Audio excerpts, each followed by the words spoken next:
I am Lieli, the owner of a small alchemy shop in the chaotic black market district. One day, a tiny flower fairy came in asking for a potion to satisfy her dark elf lover. She was shy on the outside, but her thoughts betrayed her rage at being cheated on. I sold her a special potion, though she complained about the price, and earned some gold and an increase in my evil reputation. The higher my reputation, the more dangerous customers I attract. I knew I had to find a way out of this place soon. Not long after, a mysterious, tall man in a black cloak entered my shop. He didn't speak at first, just drummed his fingers on the counter in a way that made me uneasy. When he finally spoke, his deep, charming voice left me flustered. He mentioned a friend who found a note on his door, my note. That's when I realized this man was my husband, the powerful cold emerald Duke, Arthur.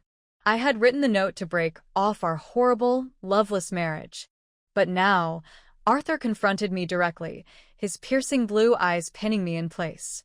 I panicked and tried to run, only to find his knights had surrounded the entire black market. Even my so-called protector had given up and played dead. Arthur dragged me back inside and reminded me of the consequences of selling witch potions. He gave me two choices: go back with him as his wife or face death by fire. Seeing no way out, I sweetly called him husband to save myself. But I refused to go with him. This is my shop and my reputation is rising. Arthur, however, made it clear he wasn't leaving without me. His knights had already claimed the black market as his territory, and now I was completely trapped. Ever since that dog man, Arthur Cold Emerald, dragged me back to Constantinople, my life has been a mess. My alchemy shop? Burned to ashes. My hard-earned, evil reputation, which fueled my business, dropped to zero. Now my magic plants barely grow, and I'm practically back to square one. Today, I was stuck hosting an afternoon tea with a group of noblewomen. They greeted me with their perfect manners, but their thoughts, thanks to my mind-reading skill, told a different story. Fear, gossip, and insults about the crazy wife. Fine, two can play this game. I casually brought up how Bark, one of Arthur's knights, was hit with a corset during a celebration. His wife's face turned green, and she stormed off, ready to murder her husband. I could barely hold back a smile. Watching these women panic is sometimes the only entertainment I get. When they finally left, I locked the door and escaped to my personal alchemy space. There, the real disaster hit me. My evil reputation is gone, and now my magical garden barely grows anything. Where I used to collect 50 plants a day, today I found 2. I held those sad little plants in my hands, seething with rage. I used to complain about my evil reputation at 76 points, but now, I'd do anything to get it back. And it's all thanks to Arthur. That dog man ruins everything. I brought the 2 remaining magic plants into my alchemy house and carefully stored them in a grinding mortar to keep their properties intact. It's a small trick, but the mortar barely holds anything. This wasn't a long-term solution. Leaving the alchemy house, I barely had time to catch my breath before the door to the sitting room was kicked open. Arthur Cold Emerald strode in, fresh from training, still sweating, and looking as aggressive as ever.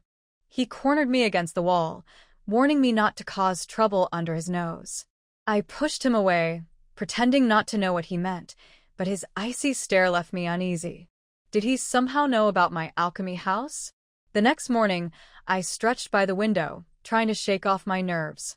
Outside, the knights were training, and Bark, the poor man, looked like he had survived a wild cat attack. His wife's handiwork, no doubt. Watching him made me almost feel better. Almost. Arthur left with his knights shortly after, and I dove straight back into the alchemy house. But bad news struck again. No reputation points meant even fewer magic plants in my garden. I only managed to harvest 1 lonely firebell flower. If this continued, I'd lose everything. Pacing in frustration, a knock came at the door. The maid informed me that the knights' wives had arrived for a visit, another responsibility of being the Duchess. I didn't have time for this. The women were different today, tired, anxious and grieving. Their thoughts revealed their worries: loved ones injured, dying, or neglected because of the church refusing medical treatment. The church controlled all healing resources in the kingdom, leaving these women desperate. And then it hit me. This was my chance. I focused on one woman, Joanna, whose husband was near death. I invited her to the garden to see a special flower. "It's called Hope," I said, showing her small white blossoms growing on dying branches. Joanna clung to the symbolism, and as she admired the flowers, I whispered, "What if I told you I had a magic potion that could heal your husband?" Her shocked face said it all. "If you want to hold on to hope," I told her, "come see me tomorrow." The church's monopoly could be my opportunity. If I played this right, I could rebuild my reputation, save my alchemy house, and help desperate people at the same time. I finally managed to sneak into the alchemy house while that dangerous Arthur wasn't around. My plants were holding up for now, but I worked quickly, grinding the water flower into powder, mixing it into a heated water base, and adding the crushed taro root. I watched the liquid change from blue to bright red. A faint boom signaled success. I'd made my first medium-grade healing potion. Excited, I quickly realized I'd ignored the firebell flower for too long. It had lost most of its power. I cursed the system for forcing me to spend reputation points on upgrades I couldn't afford. Exiting the alchemy house, I washed up, ignoring the maid knocking persistently. Something didn't feel right in this place. The servants treated me like a guest, not the Duchess, and I couldn't shake the feeling that Arthur was plotting something bigger. The next morning, I was jolted awake by shouting and horses. Peeking out the window, I saw Arthur and his knights returning, dragging captured priests from the light church, men wearing bright robes, now tied up and thrown like sacks on the ground. My heart nearly stopped when Arthur looked up and our eyes met. I ducked out of sight, my heart racing. Later, I overheard that the knights' injuries were worsening and the priests refused to help. This was my chance. My potion could heal the knights and save my reputation. I tried asking the servants where Arthur was, but they kept brushing me off. Frustrated, I grabbed my potion and waited. When Arthur finally caught me sneaking around, he looked as intimidating as ever, his bloodied sword still at his side. I held up the glowing red healing potion and said, "Let's make a deal. This can save your knights." He stared at the potion, his blue eyes cold and sharp. Then, slowly, he asked, "You want me to let my knights drink witch medicine?" This was not going to be easy. When Arthur called my healing potion witch medicine, I knew I was in trouble. In this world, witch medicine is something demons bring, fulfilling people's desires in exchange for their souls. No one knows where those souls go, but they vanish forever, terrifying even in a world of gods and magic. I couldn't prove my potion wasn't dangerous, so I proposed a bet. Try it on a dying knight, Edward Martin. If it costs his wife her soul, I'll pay with my life. But if it works, we'll make a deal. Arthur agreed, and we headed to the Martin estate. Sitting in his luxurious carriage didn't make the situation any better. I was nervous. When we arrived, Edward's condition was worse than I'd imagined. Burned, bleeding, barely breathing, he was surrounded by furious knights. Bark, one of the knights, accused me of fooling Edward's wife into trying witch medicine. They refused to let me near Edward, convinced I was offering a cursed potion. Desperate, I pleaded with Arthur, "If you keep stalling, it'll be too late." Finally, Arthur ordered the knights to step aside, promising to kill me himself if the potion harmed anyone. Bark nearly lost it, even putting his sword to my throat, but something strange happened. He dropped to his knees, clutching his head in pain. Arthur stood calmly behind me, his icy stare enough to keep everyone in check. Shaking, I poured the potion down Edward's throat, holding my breath as I waited. Suddenly, Arthur swung his sword, not at me, but at Edward's bandages. Underneath, his burned hand had miraculously healed, pink and unblemished like new skin. The room fell silent. One knight muttered, "It's a miracle." Arthur sent someone to check Edward's wife's condition. I waited, heart pounding, until I heard the message. She was fine. A notification appeared in my mind. I had earned 26 points of good reputation. I'd done it. Edward's wife burst into the room, crying as her husband sat up, confused but alive. I quietly slipped out, eager to get back to the alchemy house and check my garden. On the way home, Arthur sat across from me, watching me in that unnerving way he does. When we arrived, I nearly tripped getting out of the carriage, but Arthur caught me, steadying me against his chest. He smelled faintly of marigolds, and his voice softened. "Careful, dear." I froze, stunned. Then he asked, "Shall we have dinner? And discuss that deal you mentioned?"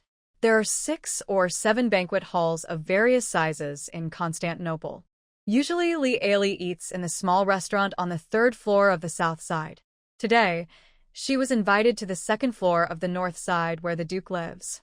The entire banquet hall was illuminated by magic lights, and the long banquet tables were filled with blooming flowers.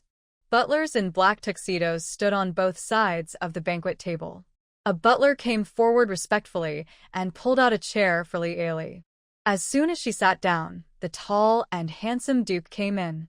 Arthur Lung Jade wore a crimson velvet cloak draped over his waist, and a royal blue ribbon was adorned with medals inlaid with jewels. This cold jadeite Duke possesses the ultimate handsomeness and the most attractive charm that makes women's hearts flutter. This was the first time that Lee Ailey had dinner with a Lung Faitsue Duke after her marriage. The butler began to serve the dishes. The appetizers were some cold cuts, including cold sausages, some salads, and sweet and sour pickles.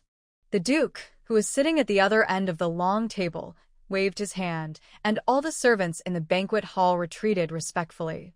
"I need you to provide me with that red potion. What are your conditions?" The food on the Duke's side is obviously much better than that on the south side. At this moment, she was using her fork to pick up a piece of cold sausage with chopped spices and served with a sauce of chopped tomatoes and onions, which smelled very good. So, out of curiosity, she put a small piece into her mouth and chewed it like a hamster. Arthur Lung Faitsue supported his chin with one hand and watched her chew slowly and finish the whole plate of cold sausages. That condition. I have thought of 3 so far. Can you agree to them? After wiping her mouth gracefully with a napkin and taking back the initiative, Lee Ailey looked back at Arthur Lung Faitsue without any fear. Lee Ailey, who did not hide the fact that she was taking advantage of someone's misfortune, smiled sweetly at the Duke husband opposite her arrogantly. "Honey, do you think this is a bit too much?" The cold emerald Duke picked up the goblet and swirled the deep red wine inside. "Tell me about it, dear." "First, I want a divorce." The Duke paused, and red wine spilled onto the embroidered tablecloth in star-like spots. "No." Lee Ailey shrugged and began to work on the ronanzo salad in front of her. This was a delicacy created by a noble from the Fenin Empire and named after him.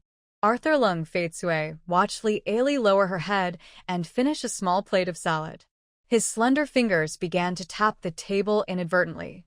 "You know that the Holy See of Light does not allow nobles, especially great nobles, to divorce." Lee Ailey curled her lips secretly. "If you had said this before, I would definitely believe it." Duke Lung Faitsue even dared to blatantly imprison people from the Holy See of Light in the dungeon. Even a dog wouldn't believe that he doesn't dare to divorce. Arthur Lung Faitsue looked at her for a long while and said slowly, "But I need at least a year. After a year, we will divorce." Lee Ailey couldn't help but bargain. 3 months. Arthur Lung Faitsue said expressionlessly, "Then let's go." Lee Ailey changed her tone and said, "I think this year is very good." Arthur Lung Faitsue. He picked up the bell and asked the servants to pass on the next dish. Second request. Soon, the butler brought them today's soup, sook cream soup. Lee Ailey said, "I need a piece of territory as my residence after my divorce." "Well, just say it directly. If you give me a piece of land, I will become the lord." The secret she had was too important. She would never feel safe in someone else's territory, and it was not convenient to rely on others. After careful consideration, it was safest and most reliable to start her own business. This time the Duke agreed very readily. "Okay, but I have a side request. Your territory cannot be too far from Constantinople." Li widened her eyes in displeasure. Why? The Duke raised his eyelids and glanced at the beautiful woman opposite him. Do you want to be assassinated by the Vatican and the Potion Association every day? Li nodded immediately. I think you are right, but distance creates beauty. It can't be too far nor too close. Then I will build a magic teleportation array to connect the castle and my residence. This way, if you encounter danger, you can come in time. Arthur Lung Faitsue chuckled with an ambiguous tone. The tips of Li Ali's ears were slightly red. Ahem. Li Ali's face also became hot. She cleared her throat and continued. Third, you burned down my shop in Campbell, as well as the gold coins I saved for 3 months. I think you must compensate me, and you must also pay me extra compensation for mental damages.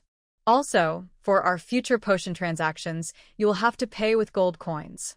Let's be honest. After saying that, she picked up the wine glass and took a sip elegantly. Okay. Then, when can you give me the potion? Get me 1,000 bottles first. Puff Li Ali sprayed out all the red wine she had just drunk. With 26 points of kindness reputation, she had only collected 33 magical plants today, and only about 20 plants were needed to make healing potions.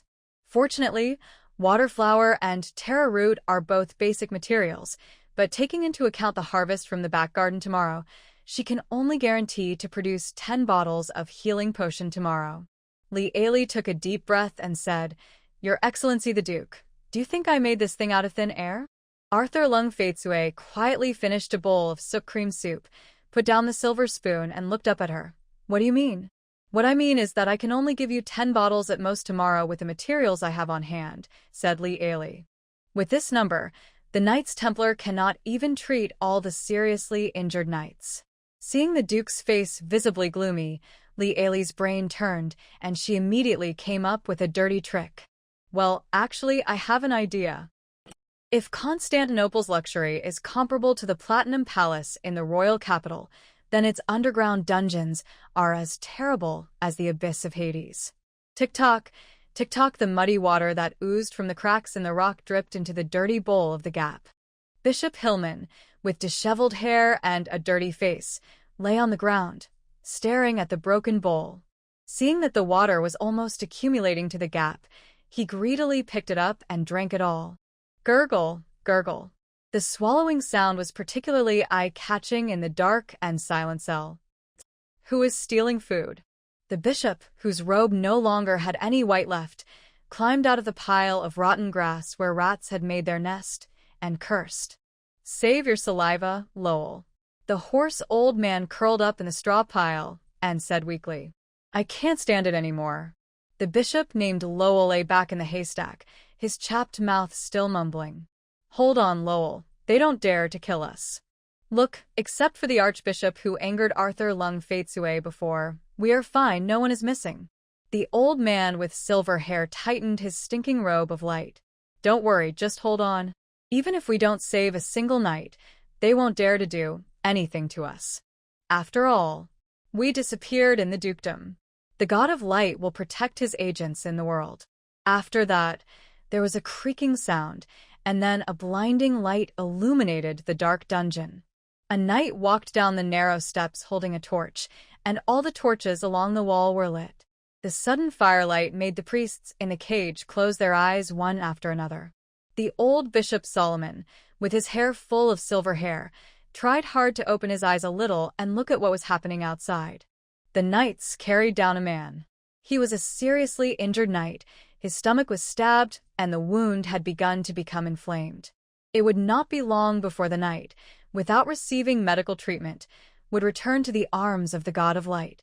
Solomon was calm and composed. He lay back down on the pile of rotten grass and pretended to take a nap, but in fact he was peeking with his eyes narrowed into slits. Do you really think that there is no other way in this world except you and the Potions Guild? The knight who had been threatening and intimidating them these days sneered. He took out a bottle of strange red potion. Today, I will let you witness a true miracle. The potion was poured into the mouth of the seriously injured knight, and the hideous wound on the knight's stomach healed visibly. This is impossible. Solomon sat up with his eyes almost popping out of his sockets. When the knight saw his seriously injured companion recover, he suppressed his excitement and smiled coldly at the stunned missionaries in the cage. "Your Highness, we followed your instructions and used the miracle potion to heal the bronze knight Edson. Those dirty missionaries slandered us for using witchcraft. We executed the 6 missionaries who slandered the miracle drug. Bishop Hillman, Bishop Solomon, and Bishop Lowell are willing to perform the light healing spell on the remaining injured knights." A knight in dark mithril armor reported this to the cold Duke of Emerald with great excitement. The Duke behind the desk listened and turned to look at Li Ailey, who was sitting on the side listening. "Your method is very effective." Li Ailey. Wait. Was this her idea? She just said to show the effect of the healing potion in front of those missionaries. "When did you say to kill those who don't obey?" "Because of your potion, the cold Emerald Knight brutally persecuted 6 innocent missionaries. You gained 691 evil reputation points." Li Ailey. Her eyes went dark. What does it mean to be blamed by others? Arthur Lung Faitsue was very satisfied with the result. He turned his blue eyes to Li Ailey and said in a low, magnetic voice, "Do you have a potion that can cause amnesia?" Li Ailey. She took a deep breath and said, "I didn't." The Duke did not force it and looked at his knight cryptically. "That's a pity." Li Ailey suspected that if she couldn't make the amnesia potion, the 3 bishops might become donkeys that were killed after pulling the millstone. "No, I mean this potion has to be customized." Arthur Lung Faitsue waited for her next words gentlemanly. "You have to pay more," Li Ailey said expressionlessly. Lung Faitsue Duke. Knight. After finishing her business, Li Ailey left the study. Before closing the door, she vaguely heard the Duke say, "If we have the support of alchemical potions, we can start another war during this autumn harvest. The Kellen family will definitely take action in the near future, so we have to take advantage of it before that." Li Ailey became more and more certain that Arthur Lung Faitsue was planning something. Whatever it was, it undoubtedly turned Constantinople into the center of the storm. Demonstrating the magic of the alchemical potion undoubtedly saved her precarious alchemical space. But it also increases the difficulty of leaving Arthur Lung Faitsue. As she thought about this, she had returned to her bedroom in the southern part of the castle. After curing Edward Martin with an alchemical potion, the housekeeper asked her on behalf of the Duke whether she wanted to move to the north side of the castle. Li Ailey guessed that this was probably what the Duke meant. Regardless of the purpose, she refused. After sending the maid away, Li Ailey locked the door, turned her pinky ring, and entered the alchemy house. "You currently have 26 points of good reputation. You currently have 691 evil reputation points. A few harmless magic plants have grown in the back garden. A large number of magical plants that are causing headaches have grown in the back garden. Please pick them before sunset to avoid the magical plants from dying." Li Ailey immediately ran to the back garden, and the magnificent scene before her could be described as a big harvest. At a glance, there are at least hundreds of magical plants. But Li Ailey had mixed feelings. There are only a few here that can be used to make healing potions, and the rest are magical plants that look not normal. For example, the fat mushroom that seemed to have a screaming face, and the thunder thistle that was added to the desire potion last time and accidentally produced an electric shock effect. That's why she hated evil reputation. Magic plants that this thing spawned were simply poisonous. Li Ailey had no choice but to pick the water flower and taro root first. After picking them, immediately make them into healing potions. Then go to the back garden and prepare to collect the remaining evil plants. Everything that can be made into medicine is made into medicine, and the more precious ones are stuffed into the grinding mortar to form a bug. Those that cannot be used and cannot be stuffed into the grinding mortar will be wasted. As a result, when I went out, I saw the long-missed mysterious pickup truck parked outside the back garden fence. Li Ailey rushed over in 2 steps to check the goods on it. Among the goods crammed into the old car, Li Ailey saw the magic plant fresh-keeping cabinet at a glance. "Do you want to spend 500 good/evil reputation to exchange for the magical plant freshener?" "Yes." Instantly, 500 points of evil reputation were deducted, leaving 191 points. Li Ailey looked at the other goods. all of which were priced at 500 reputation. The most expensive was a set of alchemical utensils that could be used to refine the Philosopher's Stone, which was worth 20,000 reputation. It's a heartbreaking number. Li Aili could only look away reluctantly. When they returned to the alchemy hut, the refrigerator had been placed in the corner. It was the size of a freezer, but when Li Aili opened it, she found that it was as big as a cellar. People could even climb down along the ladder. The woman was in an excited state after shopping. Li Aili immediately picked all the evil magical plants in the garden and then placed them in the refrigerator according to categories. She was about to leave with the 9 bottles of healing potion she had prepared, but before leaving, she slapped her forehead and remembered that she needed to make amnesia potion for the Duke. This is related to gold coins, so you can't forget it. Fortunately, she received a lot of evil magical plants this time, enough for her to study. By the time Li Aili left the alchemy house, she had missed the lunchtime in the south. She called the maid. "Is there anything else to eat in the kitchen?" She wanted to have a quick bite. But the maid said, "Your Highness, you haven't eaten yet.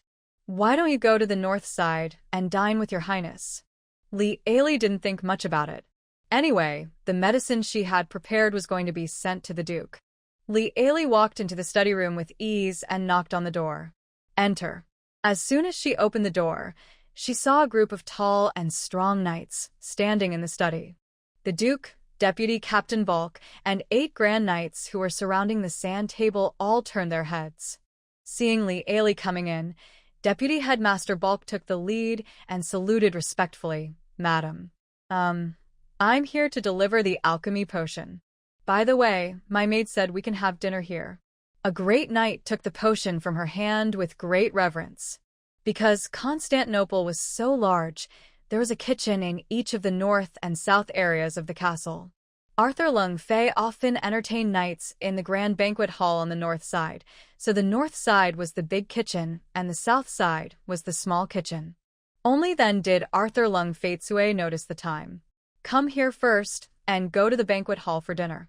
Arthur Lung Fei gentlemanly opened the door for Li Aili and motioned for her to go first. "The red one is the healing potion, and the 3 gray bottles are the amnesia potion you wanted." "Thank you for your patronage. The healing potion is 27 gold coins per bottle, and the amnesia potion is 120 gold coins per bottle." Li Aili emphasized in a low voice. The knights who were following behind him towards the banquet hall all gasped. They were shocked. "I think the best way to make money is for your Highness to lead us to fight," Grand Knight Kevin muttered. Another Grand Knight, Circe, said with emotion, "Now it seems that robbing His Highness's wife is the most amazing thing." At the dinner table, Li Aili was concentrating on enjoying the delicious food from the north area of the castle. Today's dessert is the elf cake roll, made by the elves from the Colon Forest. The small cake roll was placed on a white porcelain plate, like a stunted carrot. No one could tell that it cost 2 gold coins per roll. Li Aili cut off a small piece with a silver fork and put it into her mouth to savor it carefully. "You know what, there is a reason why this thing is so expensive and the elf hasn't been killed yet. The forest cream made by the elves is like ice cream, fragrant and sweet, melting in your mouth.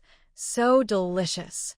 At the other end of the long table, the men were talking about politics and war. The newly conquered territory needs garrisons, and the knights must expand their ranks.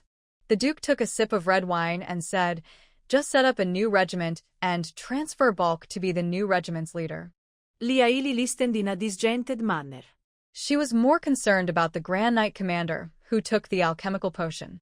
The wounded couldn't wait any longer, and if she guessed correctly, she would be able to gain a good reputation after the wounded took the healing potion. Sure enough, just when she finished the last bite of the cake roll, she received a message from Alchemy House. "You have cured 9 knights of the Cold Emerald Knights. Your potion has gained great fame among the Cold Emerald Knights. You have gained 109 points of good reputation, a total of 135 points of good reputation. Your kindness reputation has exceeded 100 for the first time. You have received a mysterious reward. You will automatically receive it after entering the Alchemy House." Li Aili. Then she received 3 more. Your amnesia potion caused Bishop Solomon to lose his memory, gaining 6 points of evil reputation. Your amnesia potion caused Bishop Lowell to lose his memory, gaining 6 points of evil reputation. Your amnesia potion caused Bishop Hillman to lose his memory, gaining 6 points of evil reputation, totaling 209 evil reputation. Liaili. I silently made a light seal in my heart for the 3 bishops and wished their God would bless them. After leaving the North District, Liaili hurried back to her room and plunged into the alchemy house. In the alchemy house, the stairs leading to the 2nd floor are open. Liaili walked up curiously. It was a study room with a wooden desk and an old bookcase. On the desk was a gorgeous feather pen and a thick book with illustrated book of magical plants written on its cover. Liaili opened the picture book out of curiosity, only to find it was empty. Liaili. The first time your evil reputation exceeds 100, the reward from the alchemy house will be a mysterious pickup truck outside the fence. This time, when the kindness reputation exceeded 100, the reward from the alchemy house turned out to be a wordless book. No matter how you think about it, there should be something in this book. Liaili walked around the room a few times and finally fixed her eyes on the gorgeous feather pen. Does this mean that she can write her own book? No, not writing a book. The book was called Illustrated Guide to Magical Plants. Perhaps it was for her to record the magical plants she had discovered? Liaili picked up the pen and hesitantly wrote the 3 words Fire Bell on the first page of the book. Since it was an illustrated book, it had to have pictures, so she drew a small fire bell next to the name. Not to mention, even though she hasn't studied art professionally, her drawings are quite lifelike. After drawing the fire bell, there was still no change, so Liaili tried to write down the characteristics of the fire bell that she had recently summarized. It's a small yellow flower that's hot even after you pick it, suitable for making alchemical potions with fire properties. After finishing the paper, she received feedback. Successfully added the magical plant illustration, Fire Bell. Junior Herbalist title, 1/200 Liaili blinked. Then, she added all the magical plants she was familiar with into the illustrations with both writing and drawing. Waterflower, taro root, and thunder thistle. Message alerts kept ringing. After writing the last entries, Stinky Mushroom, the alchemy house prompts, successfully added the magical plant illustration, Stinky Mushroom.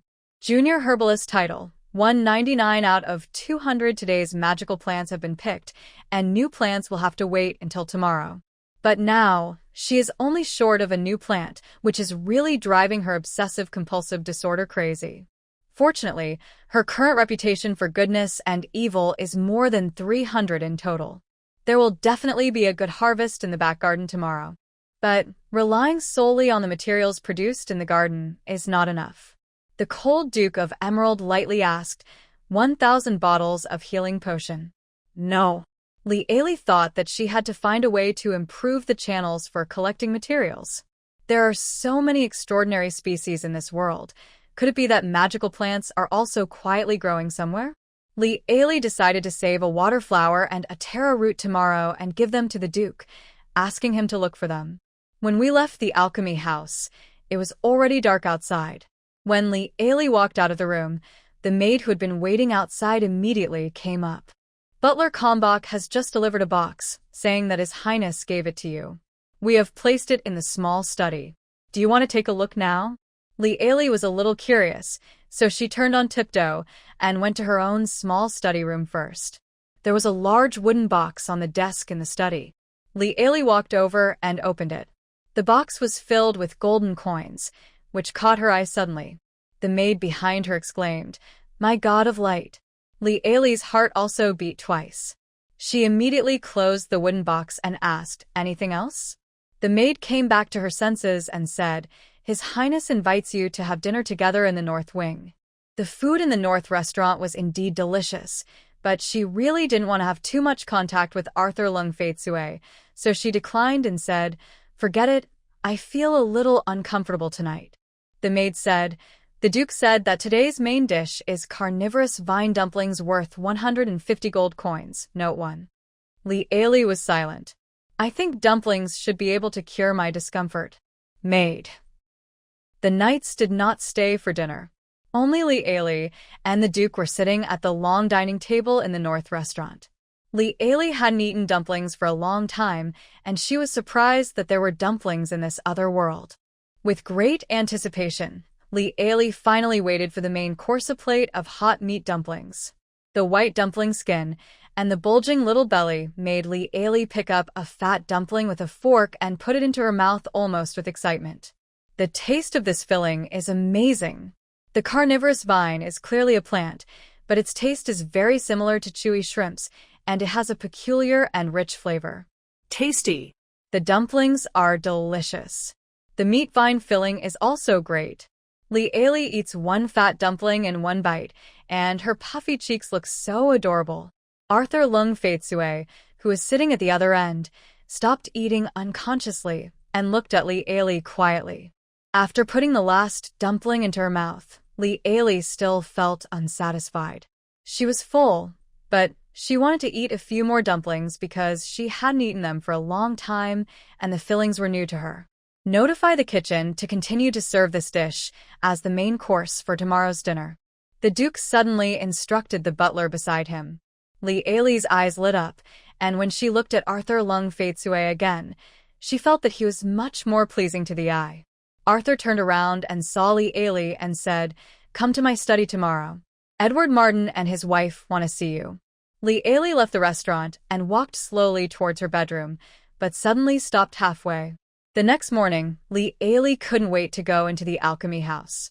The current reputation of kindness is 135, and some mild magical plants have grown in your back garden. The current evil reputation is 209, and some troublesome magical plants have grown in your back garden. Please collect before sunset to prevent the magical plants from dying. When Li Aili came to the back garden, she was surprised by a sea of magical plants. The last time she saw this grand scene was when she accidentally sold a bottle of fire potion to a naughty kid. After collecting all the magical plants and putting them into the refrigerator according to categories, Li Aili discovered 2 magical plants that she had never seen before. This is a magical plant that looks like a mimosa, but its leaves are cold and covered with a layer of frost. When Li Aili touched the leaves, her fingers were frozen by the frost. The frost also melted because of the temperature of the fingers. Your improper operation has caused Hanyi to lose a little medicinal effect. In fact, this is also a bug in the alchemy house. When picking new species, Li Aili will deliberately destroy the magical plants in order to refresh the message prompt of Alchemy House so that she can know the name of the new plant. Another new plant looks like a blue dragon fruit, but has small spikes on the fruit. It feels cool to the touch, like holding a small block of ice. She broke off a small spike on it with force, and the Alchemy House immediately displayed a message reminder. Your improper operation has caused the ice fruit to lose a little taste. Taste? Is this for eating? It should be a fruit with alchemical effects. It can be confirmed at present that both of these plants are definitely suitable for making alchemical potions with ice attribute medicinal effects. When making alchemy potion, if the fire attribute is too strong, you can add a little of this to neutralize the excessive fire attribute effect. Li Aili took all the cold leaves and ice fruits into the alchemy house. First, she tried to make an alchemy potion using only the cold leaves, but failed. She added 3 cold leaves in a row, but still failed to successfully make an alchemy potion with an ice effect. Throw away the failed potion. Old crucibles are automatically cleaned and renewed. Thanks to the magical alchemy house, I don't have to do the work of washing and scrubbing. Li Aili really likes the automatic cleaning function of the alchemy house. After changing the water base, Li Aili crushed the winter leaves and put them into the crucible and stirred them thoroughly. Afterwards, she chose to mash up a piece of ice fruit and add it in. Crunch. Crunch. The sound and feel of crushing the ice fruit is like crushing a large lump of ice. I was really curious. What kind of creature would like to eat this? After adding the ice fruit to the crucible and stirring it a few times, I heard a bang sound. The new potion was successfully made. You have successfully made an ice potion. Li Aili immediately went upstairs and wrote the 2 new magical plants into the magical plant atlas. The name of the magical plant, Hanya. Characteristics of the magical plant. Cold grass with a layer of frost on the leaves. Do not destroy it, as it will affect the efficacy. Suitable for making potions with ice effects, such as ice potion. Or, in the alchemy process, it is used to neutralize excess fire properties. Successfully added the magical plant illustration. Anya Junior Herbalist title. 200/200 You have obtained the title of Junior Herbalist, and the professional certificate has been issued. Please check it in the Alchemy House. Lee Ailey also wrote Bingwa into the picture book. Successfully added the magical plant illustration. Ice Fruit Intermediate Herbalist title. 201/1000 There was an open green certificate on the bookshelf on the second floor. It read, Primary Herbalist Professional Certificate. There are 2 flamboyant signatures in the lower left corner of the certificate. Lee Ailey picked up the certificate and carefully examined it and recognized 2 signatures. Principal of Alchemy School, Merlin Herbal Academy Professor. Michelle. While Lee Ailey was delighted to receive the certificate, she also realized the problem. This alchemy house seemed not as simple as she thought.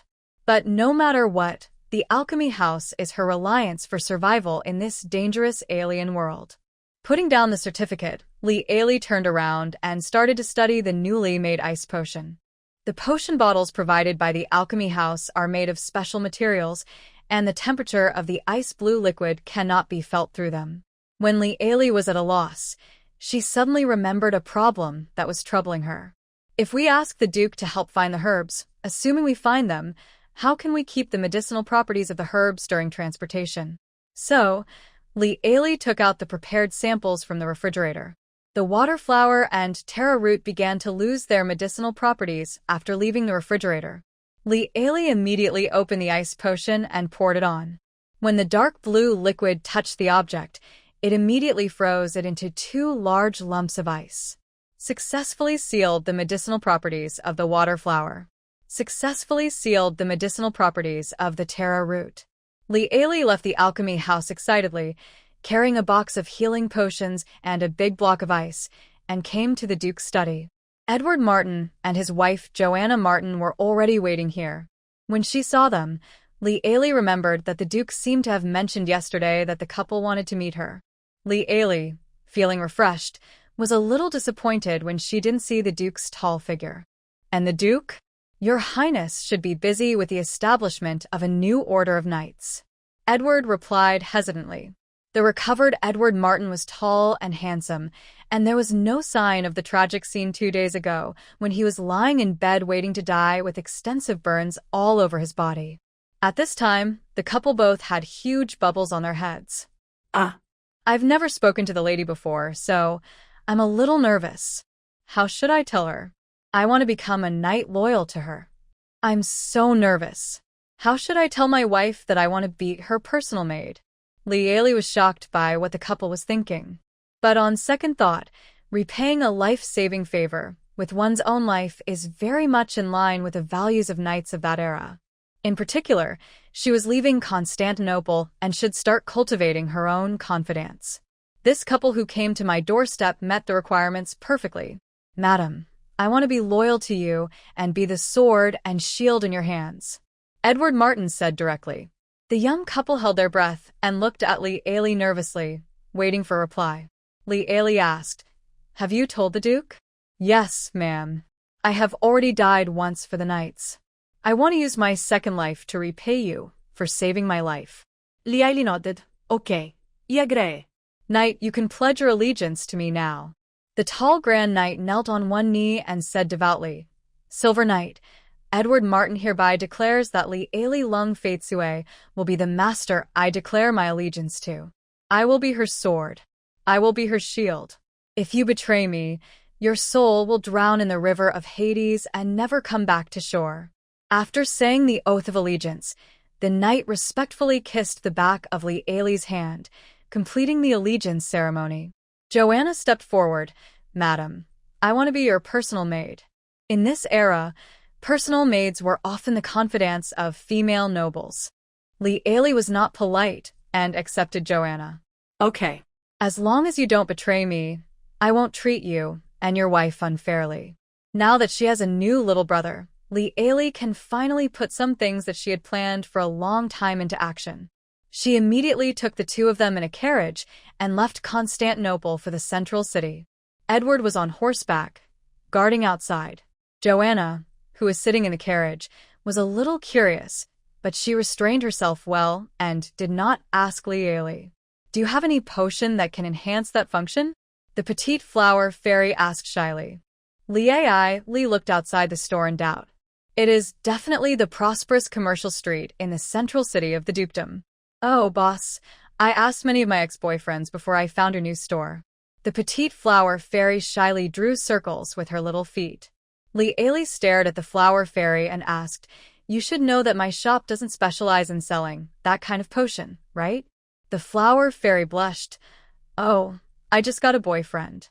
He's a conservative and pure elf, so I think. You, elf. I'm so beautiful, but you're not tempted.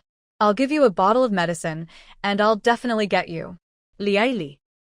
No, I don't understand. But she couldn't help it, so she asked, "How is your dark elf ex-boyfriend? Did you get along well with the donkey or mule?" We're good friends now." Li Ailey's eyes changed when she looked at the flower fairy, and were filled with awe. The petite flower fairy shyly pushed Li Ailey's hand away and said, "That's annoying, boss. I'm friends with all my ex-boyfriends." Why do you look at me like that? Li Ailey didn't understand, but she was shocked. 177 gold coins. As usual, no bargaining. Why?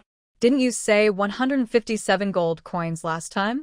Li Ailey pointed outside the door and asked, "Where is this?" "Central City." The flower fairy answered confusedly. "Where was that before?" "Campbell Black Market." "So, these 20 extra gold coins are here, understand?" Li Ailey said lightly. "Flower fairy." She angrily took out a big bag of gold coins, threw it on the table while cursing, and picked up the medicine bottle and was about to fly out. "Wait." Li Ailey spoke up and stopped the flower fairy who was about to fly out. "What? "Are you going to give me a discount?" the flower fairy asked expectantly as she flapped her little wings and flew back. No. "I think you have a lot of friends, so." This flower fairy has enough ex-boyfriends to form a night group. It's like this. "I'm very busy on weekdays and can't stay in the store for a long time. I need to hire a shop assistant to help me sell medicine. See if you know anyone who is interested in this job. As for the requirements, just be smart and keep your mouth shut. Oh, and don't believe in the holy sea of light." After hearing this, the flower fairy rolled her eyes and immediately patted her chest and said, "Leave it to me." This time, after the flower fairy left, Li Ailey never got the reputation points back. But because there had been emergencies before that caused reputation values to go wrong, she didn't care too much. Ding-a-ling. As soon as the welcoming bell rang, Li Ailey hurriedly swept the rounded gold coins into her purse and handed them to Joanna, who was helping her, and said, "Welcome." Then, when she saw that it was Arthur Lung Faitsue who walked in, she swallowed the word welcome. "Why are you here?" Arthur Lung's cold blue emerald eyes looked around the warmly decorated shop, and there was no expression on his handsome face. "I'm here to pick you up." Li Ailey was a little surprised. What happened? Arthur Lung Faitsue lowered his eyes and looked at Li Ailey. "It's okay. Can't you come to pick up my wife?" Li Ailey was shocked by these words. "Joanna, that's all for today. Come on, I'll take you back," Li Ailey said to Joanna. Johanna quickly shook her head. "No need, ma'am. Edward will be here to pick me up in a moment. I'll sort out the accounts and he'll be here." The bubble that popped out of her head was, "It must be because the lady came back to the castle late these days. His Excellency the Duke is angry." The corner of Li Ailey's mouth twitched slightly. After getting on the carriage back to Constantinople, Li Ailey asked, "Tell me what happened." The carriage was illuminated by the soft light emitted by the Philosopher's Stone. Perhaps because he had been busy with the affairs of the new Knights Templar these days and felt a little tired, the Duke closed his eyes and rested. "Tomorrow, the Lord of the Kellen family will visit Constantinople," he said suddenly. "Ah? Who is that?" The Duke suddenly opened his blue eyes and stared at Li Ailey abruptly. Li Ailey was startled and realized she had said something wrong. I was so busy that I lost my mind. Oh, it's the lord of the Kellen family. Her mind raced. Before, it seemed that the territory attacked by Duke Lung Faitsue was the territory of the Kellen family. Then what? What else did they say? The Duke slowly said, "Yes, it's the brother of the king's lover. Charles Colin." Li breathed a sigh of relief. Oh. Then what do I need to prepare for tomorrow? Arthur Lung Faitsue stared at her, without saying a word. Li felt a little uneasy after being stared at. The Duke retracted his gaze and said in an unclear tone, "No, you are not a good guest. Please don't open your store for the next few days." The driver stopped the carriage steadily. After getting off the car, the Duke turned around and reached out to support Li. "It was just a slip of the tongue," he said lightly. "Charlie Colin should be Madame Vivian's brother." Li's foot froze in midair. When she came to her senses, she only saw the scarlet velvet cloak disappearing into the castle gate. When the wind blew, Li, who was standing stiffly in front of the carriage, realized that she was already covered in cold sweat. The current head of the Kellen family is Fox Kellen, an 80-year-old marquis. The old Marquis of Collins had only one son, Charles Collins. Charles Collin married the Marquis of Nice and gave birth to an heir, Armand Collin, in the first year of his marriage. The most unfortunate thing about the Marquis of Nice was the original body's family. To be precise, the one who married into the Marquisate was the original body's aunt, and Armand Collin was the original body's cousin. Li dug out this gray memory from her mind, and cold sweat broke out on her face. She felt that she could still be saved. During dinner, Li took a bite of food and looked up to glance at the Duke secretly. The Duke opposite held a newspaper in one hand and a goblet in the other. "If I say that I just didn't think of it for a moment before, do you believe it?" Li asked casually. Arthur Lung Faitsue put down the Clark King Capital Weekly in his hand, and a playful smile appeared on his handsome face. "There is a mirror in my study, a magic item made by elves. It has a very interesting feature that answers a question for me every day. You say, if I ask it, is Li Nice dead or alive, what will its answer be?" Li. Seeing that his wife was silent, the Duke picked up the newspaper again. The corners of his mouth rose quickly, but quickly suppressed them again. Li returned to her room in a daze. She was very confused and had no mood to do alchemy. She just walked around the room. Knock, knock, knock. Who? The sudden knock on the door startled her. "Madam, it's me, Conrad. The master asked me to bring you something." The butler's voice came from outside the door. Li quickly sat down in front of the dressing table. "Come in." Conrad pushed open the door and placed a thick stack of parchment covered with words in front of her. Li's beautiful eyes widened. "What is this?" Conrad said, "The master said that you should look at this information tonight. It may be useful tomorrow. When my original cousin Armand Kellen was 10 years old, his mother died of a sudden illness. In the same year, Charlie Curran married his mistress. The following year, Armand Curran encountered a group of monsters while hunting and was seriously injured. The old Marquis personally took his eldest grandson to his side to take care of him, and after that, Armand Kellen lived in the Marquis's mansion." Just a few words made Li feel terrified.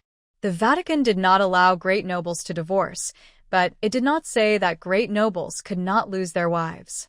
Li felt that her original aunt's death from a sudden illness was something that people didn't dare to think too much about.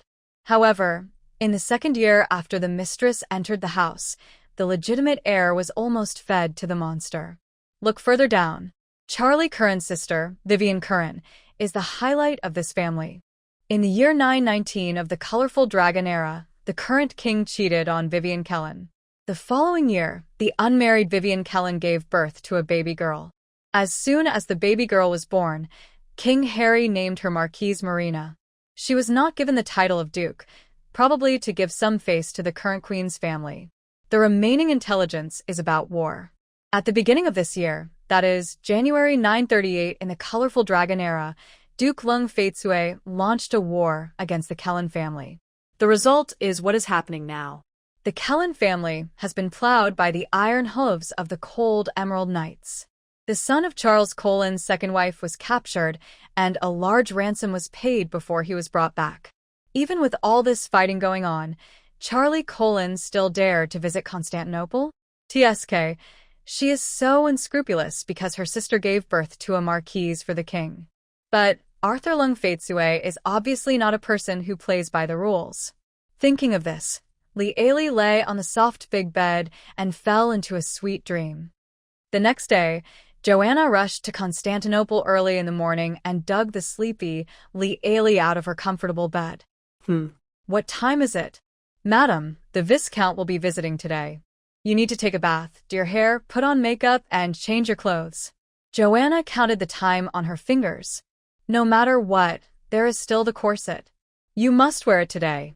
If you don't want to spread the word in the capital that the Duchess of Lung Faitsue's waist is as thick as a bucket in a month. Li Ailey lifted up her clothes in confusion and looked at her slender waist. Look here and say it again. Joanna said helplessly, but it will be thinner if you put on a corset. Joanna speaks from her own experience. Believe me, men will go crazy for it. Li Ailey wanted to retort, but was cruelly and ruthlessly dragged into the bathroom. A toothbrush was stuffed into her hand before she was fully awake. Joanna helped her comb her hair while she kept mumbling, I can imagine her returning to the capital and eagerly holding various banquets to mock you openly or covertly. Li Ailey. Just like that, she was tossed around like a big doll for a whole morning, and finally looking at the angel-like woman in the mirror, Joanna covered her mouth in amazement. God, you are so beautiful. Li Ailey also looked at herself in the mirror. With a little makeup, her face was as beautiful as an angel in the morning. The eyes were as moist as emeralds, and their brightness seemed to contain a galaxy. Now I understand why some people would be so self-admiring. Li Ailey mutarat. I'm so pretty, okay, let's go down quickly. His Excellency the Duke may be getting impatient waiting. Joanna came back to her senses, checked the time, and immediately exclaimed. In the hall on the first floor of the castle, the Duke frowned slightly and said, Conrad, go and ask how long it will take. Sir, it is not a gentleman's behavior to urge a lady to dress up. Conrad smiled. Just as he finished speaking, he heard the sound of footsteps coming from the stairs. The two looked in the direction of the sound. Li Ailey held up the hem of the cake and went down the stairs one step at a time. It was very difficult. She felt someone's eyes were fixed on her, and when she looked up, she met the Duke's eyes. The cold Duke of Jade's gaze slowly moved downwards, from the hem of her skirt to her waist. After lingering for a moment on her waist that was so tight that it could be grasped with one hand, his gaze slowly moved upwards, starting from her neck, and gradually outlined her beautiful face. The deep blue eyes looked even darker, making her feel a little uncomfortable. Did I ask there anything wrong with dressing like this? Li Ailey froze in place. The man's black hair was pulled back, highlighting his handsome face. His azure eyes stared at Li Ailey's face like an unpredictable big cat. Arthur Lung Faitsue uttered an ambiguous Normally, in order to facilitate alchemy, Li Ailey would not wear a crinoline, a corset, or makeup. Although she also felt that this kind of dressing was a bit too much, especially with the gorgeous hair accessories made of pearls in her hair, which made her feel inconvenient to move her head. But she still felt a little dissatisfied when Arthur Lung Faitsue rejected her in person. She is so beautiful. Li Ailey had no expression on her face and deliberately asked, Do you want me to go back and change now? The Duke actually nodded. Li Ailey was so angry that she wanted to pounce on him and tickle him, asking him if he knew how to appreciate. Li Ailey was about to walk back, holding up her skirt. Love whoever you want. I won't serve you anymore. Go meet that lousy lord yourself. Unexpectedly, a male servant came trotting in, wiping his sweat. Your Highness, Lord Corrin's carriage has arrived, but he refuses to alight. The Duke's blue eyes were almost instantly covered with a shadow. He sneered and turned to Li Ailey, who was walking upstairs angrily, and said, It's too late. TSK, Charlie Cullen got a cheap eyeball.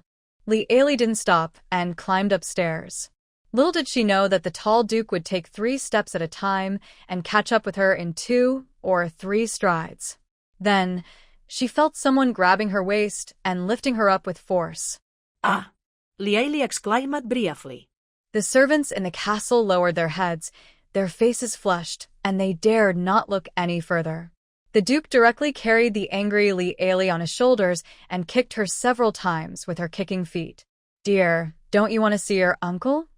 The word uncle was emphasized a bit, and it was hard not to think of the unpleasant conversation at dinner yesterday.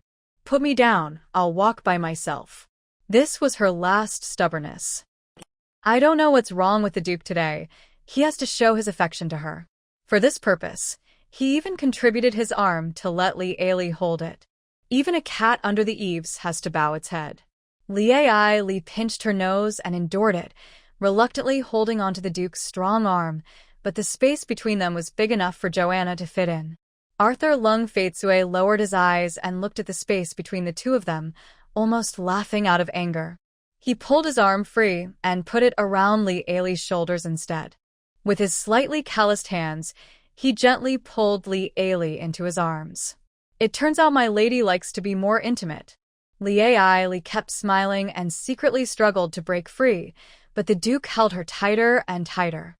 From a distance, it looks like a petite and lovely wife, leaning like a little bird in the arms of her tall and handsome husband. In the royal carriage parked in the distance, the lady of the lordship who had spied this scene through a small telescope was distorted with jealousy. Her words and deeds are totally unbecoming of a noble. "Oh, my god of light, is that Lieli nice? She is more beautiful than when she was a child, simply a." The lord, who also saw Lieli, suddenly leaned against the window, greedily looking at the girl in the arms of the tall and handsome duke. When Lieli saw the carriage that Charlie Colin was riding in, she understood why he dared to commit suicide. The lord's carriage was engraved with the royal coat of arms of the Clark family and was escorted by 16 golden knights riding royal griffins. No wonder this former uncle dares to be so arrogant. It turns out that he has found foreign aid. However, when Arthur Lung Faitsue saw the eye-catching royal emblem on the carriage, he just curled the corners of his mouth in sarcasm. Lieli saw this, and her heartbeat quickened slightly. Perhaps Arthur Lung Faitsue's ambition was greater than she thought. The two men walked up to the carriage, but Charlie Colin, who was sitting inside, had no intention of getting out. Arthur Lung Faitsue drew the sword of the squire knight beside him with his backhand. Obviously, Lieli was not the only one who saw this scene. A huge bubble emerged from the carriage in front of her. The overflowing bubbles were filled with terrified AHS. The heads of the royal knights guarding the carriage were also colorful. What the Hades? What is Lung Faitsue doing? Is the idiot from the Kellen family mentally ill? Why are you provoking this lunatic for no reason? I heard that the Cold Emerald Duke is only 1 step away from the rank of Paladin. Can we 16 golds defeat him? Shoot. I should have dragged Kellen's pig off the carriage just now. The royal knights' hands were on the swords at their waists, and the air was filled with a strong gunpowder smell, as if they were about to start fighting in the next second. Lieli very consciously stepped back to avoid being dragged into a fight. The duke swung his sword with ease, drawing a platinum-colored sword wave like a crescent moon in the air. The sword wave slashed straight into the carriage. The Golden Knight was horrified. He didn't expect Lung Faitsue to dare to attack without saying a word. But they were knights of gold rank after all, and they held up huge, translucent shields to defend against the duke's attacks. The shields overlapped each other like layers of flower buds, tightly guarding the carriage in the center. In a flash, the sword wave hit the shield. Just look at it. The duke's sword waves are like cutting a 1,000-layer cake. The first layer of shield shattered instantly, then the second layer, the third layer. Until the last layer of shield was shattered, the sword wave was still unstoppable. The knights had drawn their swords, and several of them were seen blocking the duke's sword. And then nothing happened. The royal knights who came to meet the sword wave were knocked away in an instant. They flew 7 or 8 meters like kites with broken strings, and then fell to the ground in a mess. Immediately afterwards, The unbridled sword wave overturned the luxurious royal carriage. The overturned carriage almost hit the remaining royal knights, but fortunately their griffins were very aware of the situation and were frightened into the sky by the Duke's sword wave. With a swish, Arthur Lung Faitsue sheathed his sword and glanced at the scene in front of him with his calm blue eyes. Li. Yes, a little handsome. The carriage door was awkwardly pushed open, and Charlie Colin, his court wig crooked, struggled to climb out of the carriage. Li then saw her former uncle whom she hadn't seen for a long time. The middle-aged man had sunken eye bags, dark circles under his eyes, and a face full of flesh. The court wig was also tilted to one side, revealing the concealed Mediterranean. In the original owner's memory, although Charlie Kellen was not as handsome as the Duke, he was also a rare, handsome guy. Even after so many years, he should still be a good-looking uncle. But the guy in front of him is too different, right? Time can no longer be said to be a killer knife for this person. Then came Lady Colin, whose cake skirt, aristocratic women's favorite, made her look clumsy. In the end, it was the Golden Knight who rushed back in a panic who lent a hand and rescued her from the carriage. I won't get off the car. The Duke looked at the group of people in the capital. I don't mind teaching you. Charlie Colin's face was twisted with anger, but his wife quietly pulled him aside, and he managed to force a smile at the Duke. It must have been a misunderstanding just now. Even without the ability to read minds, Li could tell that there was something fishy going on between the couple. As expected, bubbles started to pop up above the couple's heads. Ha! Arthur Lung Faitsue, that rascal. No matter how crazy you are now, I will make you kneel down miserably when the time comes. The little witch from the nice family saw what I did just now. Ha! It doesn't matter. This little witch's good days are coming to an end. Li's brows knitted up little by little, and her sensitivity to these two people was reduced to the lowest level. Out of courtesy to the nobles, no matter how much the Duke hated it, he had to receive the visitors from the royal capital in Constantinople. The royal knights stayed by the Lord's side all the time, although they themselves had some doubts whether they could protect Lord Kellen from the cold Duke of Emerald. Arthur Lung Faitsue sat on a double sofa with Li. The handsome man put one hand on the back of the sofa behind Li and was too lazy to look up at the couple sitting opposite him. Deputy Captain Balk and several Grand Knights were also present. At times like these, they became the Duke's mouthpiece, responsible for talking to the people in the royal capital. And the cold Duke of Jade just listened carelessly. Lord Kellen spoke to the Duke several times, but he didn't even look at him. Li watched as the man's face gradually turned the color of liver due to anger. Speaking of which, it's graduation season at the Magic Academy again. I wonder how many magicians the dukedom has recruited this year? The Lord smiled strangely and asked a question. Balk, who had been quite amiable at first, looked visibly gloomy. Is this idiot tired of living? Sure enough, the Duke, who had not reacted all this time, slowly raised his eyes and looked at Charlie Colin with his cold blue eyes. Li had never seen the look in a man's eyes before. It looked like a dragon that was about to get angry. Charlie Kellen's forehead was covered with sweat, but that didn't stop him from continuing to play with his own courage. Hey, I'm just an insignificant lord, and there are only a few high-level magicians in my territory. But the level 4 fireballs of my magicians also caused your knights a lot of trouble this time, didn't they? Well, without the church's treatment or magic potion treatment, I guess those injured knights have returned to the arms of the God of Light. Charlie Colin couldn't help but laugh heartily. Speaking of which, Our Majesty is truly merciful. He was very angry when he heard about the unjust war that took place in my territory. Well, His Majesty has lent me a master of the Magic Tower, who works for the royal family. Jupi's the master of the Red Tower. Charlie Kellen met the gaze of the cold Emerald Duke with a sinister look. Your Excellency the Duke, would you like to meet this distinguished lord? Li could imagine the expression of the man next to her without even looking. I'm very curious, which one is more powerful, a platinum level knight or a magician of the Lord of the Magic Tower level?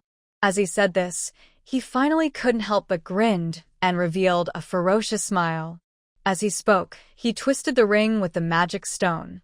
The magic stone released a complicated magic circle, and then a magic door appeared out of thin air in front of everyone.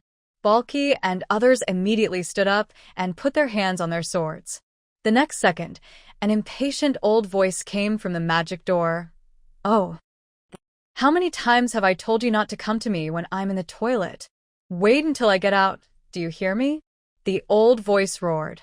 Charlie Colin's grin was frozen on his face, making him look like a juggler seriously performing a funny trick in a tavern. Older people always have to face 3 major worries: hair loss, insomnia, and constipation. Very good. Even in a fantasy world where magic is everywhere, these 3 points are eternal troubles for the elderly. Alas? No, she is an alchemist now. Can I make an alchemical potion to solve these problems? If I can, wouldn't I make a fortune? Think about it. This is a problem that even the Lord of the Magic Tower is troubled by. Splash! A refreshing sound of flushing water came from the magic door, interrupting Lee Ailey's thoughts. After half an hour of Constipation Live broadcast, the Duke's study was dead silent. Although, during this period, Charlie Colin tried many times to stop the ring that opened the magic portal. Magical items are not something you can stop just by saying so. Balk and several Grand Knights lower their heads, their shoulders shaking slightly in a suspicious manner. In sharp contrast to them are the Royal Knights standing behind Lord Kellen. The Royal Knights in silver armor all had green faces like turtles. Listening to the old master of the Magic Tower's struggling sound of hiss. For half an hour, Lieli was so embarrassed that she directly drew out a Constantinople. She silently made a light seal in her heart, hoping that when the old man walked out, he would be able to accept the scene of being forced to die in society. Oh, amen. God of light. Accompanied by extremely slow footsteps coming from the other side of the magic door. Lieli couldn't help but wonder, did this old man's legs become numb from squatting? Then, she heard a shocking curse shoot. Why is there an open magic door here? Cough, cough. A Grand Knight of the Cold Emerald Knights couldn't help but spit out the cough, trying to cover it up with a cough. Then, an old face full of wrinkles poked out cautiously from the other side of the magic door. Then, the Lord of the Magic Tower was caught off guard and met more than 10 pairs of eyes in the study room. The old man looked around at everyone expressionlessly, and finally his eyes were fixed on Charlie Colin. Lieli felt that at this moment, the old man wanted to release a forbidden spell to send everyone in the room to heaven. But the adult world is always cruel and realistic. 10 minutes later, the old man sat on a single sofa in the study with an expressionless face. He was wearing a crimson wizard robe, had long silver hair, and a beard that reached his chest. He looked like an old headmaster from some famous magical literature. Well, the constipated old principal.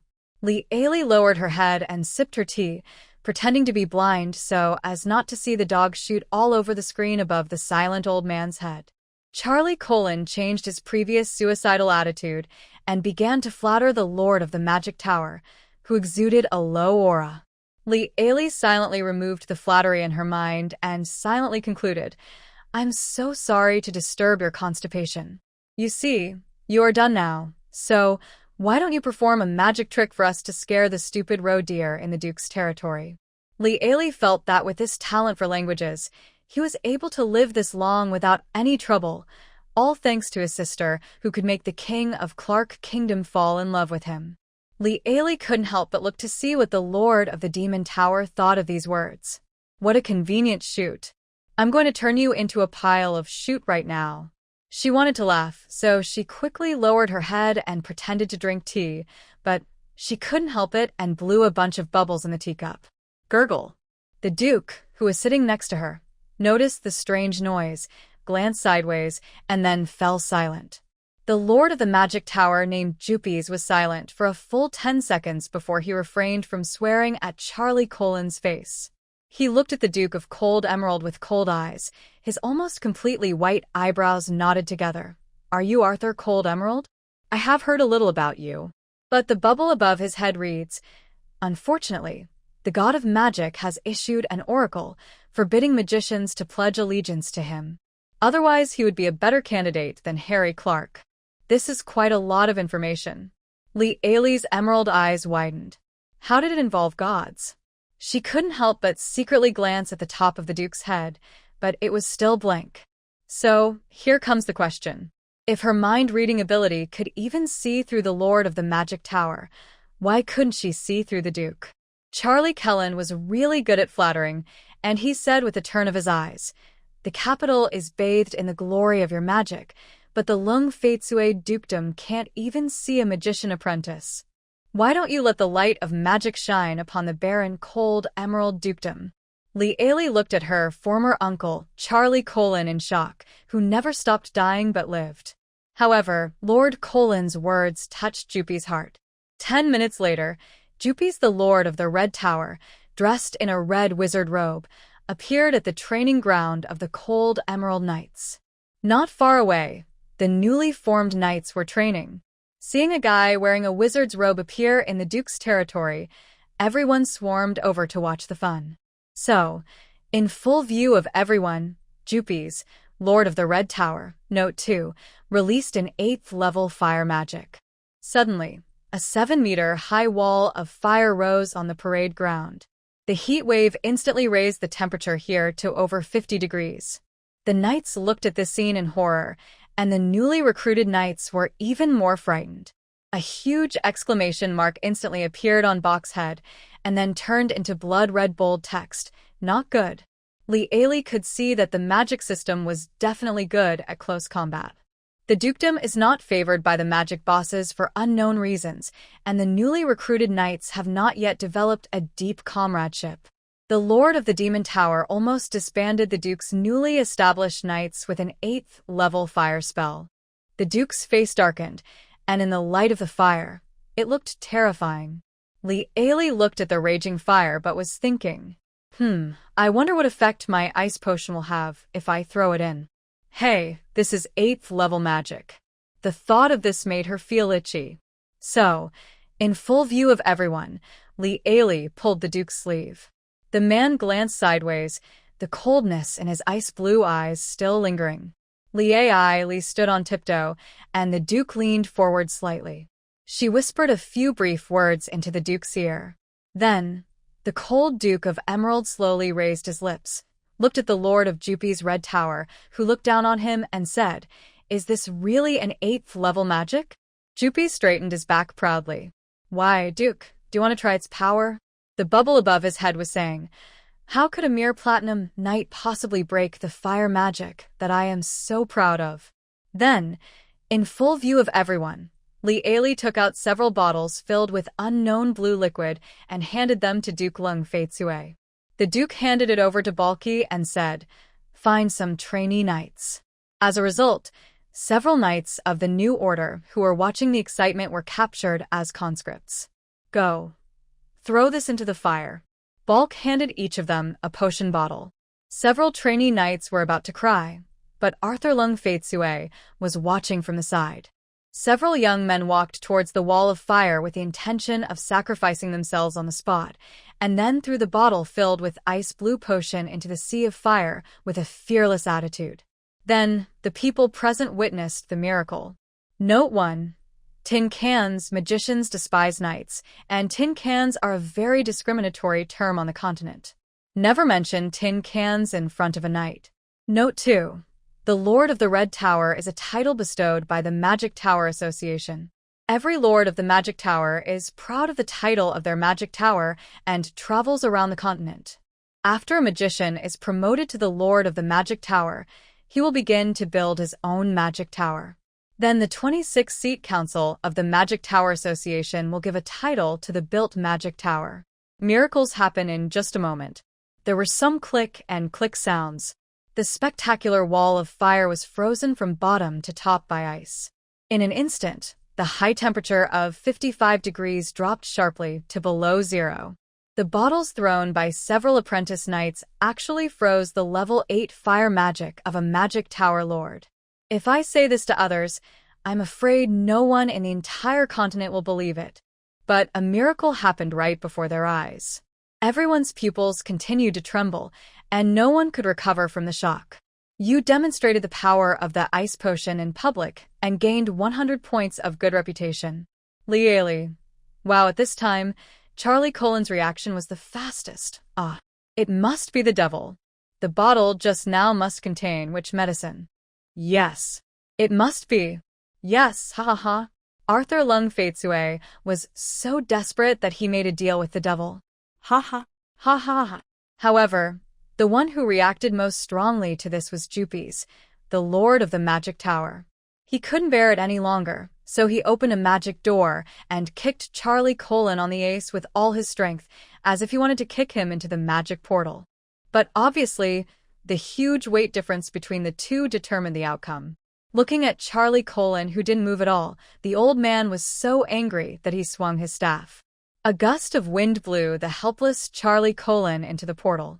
All I could hear was a woman's scream and a man's curse coming from the other side of the portal. Charlie, how could you fall from up there? Ah. Your Majesty, get him out. Close your eyes. Close your eyes and get out. Li. She felt that the situation there might be a little inappropriate for children. Jupes waved his hand and closed the portal, and the sounds of chaos and battle on the other side disappeared. The royal knight escorting Charlie Colin opened his mouth, as if he wanted to say something for Charlie Colin. But after seeing the look on Jupes, the Lord of the Red Tower's face, he shut his mouth tightly. Jupes, Lord of the Red Tower, grabbed his white hair and walked step by step to the huge iceberg. Impossible! How is this possible? His appearance was reflected on the ice surface. His eyes were red and his long silver hair was pulled into a mess. Li also looked closely at the masterpiece of ice potion. To be honest, she didn't expect that the ice potion would be so powerful. I have always used it as a medicinal material preservative, which is a real waste of its talent. This fire is quite strong. It is still stubbornly jumping in the ice. It was a truly amazing sight, fire in the midst of ice. While she didn't mean to mock anyone, she was simply admiring the beautiful sight. However, old man Jupes, who was about to go crazy in front of the iceberg, couldn't stand this stimulation. He naturally saw who had made the bottle of medicine. Don't be so arrogant. He turned and yelled at Li. Duke Lung Faitsue's face darkened, and he was about to draw his sword, but Li held down the back of his hand. The Duke paused and lowered his eyes to look at the little hand pressing on the back of his hand. After Jupes finished yelling, he walked in circles, muttering nervously, "What is this that can freeze level 8 fire magic? Is it level 9 ice magic? No. This is impossible. I've never seen ice magic that can be put into a bottle." His expression was a little distorted. The only carrier of magic is the enchanted scroll. Obviously, it's not a magic potion either. No matter what it is, my magic will never be defeated. Magic. It can only be defeated by magic. The Lord of the Red Tower shouted loudly, scaring Li. How about we make a bet? Li asked. Let's bet on how long my ice potion can seal your magic? TSK. How long? Little girl, you really dare to speak so arrogantly. I am the master of the magic tower. Your tricks will not fool me for long. In less than a day.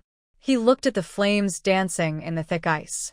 In less than a day, my flames will burn away your tricks. Water flower sample given to the Duke, and felt that her potion would be able to last for another 2 or 3 days, so she nodded readily. Okay, let's bet on whether my ice can last a day. What's the stakes then? The Lord of the Red Tower's eyes were bloodshot. If you lose, tell me the principle of the liquid in the bottle. Upon hearing this, the knights of the dukedom became angry. A magician will not teach magic to anyone other than his apprentices, so can the Duchess's miracle bottle be passed on to others at will. The Duke's pupils slowly stretched until they became a vertical line, staring coldly at the elderly Lord of the Magic Tower. Li asked curiously, I have to pay such a big bet. What about you? What are you going to pay if you lose? Face twisted a little just thinking about the result. If I lose, I will teach you this 8th level fire magic. Li Aili shook her head. If I win, it proves that my stuff is better than your magic. That is to say, the price I paid in the bet is higher than yours. It's not worth it. Please change it. What did you say? Jupi's voice broke. Do you know how many great magicians begged me to take them as my apprentices? Do you know what an 8th-level magic created by the Lord of the Magic Tower represents? Li Aili said with some embarrassment. But if you lose, then this magic is not as powerful as my ice potion, so it is not worth being an equal bet. What do you think? What did the Lord of the Red Tower say? The Lord of the Red Tower was shaking with anger. You. Li Aili was afraid that he would faint from anger. Don't be angry, we are not. Jupi's roared. I can't lose. If I lose, I will be your apprentice. Li Aili quickly waved her hands. No, no, no. I'm not a magician. If you become my apprentice, I'm not betraying your beliefs. Jupi said, no. That's it. If I lose, I am willing to be your apprentice. The royal knights from the capital turned pale. They simply couldn't bear to think about how the king would react if Lord Jupius lost the bet. What will happen to the kingdom of Clark? They must stop. Sir, However, the Duke of Cold Emerald gave a gesture, and the Grand Knights of the Cold Emerald Knights surrounded them. The Royal Golden Knight was forced to shut up. Balky immediately brought a roll of parchment, and the Duke took a quill and swished the verbal bet between the two into writing. The old man, the owner of Hongta, didn't even think twice and just signed and sealed it. Li Aili smiled shyly, but she signed without any slowness. After signing, she began to quit. Even though there is Lady Corin, 16 royal knights, and a stubborn old man sitting in front of the wall of ice and fire. I have some new ideas. I'll leave it to you, dear. Li Aili said to the tall and handsome Duke. The constipated lord of the Demon Tower gave Li Aili new alchemical inspiration. She plunged into the alchemy house. Then, the result was a table full of weird failures. Well, it can't be said to be a complete failure. That is, the unobstructed potion was indeed made, but it always comes with all kinds of strange effects. For example, while your intestines and stomach are unobstructed, it will also make your head bald. She felt that hair was equally important to an old person, and this potion was undoubtedly useless. But I really can't accept giving up like this. But she didn't dare to continue researching the unblocked potion. She had wasted half of the stock in the refrigerator, and those were materials that could not be bought with money. Li Aili was pacing in the room when suddenly an idea came to her mind. If she could make a potion that neutralized the negative effects of the failed product, wouldn't that be equivalent to success? With an idea, Li Aili started to develop hair growth medicine. Drink a bottle of laxative potion and then drink a bottle of hair growth potion. Nothing wrong. Then, after making more than 50 bottles of potions with various strange effects, Li Aili finally made a bottle of hair growth potion. So, now comes the question. Dear Lord of the Magic Tower, to solve your intestinal problems, would you rather be bald or a woman? Carrot. Li Aili destroyed all the stock materials and had to leave the alchemy house desolately. The room was pitch dark. Once she entered the alchemy room, time passed quickly. She finally realized she was hungry, and her stomach started to growl in protest. The lamp made of magic stone at the bedside suddenly lit up, scaring Li Aili. The cold Duke of Emerald frowned slightly as he sat on the single sofa in her bedroom. Why are you here? I'm scared to death, Li Aili said, covering her chest. Then she saw a plate of cold food on the small round table next to the armchair.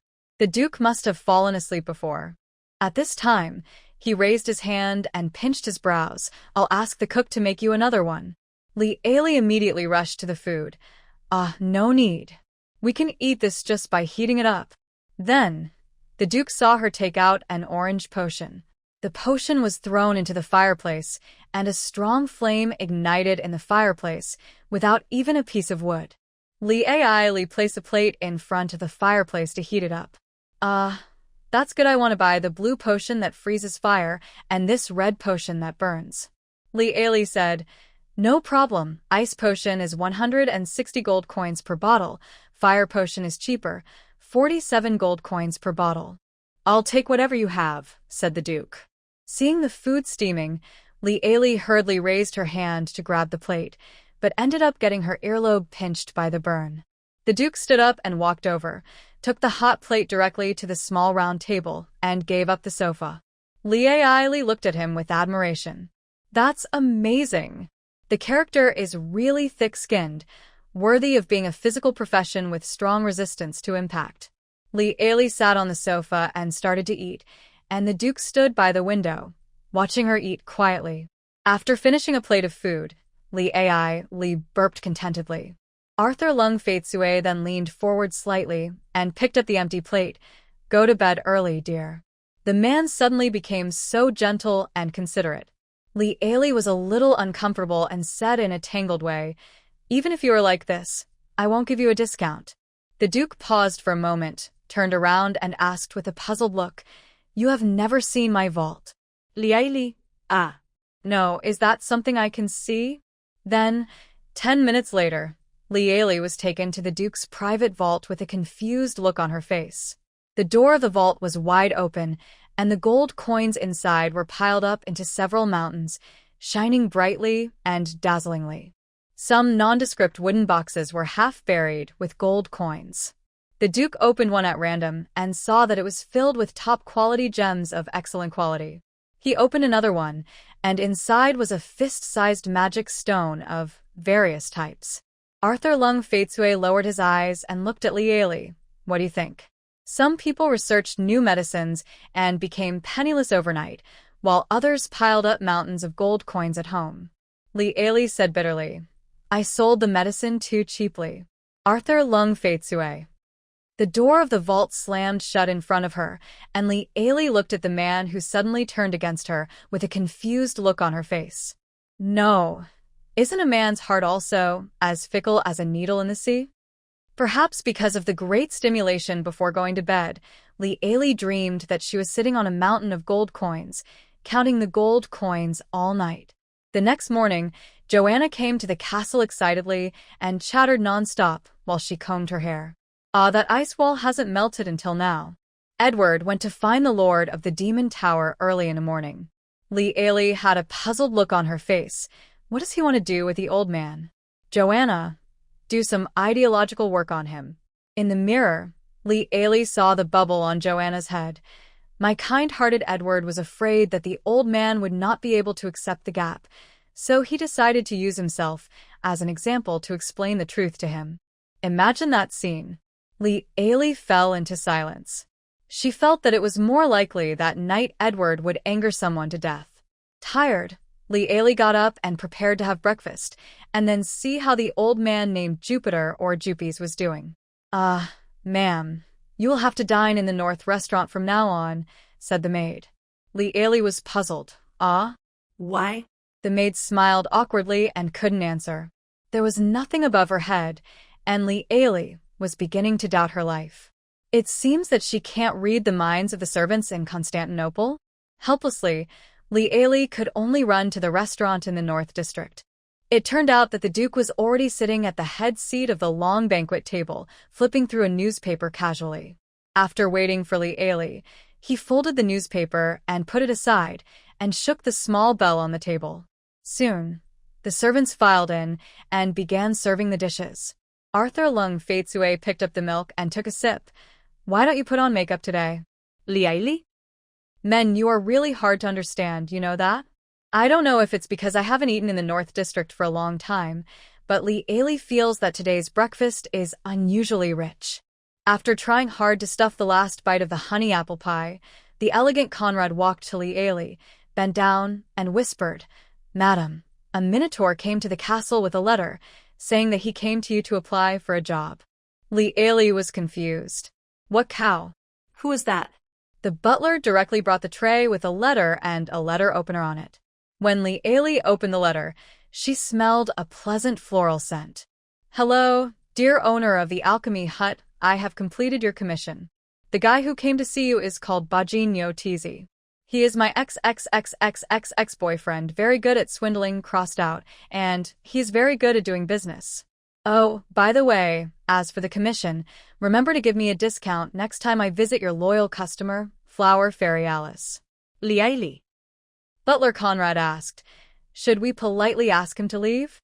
It's no wonder that the butler said that. The Minotaur race is really a big trouble. Li waved her hands with a headache, although she was a little upset when she heard about the Minotaur. But if you ask someone for help, you have to meet him even if you have to kneel down and then politely refuse him. No, I still have to see him. Let's take him to the living room. Thinking of the average 3-meter height of the Minotaur, Li was silent for a moment and said cautiously, "Take him to a room that can accommodate him." Tauren are the standard dungeon race. When humans living on the surface first discovered the Minotaur, they were very afraid of it at first because of its evil appearance. But later, it smelled really good. Of course, this is no weird literature. The reason why humans think Minotaur is so good is because of their pure character, simple mind, and enormous strength that is completely inversely proportional to their personality. They were born to be slaves. As a result, the underground city was once burst by human traffickers. The streets are full of recruitment scams targeting Tauren, offering free food and accommodation, easy work, 100 gold coins per month, and the opportunity to easily marry a beautiful cow in 3 years, reaching the pinnacle of a Tauren's life. Faced with such enthusiasm from humans, it is hard for the Tauren in the dungeon not to become a high-risk species. Over time, the quality of food on the tables of several city lords in the underground city was affected. After some inquiries, I found out that the Minotaurs who had been oppressed, bushy, and employed at low wages by them were actually wiped out by humans. Several city lords were furious and stepped in to intervene. Since then, the trade of Minotaur slaves has been banned on the surface, and the Minotaur that were originally trafficked to the surface were also forced to return to the underground city. To this day, there are still permanent bounties at several major entrances to the dungeon. The general meaning is, if anyone hides or sells Tauren slaves, please report it to the 5 dungeon lords.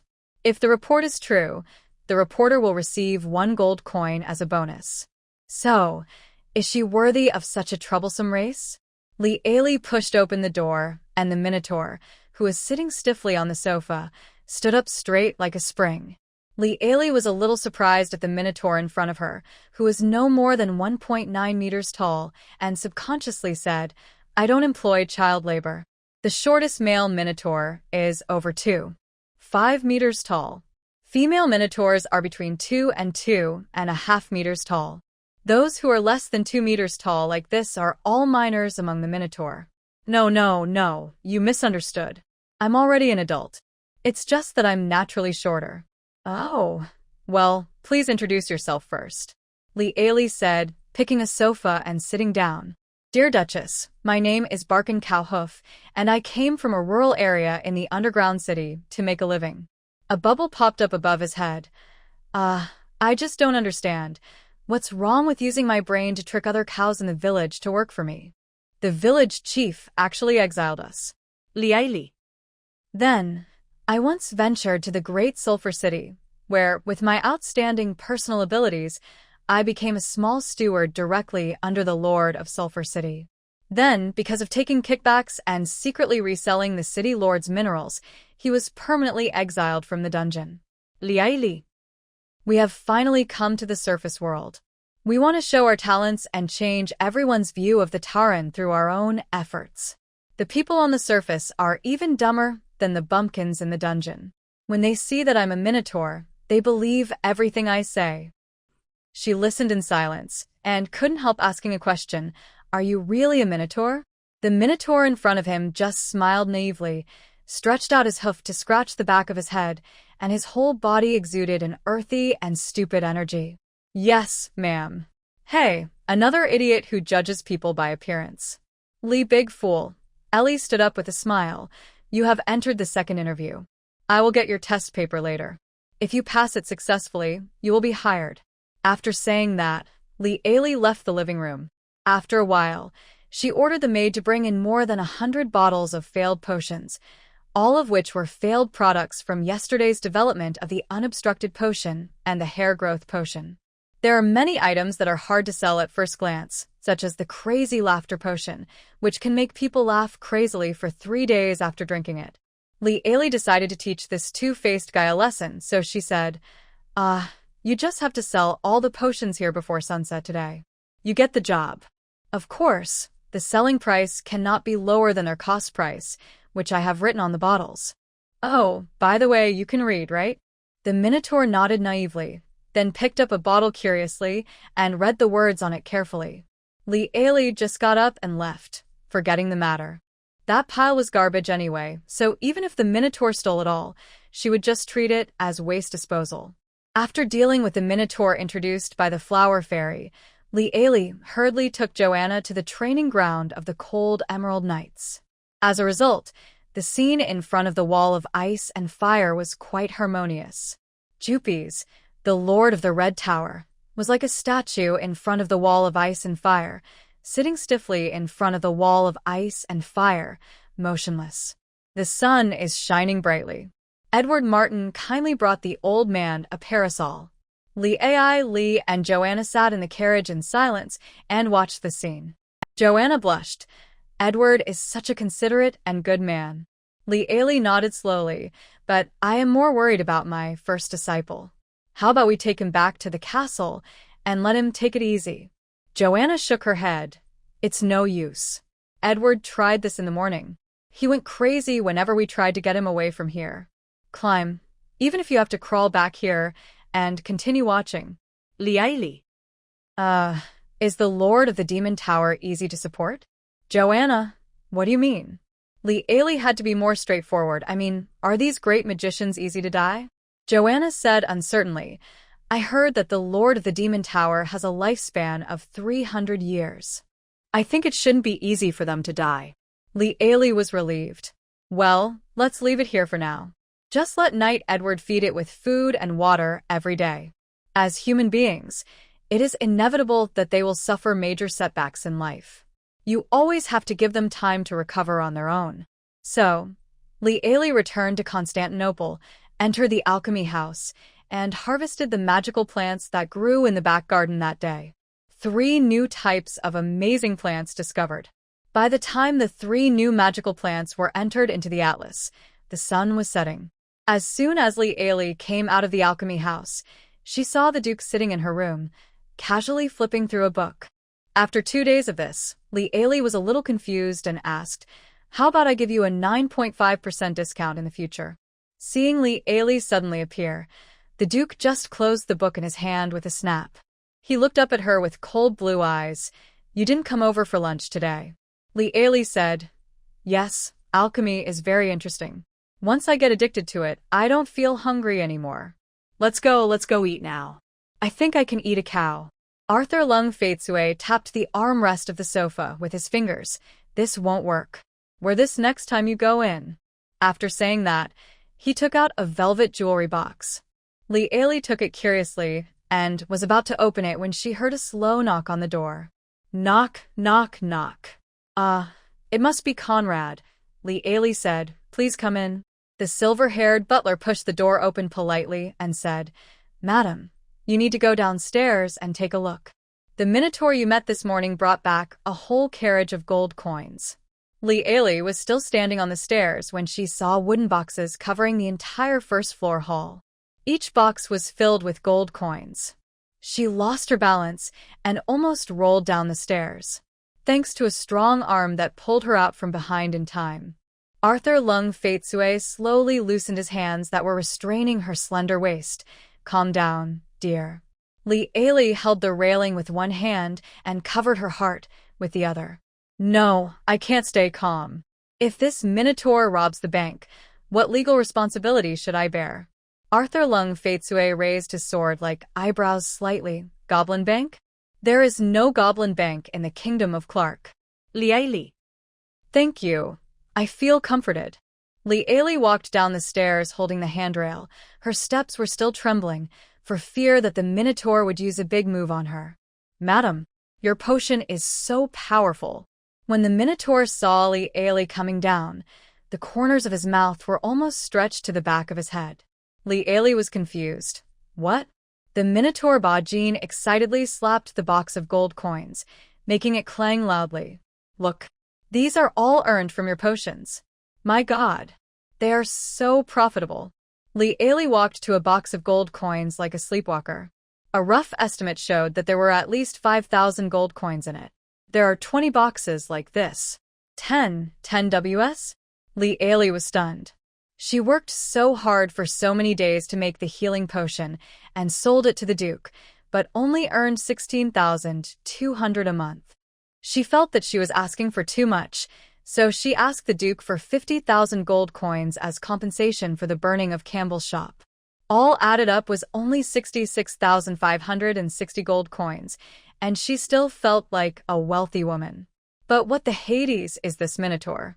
Not only did he sell out all of her junk in one day, he even sold the garbage for a whopping 100,000 gold coins. Li Ailey couldn't help but ask, "Can you tell me how you did it?" The Minotaur chuckled, revealing a mouthful of white teeth. "That's a long story."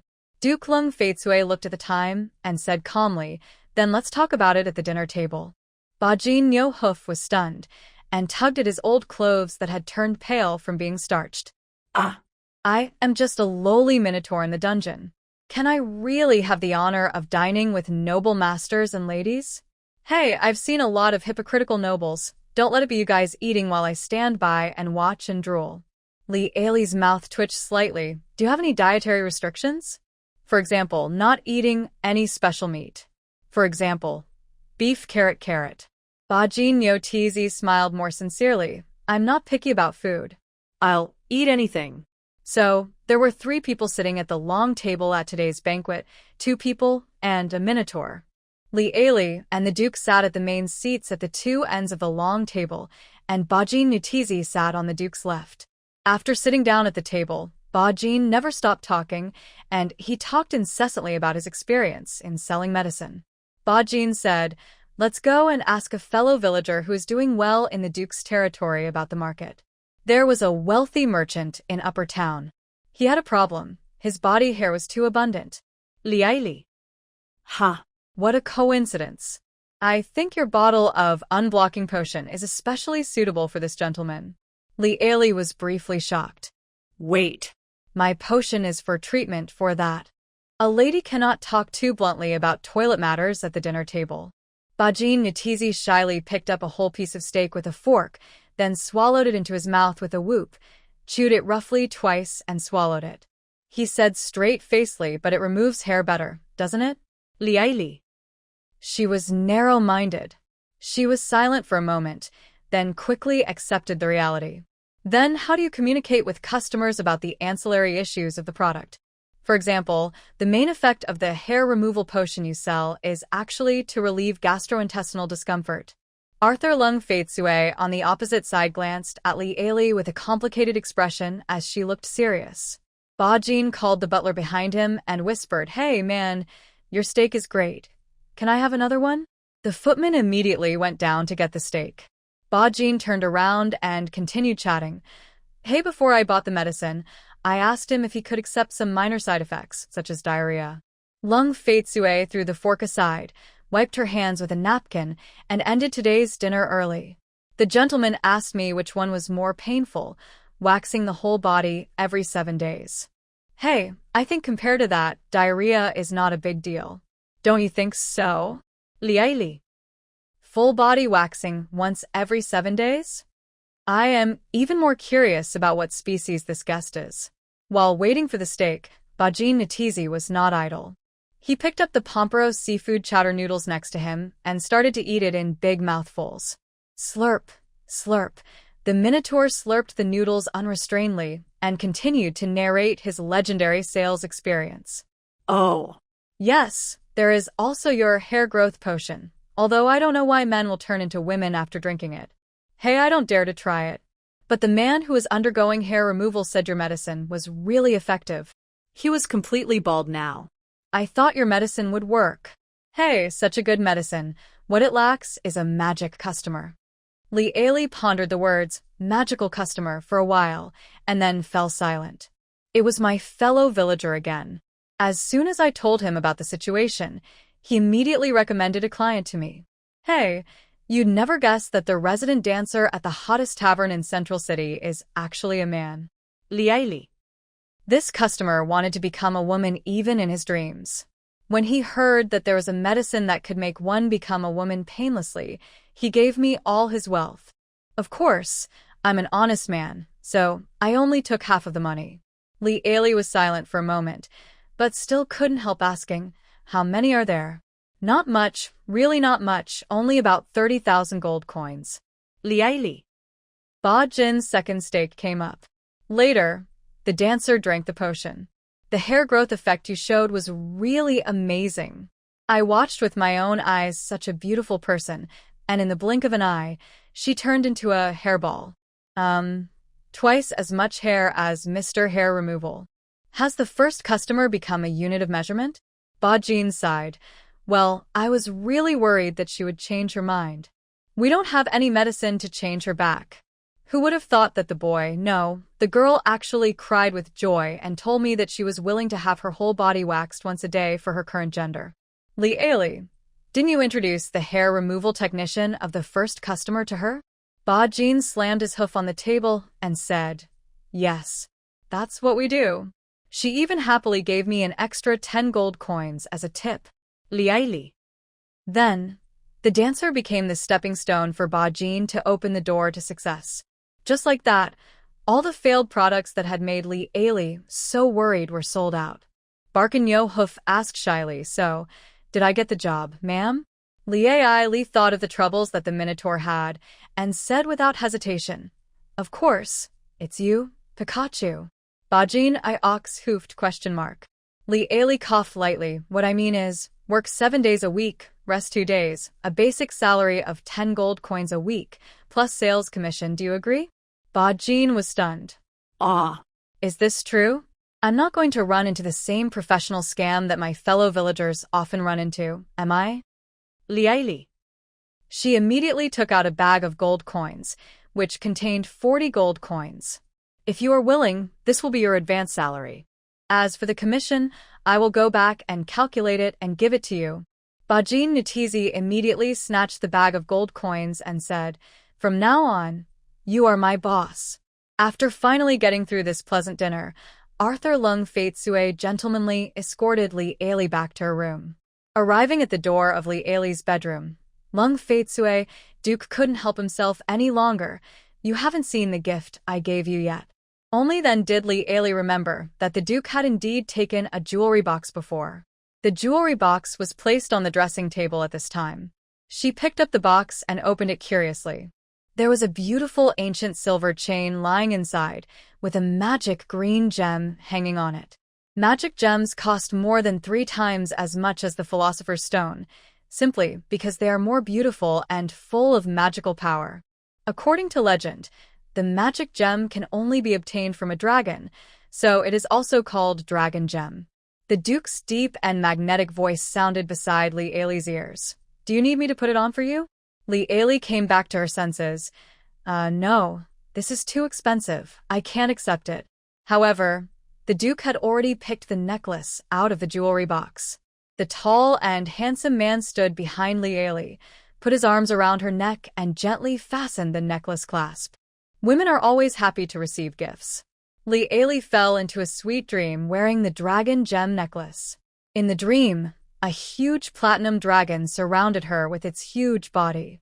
Then, a huge brush appeared in her hand, and the dragon looked at her with its ice blue eyes, forcing her to use the brush to brush its scales. Li Ailey doesn't want a brush. The platinum dragon pointed to the precious dragon gem necklace.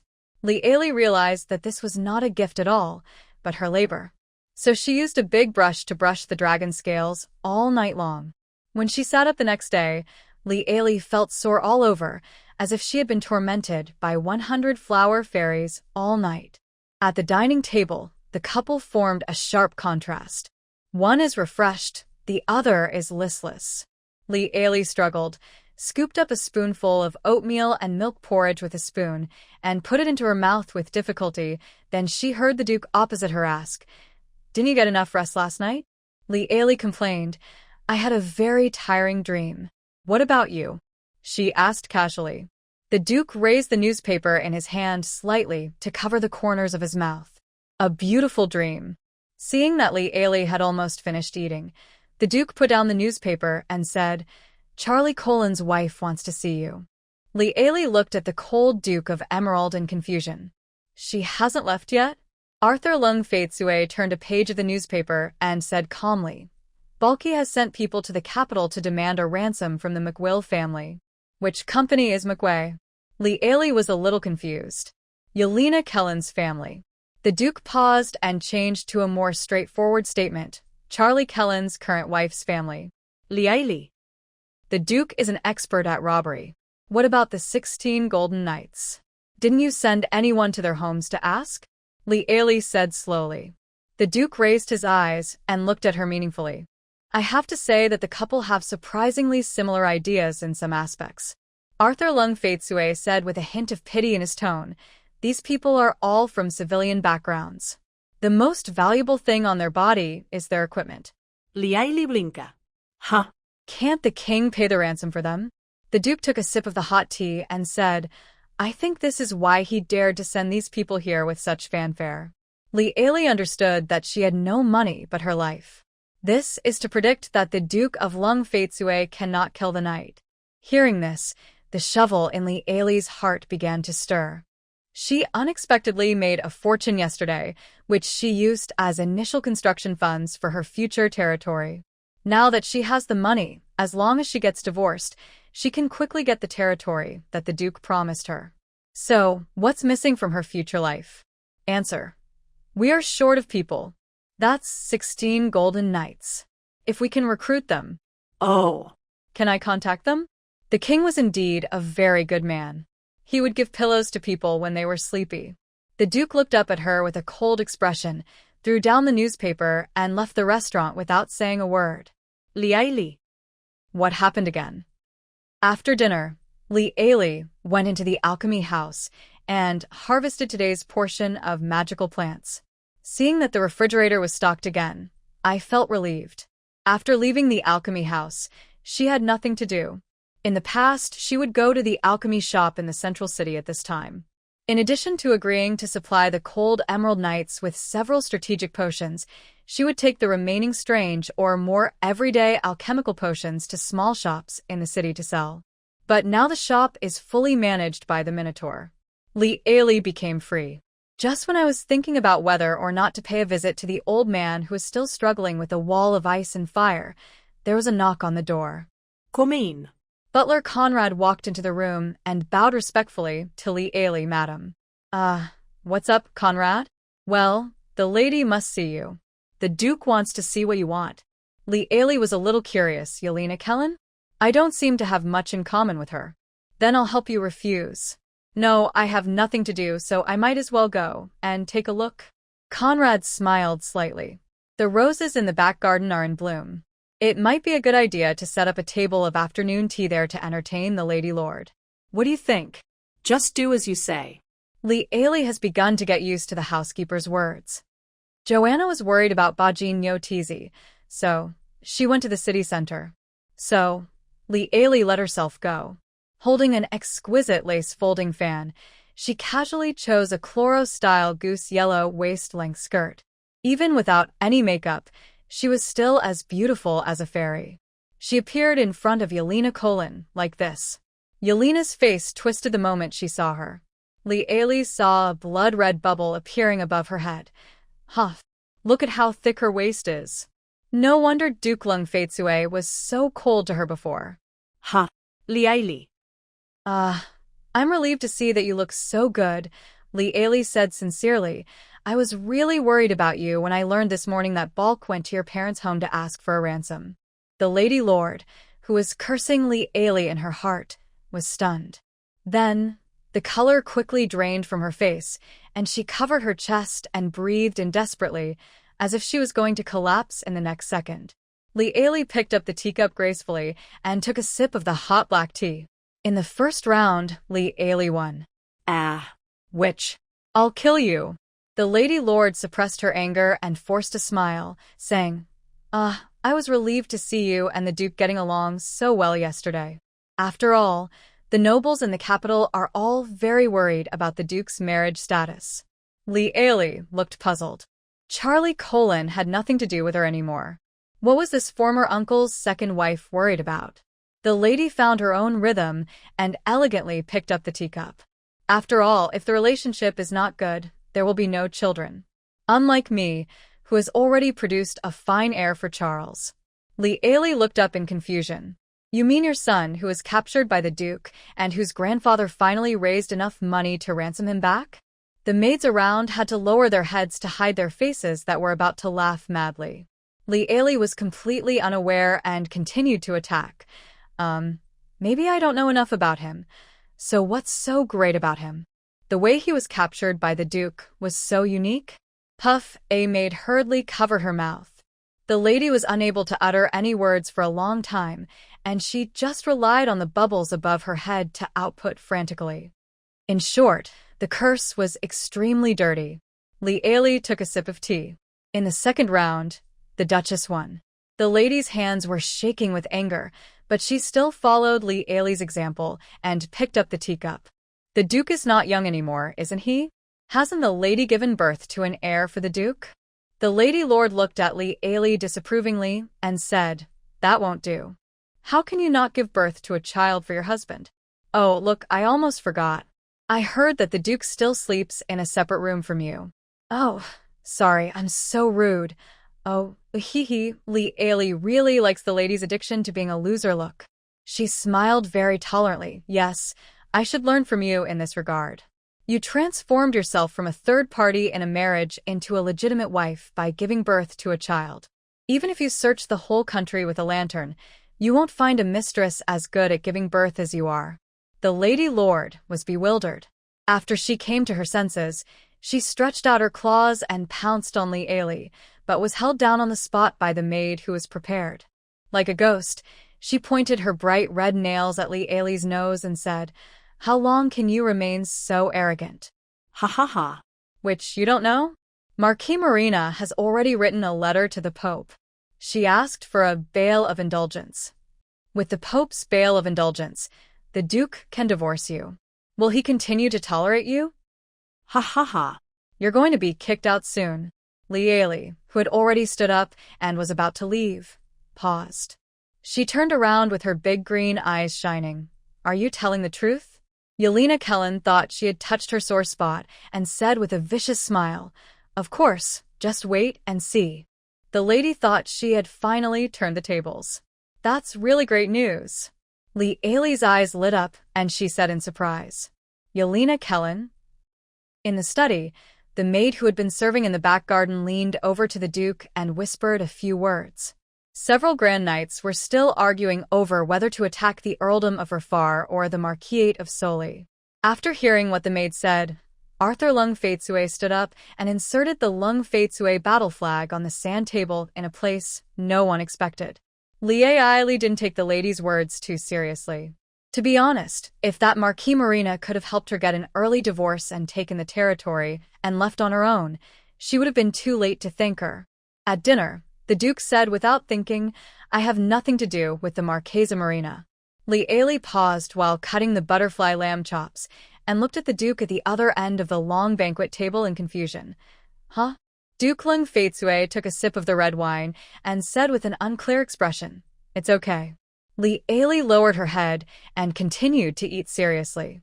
Today's main dish of the North Kitchen is the Valley Dwarf Stew, which is paired with butter bread sold in the elf forest. The taste is simply amazing. When it comes to stews, dwarves are experts. The roses in the back garden are in bloom, and the scenery is beautiful. The Duke said abruptly again. Lealie was full and leaning back in a high back chair, thinking about how to digest the food.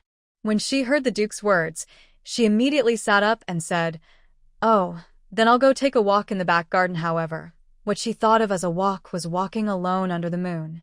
However, the reality is, a tall and handsome man walked beside her. Under the moonlight, their reflections partially overlapped, as if they were holding hands. If living in the South District is inconvenient, you can move to the North District, the Duke said in a light tone while looking at the sea of roses. Lealie was originally admiring the roses in the night, but was frightened to the point of almost exploding by this sudden remark. No, no, no, I live very well in the South District. Arthur Lung Faitsue. Oh, It's so late. I'm gonna go back to bed first. Good night. Then she ran away, picking up her skirt. For the next 2 days, the two of them were like playing hide and seek in the huge castle. It was almost time for breakfast, so Li Ailey dived into the alchemy house. Wait until the Duke goes to the knights in the morning, then run out and sneak into the north kitchen to eat. At lunchtime, she went into the alchemy house again, perfectly avoiding the time for lunch with the Duke. In the afternoon, when the Duke met with the Duke's civil servants to handle official business, she would sneak into the kitchen again. This kind of hide and seek lasted for 2 days. On the third day, Arthur Lung Faitsue blocked her at the door of the room. The tall and handsome man, fully clothed in armor, stood at the door of the room, blocking the little cat Li Ailey. He said calmly, "I'm going to war." He didn't mention the hide and seek of the past 2 days. Another war, where to fight. She remembered what she had overheard before. Before the autumn harvest, the knights of the Duke's territory wanted to start another war. Hearing this, the man raised his lips and smiled a little creepily. Earl Miguel. Li Ailey. Is it really okay to ask for the ransom and then start fighting? The two looked at each other in silence for a few seconds. Finally, Arthur Lung Faitsue turned and left without saying a word. Li Ailey ran to the window and watched the Duke in armor mount his warhorse. A group of knights stood on his left and right, holding banners high.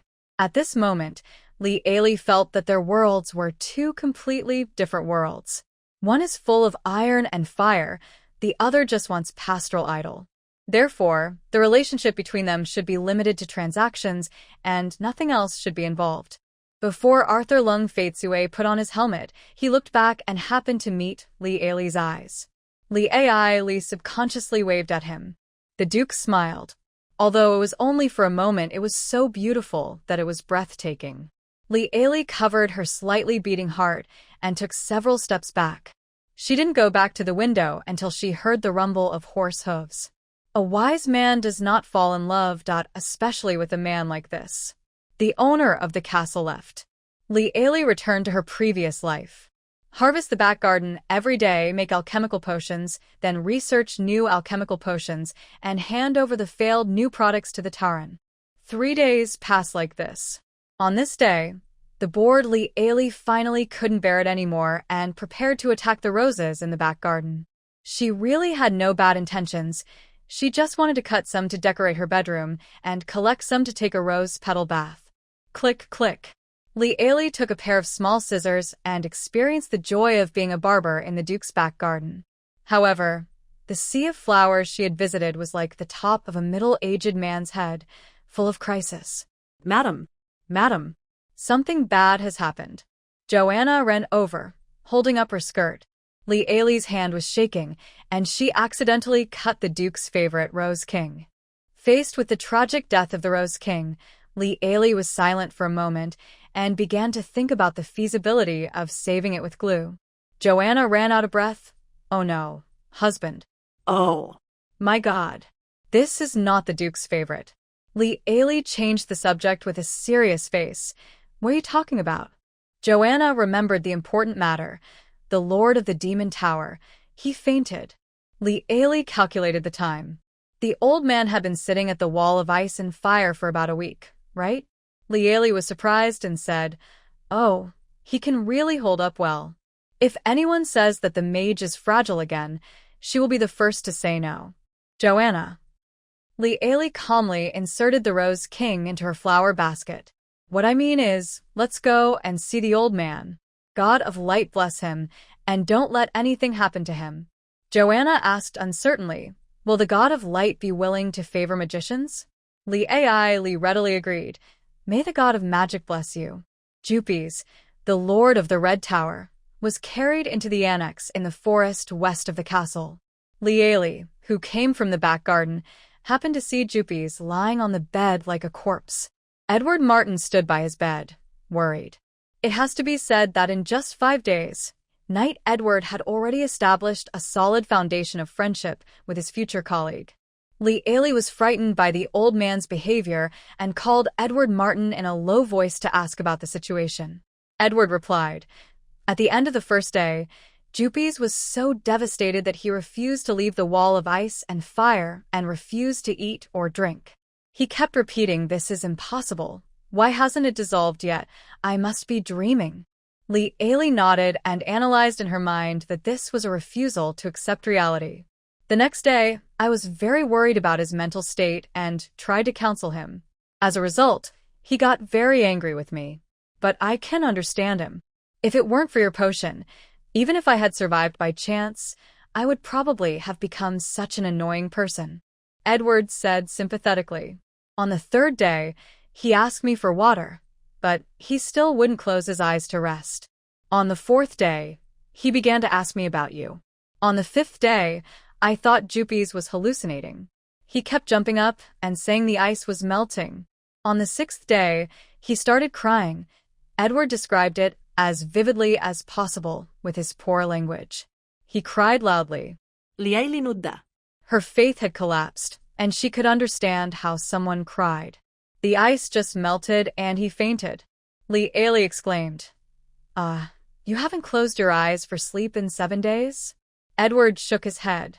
He's afraid that we'll throw an ice potion into the ice wall while he's asleep. Lee Ailey sighed and said, That's really great. I've heard of people training eagles, but this is the first time I've heard of someone training himself. Lee Ailey walked into the room, took out the Rose King, hidden in the flower basket, and carefully inserted it into Jupes' folded hands. Joanna, who saw this scene, said. Lee Ailey asked in a low voice, Tell me, if we frame this matter on me, the founding disciple, will the Duke believe it? Joanna. The sound of Lee Ailey's voice made Jupes sit up in shock from his dying illness. But it gave her a big scare.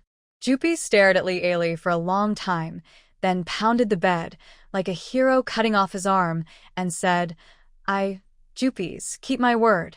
From today on, you are my alchemy teacher. There is no Jupes, the Lord of the Red Tower, in this world. There is only the alchemist apprentice Jupes. Lee Ailey immediately received a prompt from the alchemy house.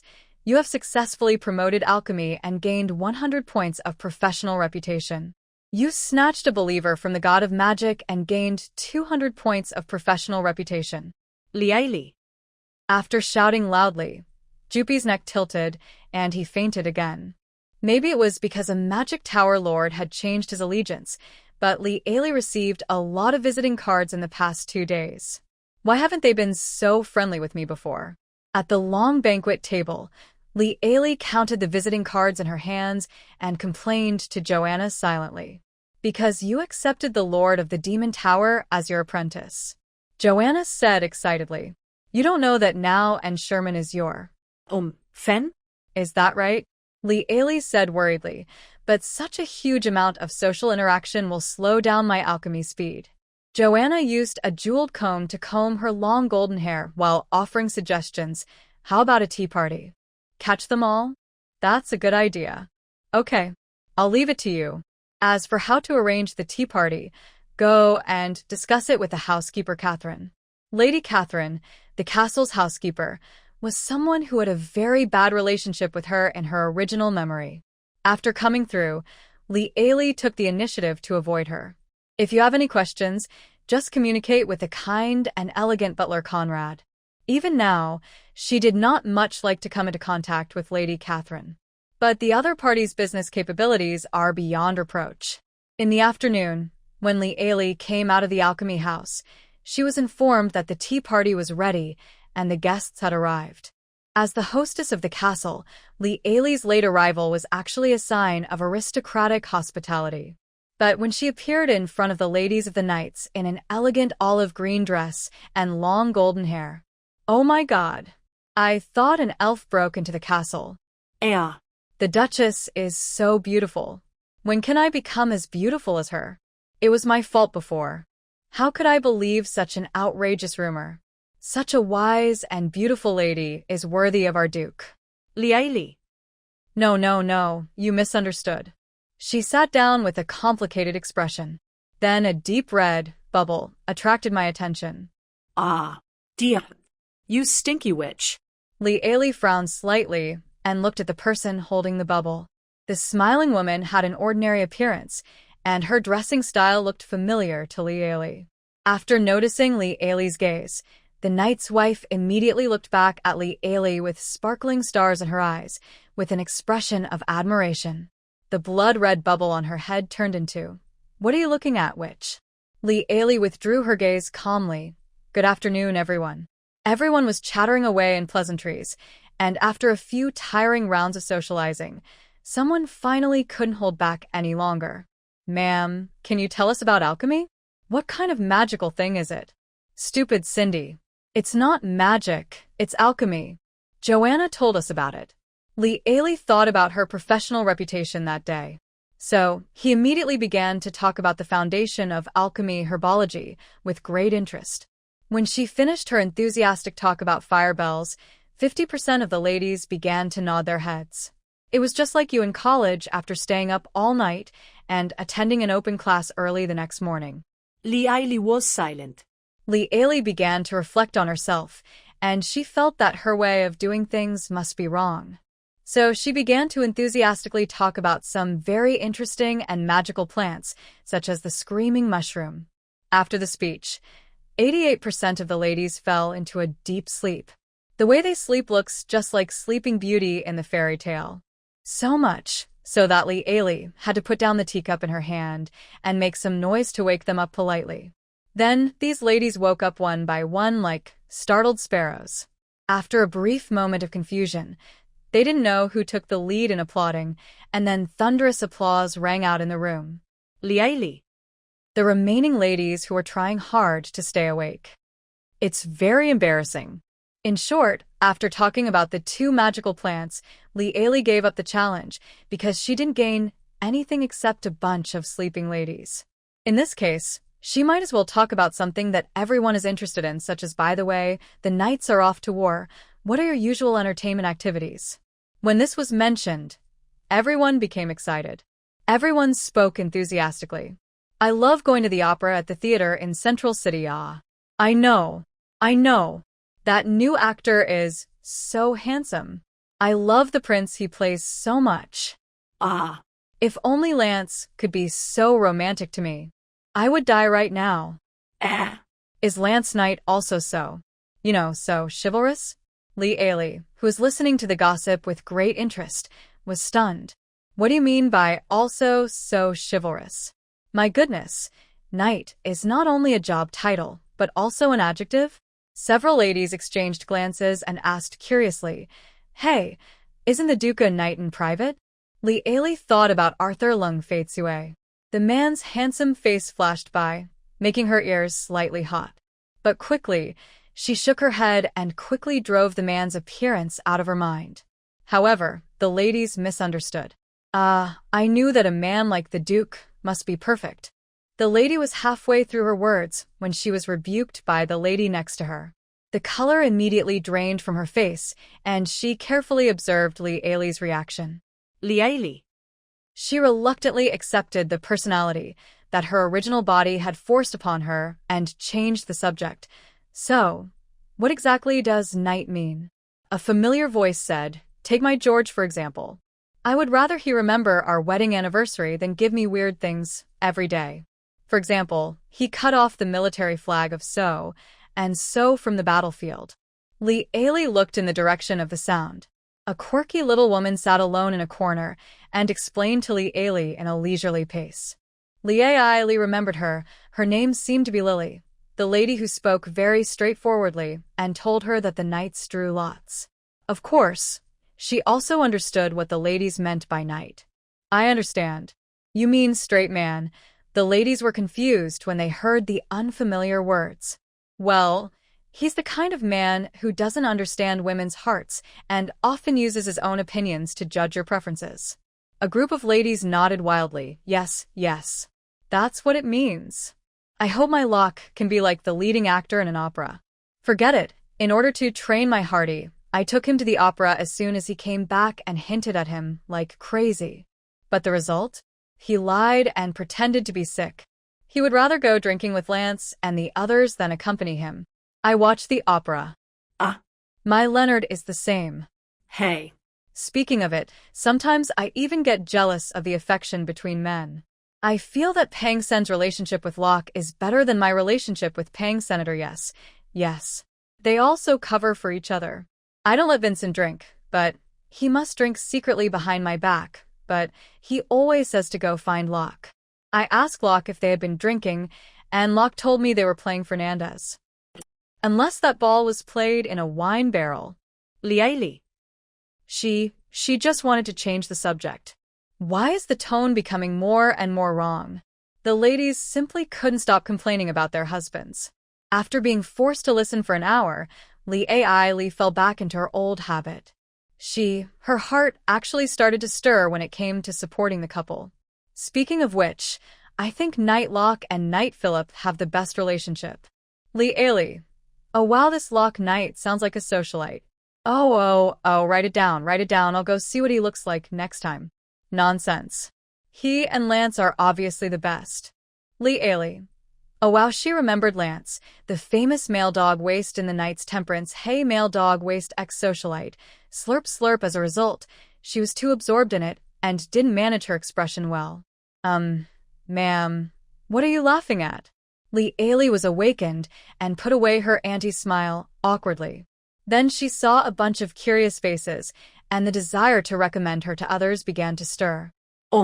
She couldn't help herself. Honey, have you ever heard of CP? A huge slowly appeared above the ladies' heads. Attract investment is 74/100. Only 26 left to get a small promotion. After Li shared the concept of CP with the simple and unpretentious Knight ladies. CP support is like a storm that sweeps across the ladies' entire social circle. At first, everyone was shocked, but after savoring it, it's really delicious. Many servants in the mansions in the upper city were surprised to find that their mistresses no longer frequently went to the theater to chase those pretty boys, but suddenly stayed indoors and stayed at their desks every day to write furiously. Moreover, when writing, I often have a weird ant smile on my face. A new niche gay literature is becoming popular in the uptown area. The preferences of the nobles are always a guide for businessmen. After the Grand Theater's revenue hit a new low, owner Mert Whalen finally couldn't take it anymore. He ran to the black market and posted a bounty. Investigate what the ladies in Central City are obsessed with. Recently reward 100 gold coins. In this world, there are always some Langmi who are willing to sacrifice their lives for gold coins. This group of ruthless people who accepted the task squatted in the garbage cans of the luxury houses in the upper city day and night, just to collect the most fresh information every day. Of course, this works. Half a month later, Mr. Mert Whalen, the owner of the Grand Theater, received such an investigation report. Ladies, you are obsessed with gay gossip. The situation is as follows. Mr. Melt was shocked after reading it, and his 3 views were shattered. But as a good businessman, Boss Melt, after taking a breath, soon discovered the huge business opportunities. So, he immediately called all the actors and held an emergency meeting. The next day, an opera titled The Duke and the Knight was hastily released. Mert Whalen nervously sent the performance program to the ladies living in the upper town. Until the tickets for the performance went on sale, he was praying devoutly to the god of wealth. And then his tickets sold out. Mert Whalen was so happy that if his ears weren't blocking his view, the corners of his mouth would have stretched to the back of his head. But the good news doesn't stop there.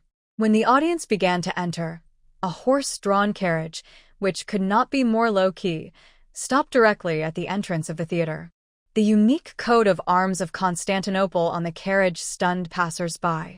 The noble and beautiful Duchess Li Lung Faitsue got out of the car excitedly. After receiving the news, Melt Whalen ran out immediately. The moment he saw Li, he was so excited that his brain was deprived of oxygen. Quick. He supported the guy beside him. Quickly slap me. See if I am doing it. Before he could finish the word dream, he heard a loud slap and his fat face was slapped. The waiter lowered his voice in worry. The mad lady may not be here to show support. Just based on the word Duke, I think it's more likely that she's here to mess things up. Mert Whalen woke up from his dream of getting rich overnight and immediately shuddered. But it was too late. Li Ailey heard the slapping sound and looked over curiously. Then, she saw a slightly plump middle-aged man with a half-swollen face, giving her a smile that was uglier than crying. Li Ailey. My dear Duchess, what brings you here? Li Ailey looked at the trembling bubble above the theater owner's head with great interest and pointed at the huge sign of the theater in a mischievous manner. Maybe it was the forbidden love and the ultimate love between the Duke and the Knight that attracted me here? Li Ailey quoted the slogan on the sign. What I was thinking was, this boss knows how to hype up CP. The boss was almost scared to death. But he was ready to perform. If he dared to go on strike now, the ladies who bought the tickets would definitely tear him apart alive. Seeing that the poor honest man was about to be frightened to death, Li Ailey coughed lightly and said, Okay, no more jokes. I was also invited to enjoy your theater's new work. After saying that, she took out the ticket. One moment is Hades, the next moment is heaven. This is probably how Mert Whalen feels at this moment. After the ladies took their seats, the performance officially began. Maybe the news that the Duchess was coming to see the play had spread, but on the stage, the two male actors looked like peacocks spreading their tails. When humans let go of certain bottom lines, they will exude a kind of beauty of giving it their all.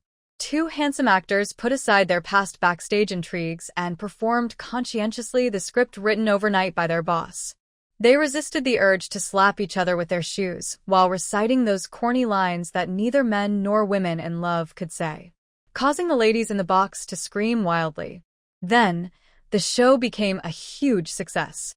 When they were leaving the stage, the two were almost drowned by the roses thrown onto the stage.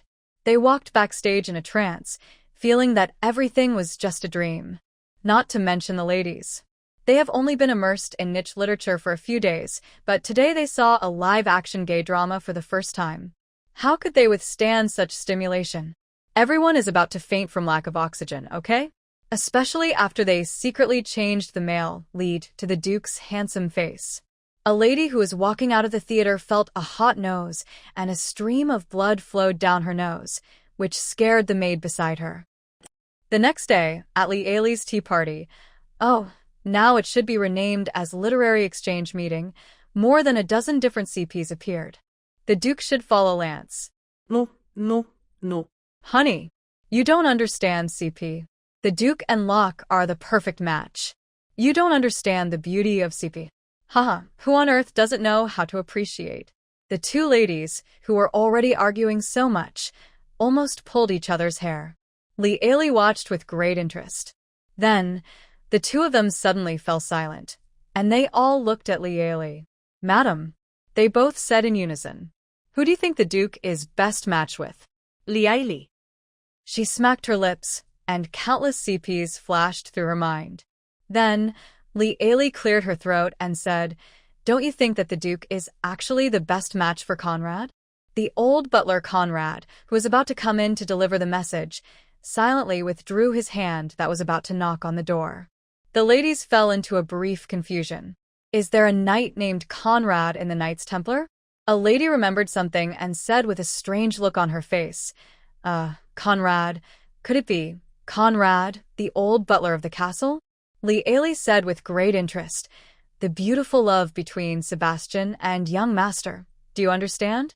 The ladies were all silent, and then said in unison, Hades. Cult. Li Ailey. At this moment, there were heavy knocks on the door. Knock, knock, knock. Every sound seems to silently express the vicissitudes of the heart of the person knocking on the door. Come in. Conrad walked towards the lady step by step with extremely heavy steps. Countless scrutinizing gazes were like sharp arrows, looking the old butler, who was experiencing a storm in his heart, from head to toe several times. The ladies exchanged glances. It was the first time that Li Ailey saw the bubbles above their heads so uniform. It is indeed a cult. Li Ailey. Conrad took a deep breath to prevent himself from falling off the guard. Madam, the prince has sent a letter. Li Ailey couldn't see the bubbles above Conrad's head, but she still couldn't help but smile guiltily. She picked up the letter opener, and open the letter. Well, sisters, it's good news. They won the battle and are expected to be back, in early December. Boys. Polish your armor. We're almost to Canterlot. Especially the unmarried bachelors, hey. Polish your armor carefully. Maybe your significant other is among the people waiting to welcome you. The experienced knights loudly passed on their experience to the knights around them. Sir, can we really find a girl this way? An old hand in the Knights' Temperance laughed and said, Silly boy, half of the knights in our Knights' Temperance find their wives in this way. Several single knights immediately polished their armor until it shined. Perhaps because they were eager to go home, everyone sped up their pace without any prior agreement, until the horses' hooves stepped into the gate of the central city. The citizens gave a warm welcome as always. Just 10 minutes later, the old knights in the group frowned. Lance. Is it my illusion? Why do I feel that? The way the girls look at us is so weird. Lance frowned as well. It doesn't seem so. Why do I feel like their looks are more frightening after you come closer? Locke pulled the reins, slowed down, and came over. Then I heard a little girl screaming in the crowd. What I knocked on was real. I'm dead.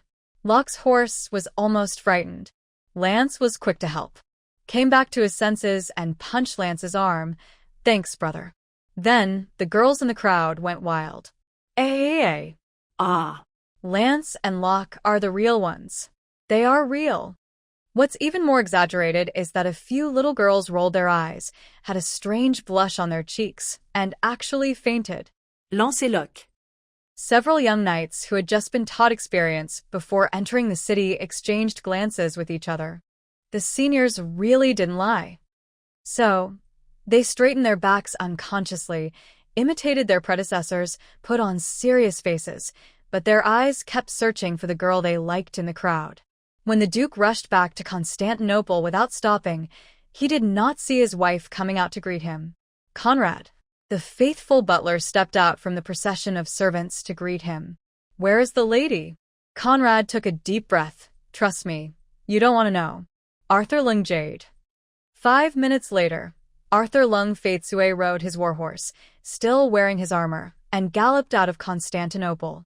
There were also several squire knights accompanying him. 30 minutes later, Arthur Lung Faitsue dismounted in front of the Central Theater with an expressionless face and walked in without saying a word. 45 minutes later, the faces of the Duke of Lung Faitsue and his squire knights all turned green. 46 minutes later, the cold Emerald Duke stared at the Duke, who was passionately kissing the Grand Knight Commander on the stage, and the corners of his mouth slowly lifted up, revealing a cold smile. The accompanying knights shuddered in unison. Give it to me. Arthur Lung Faitsue used up all his life's education to avoid swearing. Copy it here. Li Ailey was carried all the way back to Constantinople. She was very confused. It wasn't until the Duke kicked open the bedroom door and threw her onto the soft big bed that she came to her senses. Arthur Lung Faitsue stood beside the bed, raised his finger, and pointed at Li Ailey several times, but did not say a word. Just wait for me. The Duke squeezed out these words after a long time, then left Li Ailey's bedroom with a dark face. There were ping-bang noises outside the door, as if the collections in the corridor were being brutally persecuted. Li Ailey realized it late, and was so scared that her scalp was about to explode. Didn't they say that the knights would return in early December? Today is only November 29th. I had agreed with the theater owner that this would be the last pure love opera, and all the rest of December would be normal operas. I'm going to die. Thinking of the man's appearance just now, Li Ailey shuddered very much. Then he decisively took refuge in the alchemy house. As for poor Mr. Mert Whalen, she could only say sadly, I would rather die than let my friend die. May the god of light bless the poor boss. This time it's true. Bless him. May the good man live a peaceful life. Well, I have been obsessed with CP recently and cannot extricate myself. Well, it's definitely not because she follows her heart that she reflects on herself so deeply. Is it a sin for girls to like to eat sugar? Of course not. She. Hope the other ladies are doing well. Ugh, her conscience hurts. So, relying on some snacks that she had moved in earlier, Lee Ailey stayed in the alchemy house for 3 days in a row. Only then did he take the exploratory step with hesitation. The bedroom was bright and sunny. Lee Ailey looked around nervously, but did not see the figure of the Duke. Guessing that someone should be dealing with the night's affairs at this time, Lee breathed a sigh of relief. Decided to sneak into the north kitchen and have a good meal. After eating the Avison yellow cream cookies made by the elves for 3 consecutive days, she was about to throw up. However, as soon as the door opened, the handsome Duke sat on the seat in the middle of the aisle like a leopard waiting for its prey, raised his eyelids and looked at Lee Ailey quietly. Lee Ailey. Is it that necessary? Really, is it that necessary? The man looked at her for a long while, then chuckled. Oh, 3 days. Lee Ailey. Arthur Lung Faitsue waved the parchment in his hand.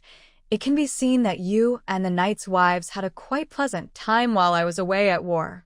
Lee Ailey noticed that it was the most popular literary work in the ladies' circle, The Runaway Knight of the Tyrannical Duke. The reason why it is so popular is the hot 18x throughout. Away might be dying, being killed by the Duke. The Duke withdrew his hand and said calmly, Joanna. Outside the door, Joanna limped in. Lee Ailey retreated completely out of cowardice in an instant. She almost rushed forward to fight with Arthur Lung Faitsue. Are you a man?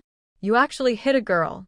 Before she could utter a single curse word, Joanna, with her cheeks flushed red, hugged her and covered her mouth. The Duke smiled grimly. Go on. How am I? Joanna shuddered and let go of her hand tremblingly, but tried hard to wink at Lee Ailey. Lee Ailey coughed lightly. Cough. It's been a long time since we last met. Congratulations on your victory and another great battle. Duke. Joanna. The Duke stared at Lee Ailey's pretty face for a long time without saying a word. There's a Fenna Knights ball game today. Let's go and watch it. Arthur Lung Faitsue did not give Lee Ailey a chance to refuse.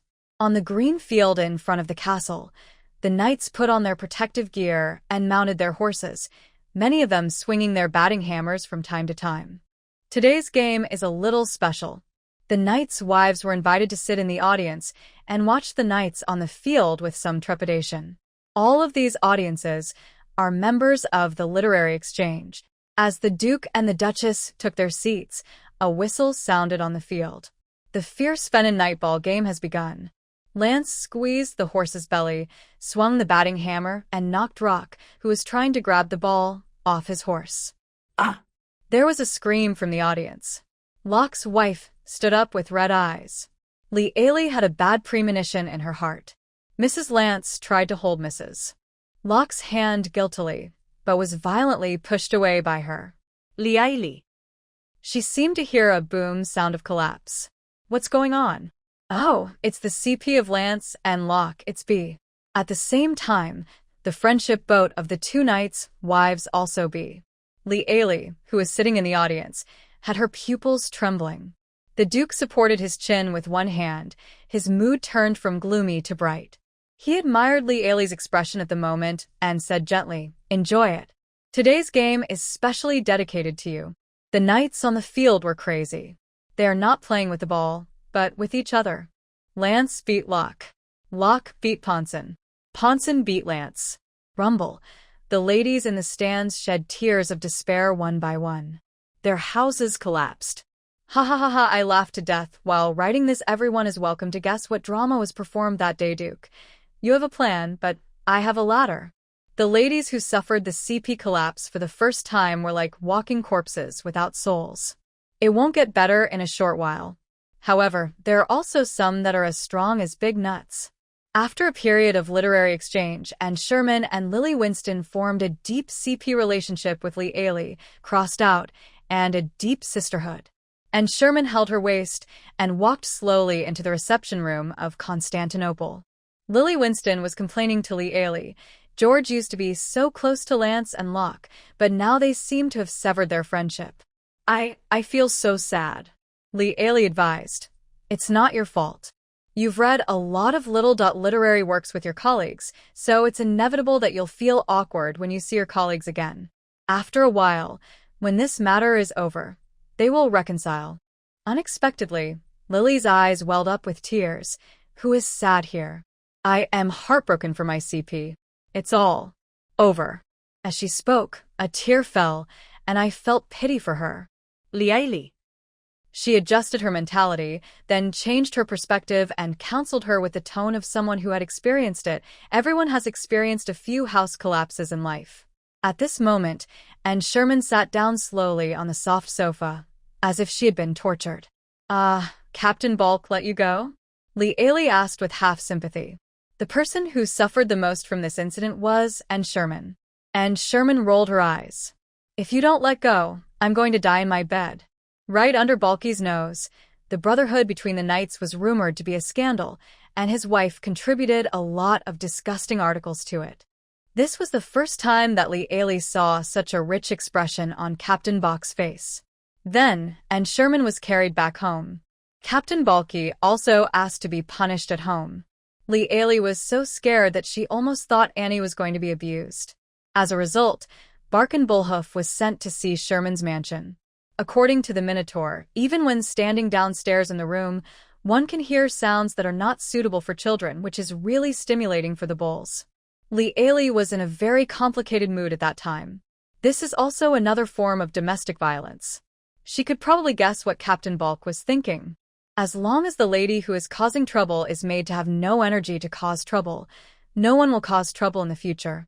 As the president of the Constantinople Literary Exchange Association, Liaili asked the two exhausted vice presidents seriously, "So, should our literary association continue?" Unexpectedly, Anne Sherman, who looked battle-damaged before, suddenly burst into flames of war. Of course. Lily also bit her lips. Her big watery eyes were full of unyielding fighting spirit, raised her little fist. Life goes on. CP doesn't stop. Liaili patted the sofa cushion and said, "Then, from today on, the literary exchange will move to the underground." And suggested, "We need to develop a complete set of codes and also move the transmission location to your alchemy shop in the central city." While the ladies were plotting, Joanna, who was keeping watch outside, immediately knocked on the door of the reception room. Knock, knock, knock. When they heard the knock on the door, the two visiting ladies were like cats with their fur standing on end, especially Anne, whose face turned pale. Liaili heaved a sigh of relief when she heard the agreed code. "It's okay, it's Conrad." She had been walking around the Duke these past 2 days, and every time she saw the Duke looking at her with a dark look in his eyes, she felt that this man was always thinking about how to execute her on the spot. She even began to seriously consider the possibility of running away again. "Ma'am," Conrad walked into the reception room. "Your apprentice Jupes Merc wants to see you." Only then did Liaili remember Jupes, the founding disciple whom she had forgotten for a long time. Hateful. The fanfiction written by ladies is so good. She was so addicted to it that she even left her first disciple alone for more than a month. Jupes strode in. Liaili almost didn't recognize Jupes when she saw his drastically changed appearance. He shaved off the long hair and beard that were standard for a magician, and now had a neat crew cut and a small mustache tightly wrapped around his mouth, making him look more like a knight. Liaili. Oh. What on earth did her first disciple experience in this month? Jupes stood in front of Liaili stiffly. "Teacher." The affectionate word teacher almost made Liaili stand up. "Well, come and sit down. Look at me. I have been busy with many internal affairs of the castle and have not taken care of you." As soon as she finished speaking, she received death stares from Conrad and Lily. The bubbles above the three people's heads were extremely consistent. Lie. Jupes hurriedly said, "Teacher, please don't say that." During this time, with Edward's help, I also sorted myself out. This month is very precious to me. If I didn't have this month, it would be a sin for me to rashly touch the sacred alchemy. Liaili. "Edward, you," Jupes said, standing up excitedly and waving his arms. "Alchemy is great. It shouldn't be buried in obscurity. It just so happens that the Magic Exchange Summit is about to begin. I decided to bring the Great Ice Potion and let the ignorant magicians see the magical alchemy." Ah ha ha ha ha. D. Li. She almost believed it just now. The Duchess stood up and patted the rebellious first disciple with deep emotion. Master will go get you some medicine right away. So, Jupes left Constantinople with 10 bottles of ice potion and a strange smile on his face. And Sherman frowned slightly. I heard from Balk that the blue, miracle water is very expensive. The knights have to exchange it for military merits. Even so, the Grand Knights are complaining that there is not enough of this magical potion. Ellie, you trust the former lord of the Demon Tower too much. Annie hated magicians. When she saw Li giving the old man 10 bottles of magical ice potion, she became extremely jealous. Li remembered the long list of revenge list that appeared above Jupes' head when he left. After a brief silence, she patted Annie's shoulder and comforted her. Believe me, he went to use magic to defeat magic. Annie? Lily said George also said that it would be better if there were more potions. They both looked at Li expectantly. In the eyes of the ladies, the potion is equivalent to the guarantee of their husbands' lives. Only when there is enough medicine can their husbands return home safely. Li was also worried. Originally, she thought that with a few hundred reputation points, the daily output from the back garden would be enough to supply the Duke's knights. But the fact is that war does consume resources. If a war really breaks out, her daily output will not be enough to supply the needs of a small team of knights in the Knights Templar. Open source is imperative. Speaking of which, the Duke previously commissioned the Adventurers Guild to search for the water flower and the Terra root. Calculating the time, there should be results soon. At that time, she could try to find some talented ladies among the ladies and teach them the method of making the red medicine. Madam, the Duke asks you to go to his study. Conrad said after seeing Jupes off. News came from the capital that the king awarded the 16 golden knights the Medal of Valor. Then they were sent to feed the horses. Li heard these words when she came in. Ah, what a sin. Those are 16 golden knights. Li felt very sorry. Seeing her coming in, all the knights in the study stood up suddenly and beat their chests in greeting. There was a dull bang, which startled Li. Ma'am, without your healing potion, this campaign would not have been without sacrifice. On behalf of the lives you saved, we express our highest respect to you. The knights bowed their heads and saluted. Li waved her hands quickly. No. The potion was purchased by your Duke with gold coins. You should thank him. Unexpectedly, the Duke also stood up and hit her chest lightly. No, without your alchemical potion, no amount of gold coins can buy the knight's life. The handsome Duke's blue eyes were unusually gentle. So, is it true that the production of healing potion can no longer be increased? Asked George Winston, who replaced Balk as the deputy commander of the Cold Emerald Knights. Li said distressedly, unless we can find a large number of water flowers and Terra roots. Is there still no response from the Adventurers Guild? The Duke asked with a frown. Balk rubbed his nose awkwardly. In fact, there was already news the day before yesterday. But I was so busy taking care of Annie that I forgot about it. Li. You are really good. The day before yesterday, this sensitive time, made the men in the house think of their ladies' literary works again. Many people have bulging blue veins on their foreheads. Especially the Duke himself, who single-handedly destroyed the entire Knights Templar in various literary works.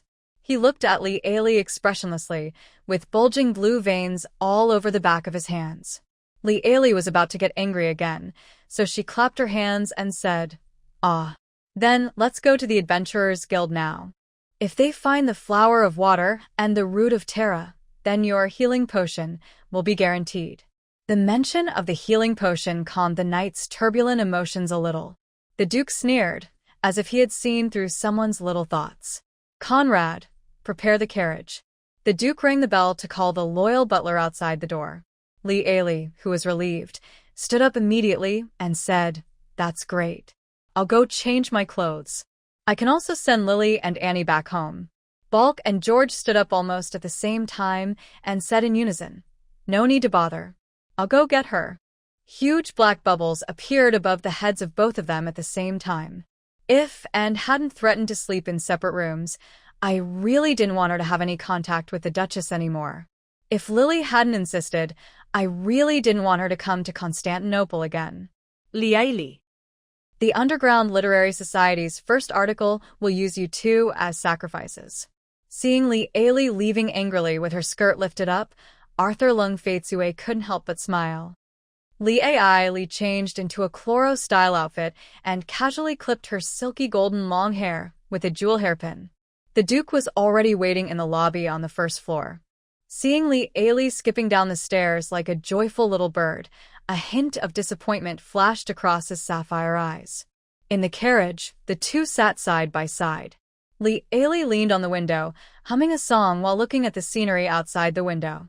As a result, I saw the Duke's reflection. The handsome man tilted his head, supporting it with one hand, and looked at her quietly. Liaili froze suddenly. She turned around slowly and said, "Excuse me, what are you looking at?" Arthur Lung Faitsue withdrew his gaze indifferently. Nothing. The carriage stopped in front of the Adventurers Guild. When the branch president heard that the Duke was coming, he ran at the speed of a 100-meter sprint and finally met the Duke at the gate in time. "Your Highness, what brings you here?" The Duke held out his hand toward the carriage. The branch president was curious about what kind of person could be treated like this by this notorious Duke. Suddenly, a slender white hand stretched out from the luxurious carriage and gently placed on the Duke's palm. The branch president of the Adventure Guild, Glenn Spear, saw a peerless beauty slowly getting off the carriage. Her appearance is stunning. Grant was stunned until he received a warning from the Duke's gaze.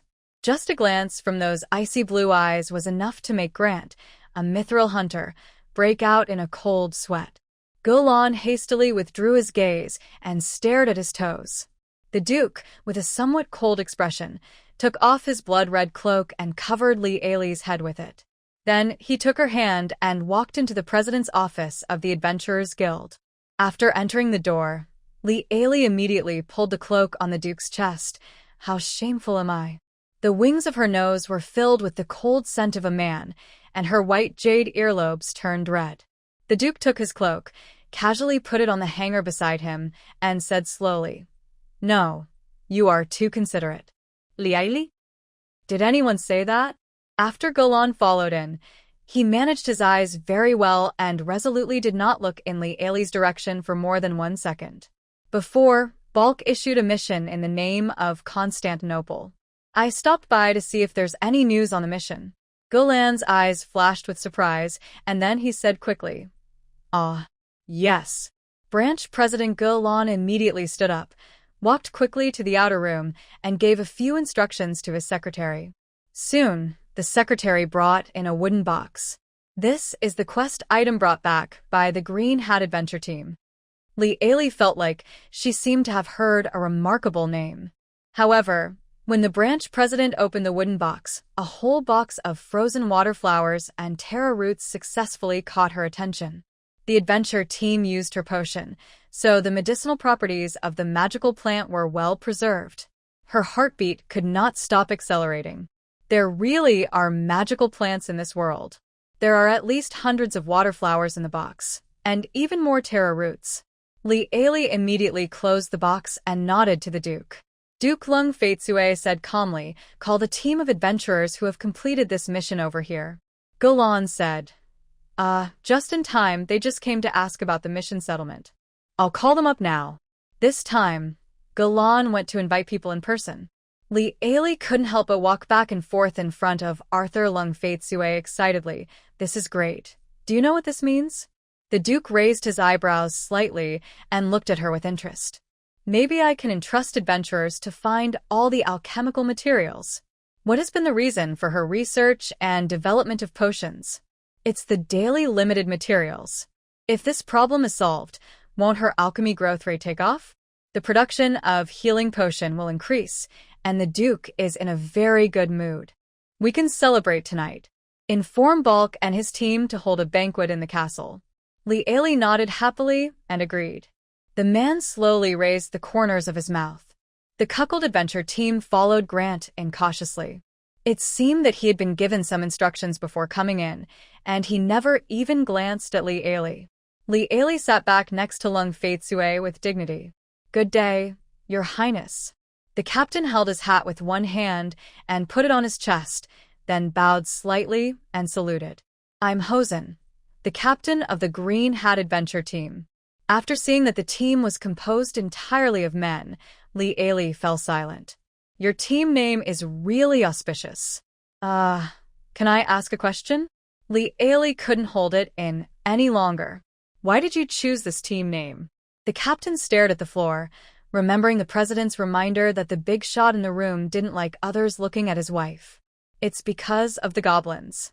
The goblin soldiers all wear green steel helmets on their heads. We named them this to make fun of ourselves. A team of adventurers like us are just like the miscellaneous soldiers wearing green hats among the goblins." Li Ailey was a little disappointed after getting the answer. No one in this world understood her jokes. "Where did you find these flowers and plant roots?" "It's in Kettle Forest." "Are there a lot of these plants there?" The leader of the Green Hat team answered honestly, "A lot of them. There are a lot of these small blue flowers growing by the lake in the center of the forest. But there are a lot of water monsters guarding them. They like to eat these flowers very much. As for tree roots, they grow around the big trees in the center. But the tree spirits don't like us collecting these roots, so we had a fierce fight with them and snatched them away." The Duke nodded and said, "I am issuing a long-term task now. You must go to the Kettle Forest once a month and collect these 2 plants for me." Li Ailey added, "Pick in moderation and don't destroy the growing environment of these plants. We want sustainable development." After leaving the Adventurers Guild, the carriage did not turn back. Ah? "Aren't we going back?" "Where are we going?" The Duke answered without questioning. "You'll know when you get there." Li Ailey thought of the cuckold squad again and couldn't help laughing. The Duke raised an eyebrow at her. She hooked her fingers together, and the man crossed his arms in front of him, leaning down slightly to listen. Li Ailey tilted her head back and whispered for a while. After hearing this, the Duke raised his eyebrows slightly. "Is this the slang from your hometown?" Green Hat? Li Ailey nodded, her eyes filled with nostalgia. "Yes, my hometown." The carriage stopped at the most luxurious shopping street in the upper city. The Duke dragged the confused Li Ailey and started from the shops on the street and swept all the way to the end of the street. Following the attendant, he held a beautifully packaged box as high as a hill. The Duke spent huge amounts of money on beautiful dresses, jewelry, and all kinds of gadgets that noble ladies liked. As long as Li Ailey looked at them for a second, he would just say one word: "Buy." The Duke didn't know much about the various bottles and jars that women use for makeup, but that didn't stop him from saying to the shopkeeper, "Give me one of each." Li Ailey. Until she walked out of the last store at the end of the street. Li Ailey was in a daze and couldn't figure out what was going on. The carriage drove back to Constantinople. Li Ailey had not yet recovered from the Duke's feat of spending tens of thousands of gold coins in an hour, and she floated up the stairs. "My dear," the Duke said lightly. Li Ailey came back to her senses and looked at the man who was taking off his gloves at the bottom of the stairs. "When you buy something, remember to use it." Li Ailey. Li Ailey. Isn't this guy still upset about how she dressed up in front of Viscount Kellen? Small goal before listing. Over 1,000 collections. This fantasy continent has a variety of species and occupations. As night fell in the lower city of the central city, some pubs that were only open at night became brightly lit. A man in a black cloak walked on the bumpy cobblestone road. He walked to the door of an inconspicuous pub that didn't even have a sign, looked around cautiously, then bent his fingers and tapped them rhythmically a few times. Knock, knock, knock, knock, knock, knock. The peephole of the door was opened, and a cold gaze from behind the door looked at the person outside. "I'm here to order a batch of wine. It's urgent." The door opened with a bang. The man standing behind the door had no left foot or right hand, and his face was covered with hideous scars. After the man in the black cloak hurried in, the door slammed shut. The lights in the tavern were dim, and all the people sitting there drinking had their faces covered with cloaks. The scarred man limped and led his people to the back kitchen of the tavern, then lifted a wooden board, revealing the secret passage behind it. The black cloak immediately went in. At the end of the road was an old wooden door. In front of the door was a small round table with parchment and an ink pen on it. He stood in front of the wooden door and said in a deliberately altered voice, "My master is in urgent need of a batch of good wine." A voice came from behind the door. "Is there a wine delivery guy who suits your taste?" The black cloak said, "We need the best wine delivery guy." The other party fell into a brief silence. "Do you mean the best bartender or the best bartender we have here?" The man in black cloak was stunned for a moment and thought carefully. Then he reiterated his request, "I want the best wine delivery guy." "That's what you said." The other party said sternly. "You write the delivery address, delivery time, and the recipient's name on a piece of paper and nail it to the door along with the commission." The man in black cloak breathed a sigh of relief, picked up the ink pen, and quickly wrote a line of words on the parchment on the round table. Constantinople. Tonight, Li Eli Lung Faitsue. Constantinople is preparing to hold a grand celebratory dinner tonight. The Cold Emerald Knights and the newly formed Blue Agate Knights were on the invitation list. Li Eli carried the box she got back from the Adventurers Guild and went straight into the alchemy house. Put the water flower and taro root into the cold storage. She would then pick out a few ladies from the group who were not sleepy during the class and try to teach them some alchemy and medicine making. "Where's the madam?" Annie's frantic voice came from outside the door. "The rival is about to come knocking on her door." "What is she doing?" Li Eli had just come out of the alchemy house when she heard such an exciting speech. She immediately opened the door and asked with a gossipy look on her face, "What love rival?" And Sherman's chest was shaking with anger. Like an angry bull, she rushed into the lady's bedroom and began to walk in circles. Li Eli found it strange. The last time she saw her like this was when she reported Bulk Sherman to the police. "Look for yourself." And Sherman slammed a crumpled piece of paper on the table. Li Eli picked up the letter curiously. "The Duke of Lung Faitsue, whom I admire the most, Li Eli." She subconsciously glanced at the signature of the letter and saw a line of beautiful cursive handwriting that read, "Written by Marquis Marina, who's been in love with you since she was 15. "Oh, that's okay." Li Eli cut off the meaningless and provocative nonsense at the beginning and started reading from the middle of the letter. "That's right. The king's illegitimate daughter used half a piece of letter paper to tease Arthur Lung Faitsue, who is already a married man." Li Eli couldn't help but sigh about her profound family knowledge. "My uncle told me about some things in the territory. Sigh, I am a weak woman and don't understand your men's affairs, but I think you must have your reasons for doing this. I can understand you. I am such a sensible woman. This is not like your wife at all. Excuse me, she is too shallow. Smile. Maybe this will make you a little unhappy, but I am just expressing my opinion frankly. After all, I am sincerely considering you. Li Eli." She put down the letter. Joanna and both looked at her worriedly. "Are you okay? Calm down, wait." Annie was interrupted by Li Eli before she could finish her words. "It's okay. I just choked on the smell of tea." She skipped another quarter of the gossip and continued reading. "I have obtained the Pope's pardon, hoping to become another master of Constantinople." She thought about the territory the Duke had promised to give her. Wouldn't it be nice to be the lord of a territory and then make money by refining gold and selling it to men? Smells so good. So, I sincerely wish this green tea marquise can succeed in getting promoted. Finally, I will visit you in Constantinople soon. After reading it, Li Eli calmly put down the letter. Joanna clenched her fists. "Madam, let me dress you up. I will make you look beautiful tonight."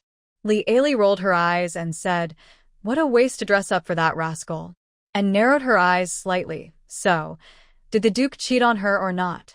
Li Eli shrugged indifferently. Who knows, they are not a real couple.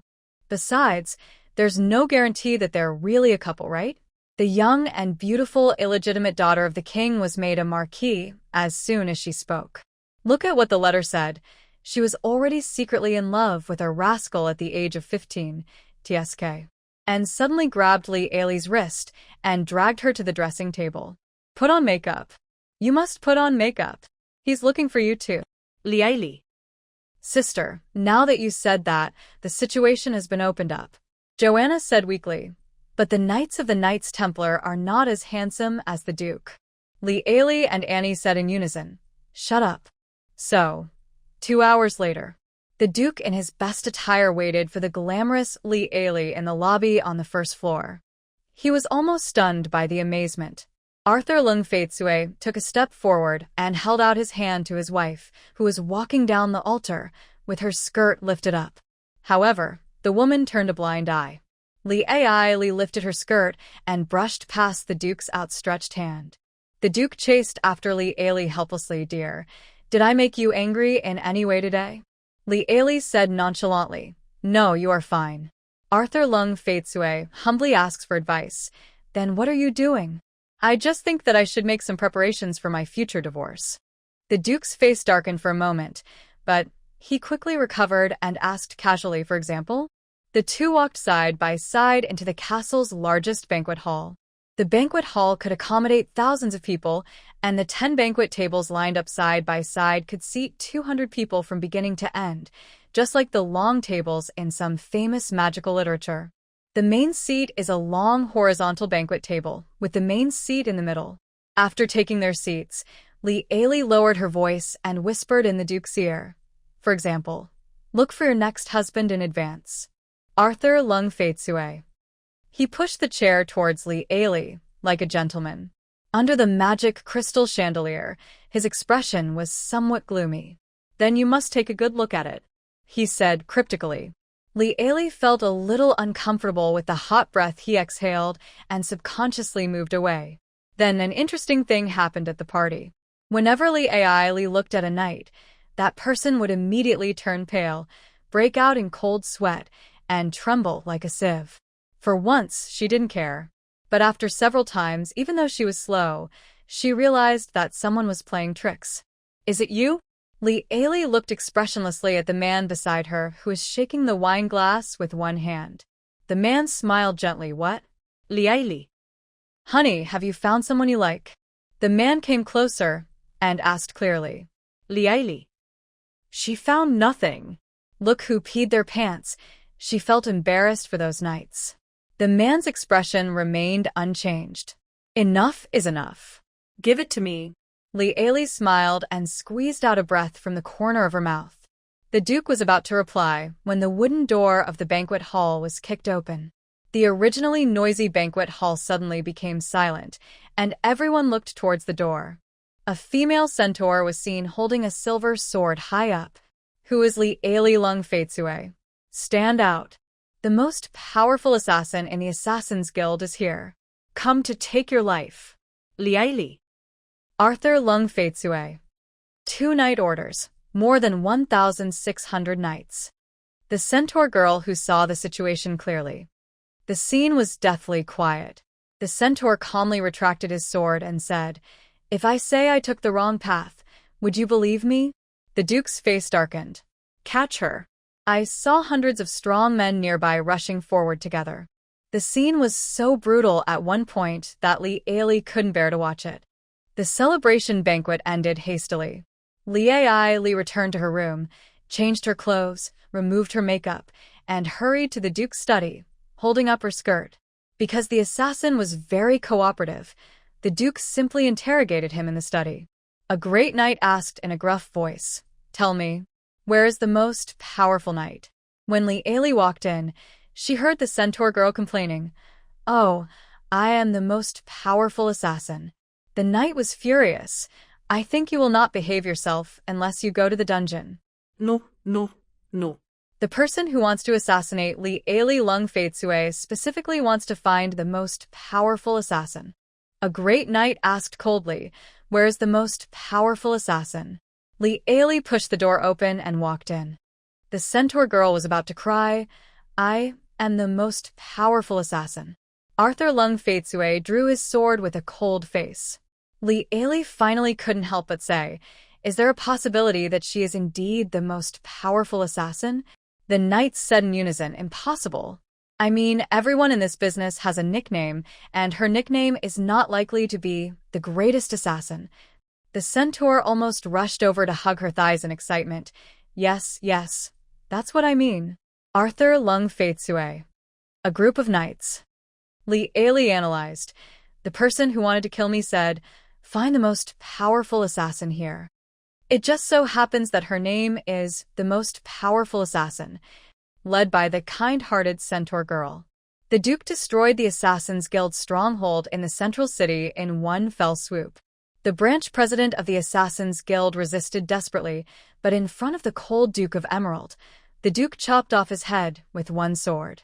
The knights, their armor stained with blood, hung hundreds of bloody heads in the central square for public display. Even so, the Duke, who was furious, had no intention of stopping. The doors of every house in the central city were locked, but in Constantinople, everything was peaceful, but the defenses were much tighter. Li Ali looks at the knights patrolling back and forth every day, and she has to say that she feels very safe. Because the person behind hiring the assassin has not been found, Li cannot go to Central City for the time being. Bajin Natizi was very happy to come to Constantinople once a day to report on his work. Of course, the bubbles above his head told Li Ali that he loved the cooking skills of the cook here more. Speaking of which, when I came here today, I saw the Duke and a group of knights dragging a half-dead man back. While Bajin was shoveling the tender beef tenderloin into his mouth, he was reporting it to Li Ali. Li Ali didn't even know that Arthur Lung Faitsue was back. These days, he has been leaving early and returning late. After finishing the meal, Bajin wiped his mouth and said, "Well, I have a business plan that I want you to review. Should we go to another place?" After saying that, Bajin smiled innocently at the several silver knights who were guarding Li Ali. A yellow bubble appeared above his head. "Hey, Alice, don't pinch me. It's coming. It's coming." Bajin Nutizi secretly winked at Li Ali. Li Ali. "Well, let me talk to him alone." A knight said in embarrassment, "Madam, His Highness means that we must protect your personal safety at all times." Li Ali said, "Just stand outside the door. I will shout for help if I'm in danger." Finally, the knights agreed. Li Ali closed the door of the study. I saw a familiar little guy crawling out from the thick cow hair on Bajin Yoti's head. "Ugh, Bajin, you should take a bath." As soon as the flower fairy came out, she lay on the carpet and retched crazily. Bajin scratched his head and said, "Hey, this is called manliness." The flower fairy rolled her eyes, turned around, and flapped her transparent wings to fly towards Li Ali. Boss of the alchemy house. I heard that Jasmine is being held here? Li's head was full of questions. What flower? The flower fairy was so anxious that she flew around. Jasmine. A centaur girl. Her name is Jasmine. Her brother is my ex-boyfriend. Li. Girl, do you know that the types of your boyfriends are a bit too diverse? Is she here? Oh my god. Don't tell me she's gone. The flower fairy was so anxious that she almost fainted. There was only one person in the castle. Li Ali's mouth twitched slightly. He's still alive, don't worry. But he's locked up in a dark cell under the castle. The flower fairy flew into her arms. Help me save Jasmine. I am your half-sister. Li Ali. That's not necessary. She is a little bit mentally ill, but the Duke is very angry about this incident. I can only help you to speak up for him. Whether you can impress him depends on you. Li Ali stood up and walked out of the study with Bajin Nutizi. Where is the Duke? She asked the knight guarding the door. Several people exchanged glances and said, "We're dealing with some things. If you have something urgent, we can help you pass it on." Li Ali understood. I'm afraid the Duke is still in the dark cell. I have something urgent to tell you. Please pass it on to me. Thank you. After saying this, she clasped her hands together, blinked her sparkling eyes, and sincerely asked the tall knights for help. The knights all took a step back and broke out in a cold sweat. The scene of a few new recruits being scared to the point of peeing their pants at a banquet not long ago is still fresh in my mind. No, this is our job. After saying that, several knights ran away. Then they bumped into each other, and finally they exchanged a few punches. The winner ran away to pass a message to Li Ali. The remaining three returned dejected. Liaili. Are you polite? Dark prison. Pa pa pa. The crisp sound of the whip hitting flesh continued to be heard. The man's screams like ghosts and wolves howled echoed throughout the dark prison. The centaur Jasmine curled up in the corner, covering her pointed ears with her hands and shivering constantly. Whoa, brother, come and save me. I will never be an assassin again, whoa. A hurried sound of footsteps came from the failed stone stairs. A knight hurried past the cage where Jasmine was imprisoned. Jasmine wiped away her tears and tried hard to open her eyes, which were swollen like walnuts, revealing only a slit. She saw two reflections cast on the wall in the firelight. The standing man leaned down and whispered something to the sitting devil. The devil, like man, immediately stood up and strode out. Jasmine was so scared that she dived into the rotten haystack, leaving only her horse's ace outside. The footsteps hurried away. Jasmine then pulled her head out tremblingly.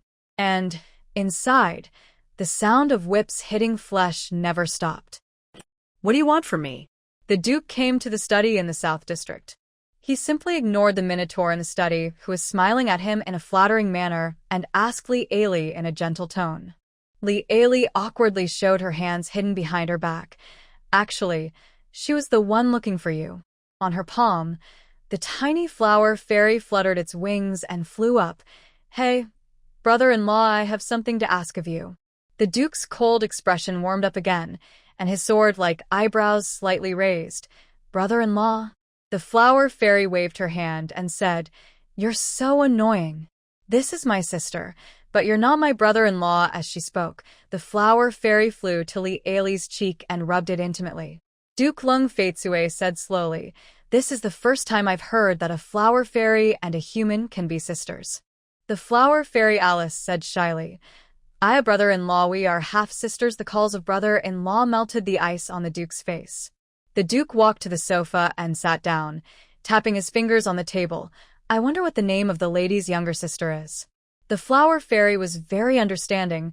Brother-in-law, my name is Alice. Here's the thing. Iedan ex-boyfriend. The Duke's hand that was tapping the table paused for a moment, causing his expression to change subtly due to the shock of this series of previous. He is the patriarch of the centaurs. Oh, brother-in-law, isn't this a coincidence? His sister, whose head was kicked by a donkey when she was a child, happens to be a guest in the castle. Ha ha, brother-in-law that. The Duke raised his eyelids, and his blue eyes made the flower fairy sweat. Your ex-boyfriend's sister stabbed my wife, your sister. Now, tell me again what you are here for. The flower fairy shuddered and was so scared that she quickly hid behind Liaili. Liaili couldn't help but say, Arthur, that child might really have some mental problems. The Duke didn't look at her and said calmly, My dear, let me talk to your sister alone for a while. Liaili gave the flower fairy a look that said, May you be lucky, and pulled the Minotaur out. The two of them squatted outside the study. Liaili comforted him. The Duke, he won't be that cruel. As soon as he finished speaking, Balk, his dark mithril armor covered in blood, came up.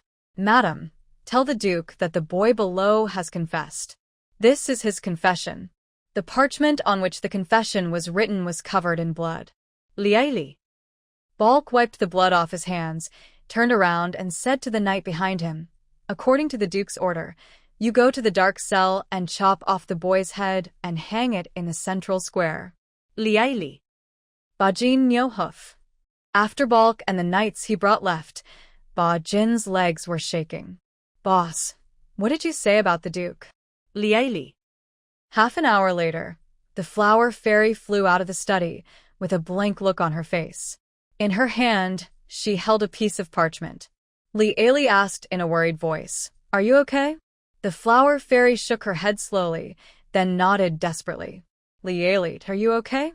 The flower fairy said with a vicissitude, I'm fine, but my ex-boyfriend might be in big trouble. She waved the paper in her hand. Their entire family may have to sell themselves to the rascals inside. Liaili. Isn't he my brother-in-law? The flower fairy cursed. Hurry up and kick this devil. I will introduce you to a bunch of them in a minute. Before he finished speaking, the Duke came out, staring at the weak, pitiful and helpless flower fairy with cold eyes, and said in a low, magnetic voice with a cold smile, "A pile of what?" The flower fairy shuddered and held Li Ailey's fingers carefully. "Please stay together with your brother-in-law. You two must live happily together forever." Li Ailey. The Duke whispered something to the knight guarding the door, and the knight immediately left with the flower fairy. Li Ailey speechlessly threw the bloody confession to him. "You are really good." The Duke lowered his eyes to look at the confession and retorted, "You'll have the right to speak on whether I can do it or not later." Li Ailey didn't react for a moment. With a loud bang, the confession was turned into dust by the gloomy-faced Duke. Li Ailey looked at the man's imminent threat and guessed what was in the confession. The Duke's brows were filled with gloom. "1 year later, I will give you a satisfactory answer to this matter." That's the end of the conversation. After returning to the room, Li Ailey soaked in the bathtub and blew bubbles, going over the whole thing in her mind. Guess what the confession might have contained? If the Duke says he will wait another year, then the other party's power is at least on par with Arthur Lung Fei-Tsui. In the Clark Kingdom, there are only a few forces. First, the royal family. Second, in the year 912 of the colorful dragon era, the Three Kings Civil War broke out in the kingdom, and the other two dukes participated in it. Wolf, the demonic wolf Duke of the Northern Snow Country, and Duke of the Pomegranate Brandon from the south. Both dukes are knights by profession, and their rank is the same as that of the Cold Emerald Duke, both of whom are platinum knights. Who could it be? Li Ailey walked out of the bathroom, threw herself onto the bed, rolled over, curled up like a silkworm, and fell into a deep sleep. Thank you, Lonely Yusi, for the monthly ticket. I was thinking about a question today, why I keep jumping back and forth between number 9 and number 10 on the new book list. Later I figured out, because most of my readers are hamster spirits, they hoard books but don't read them, so the follow-up data can't be improved. In the back garden of the Alchemy House. The current reputation for kindness is 635, and some mild magical plants have grown in your back garden. The current evil reputation is 1799, and your back garden has grown a lot of troublesome magical plants. Li Ailey. Ever since hiring Ba Jin, her alchemical reputation has been rising. But isn't the evil reputation a bit too high? The day before yesterday, I heard the civil servants in the central city report to the Duke, complaining that the number of crimes in the central city has skyrocketed, but they still can't catch the suspects, and finally, they have become a series of unsolved cold cases with no clues. Li Ailey broke out in a cold sweat at that moment. Her intuition told her that this matter was most likely related to the money-hungry Minotaur. This can't go on. At the very least, I have to use my reputation to exchange Ba Jin for an item similar to mind reading so that he can't sell alchemical potions to customers with bad intentions. As it happens, today is the day when the mysterious pickup truck arrives outside the fence. Li Ailey went up and searched for a while, and finally found a pair of glasses. Mind-reading glasses that can be used 3 times a day. There is a daily limit and the reputation is 1,500? Pa. Scam shop. This profiteer is as good as 2 Ba Jins. However, Li Ailey still bought it with great reluctance, just in time to lower her evil reputation. Her back garden is about to be renamed Dark Garden. I hope these glasses can save the skyrocketing crime rate in Central City.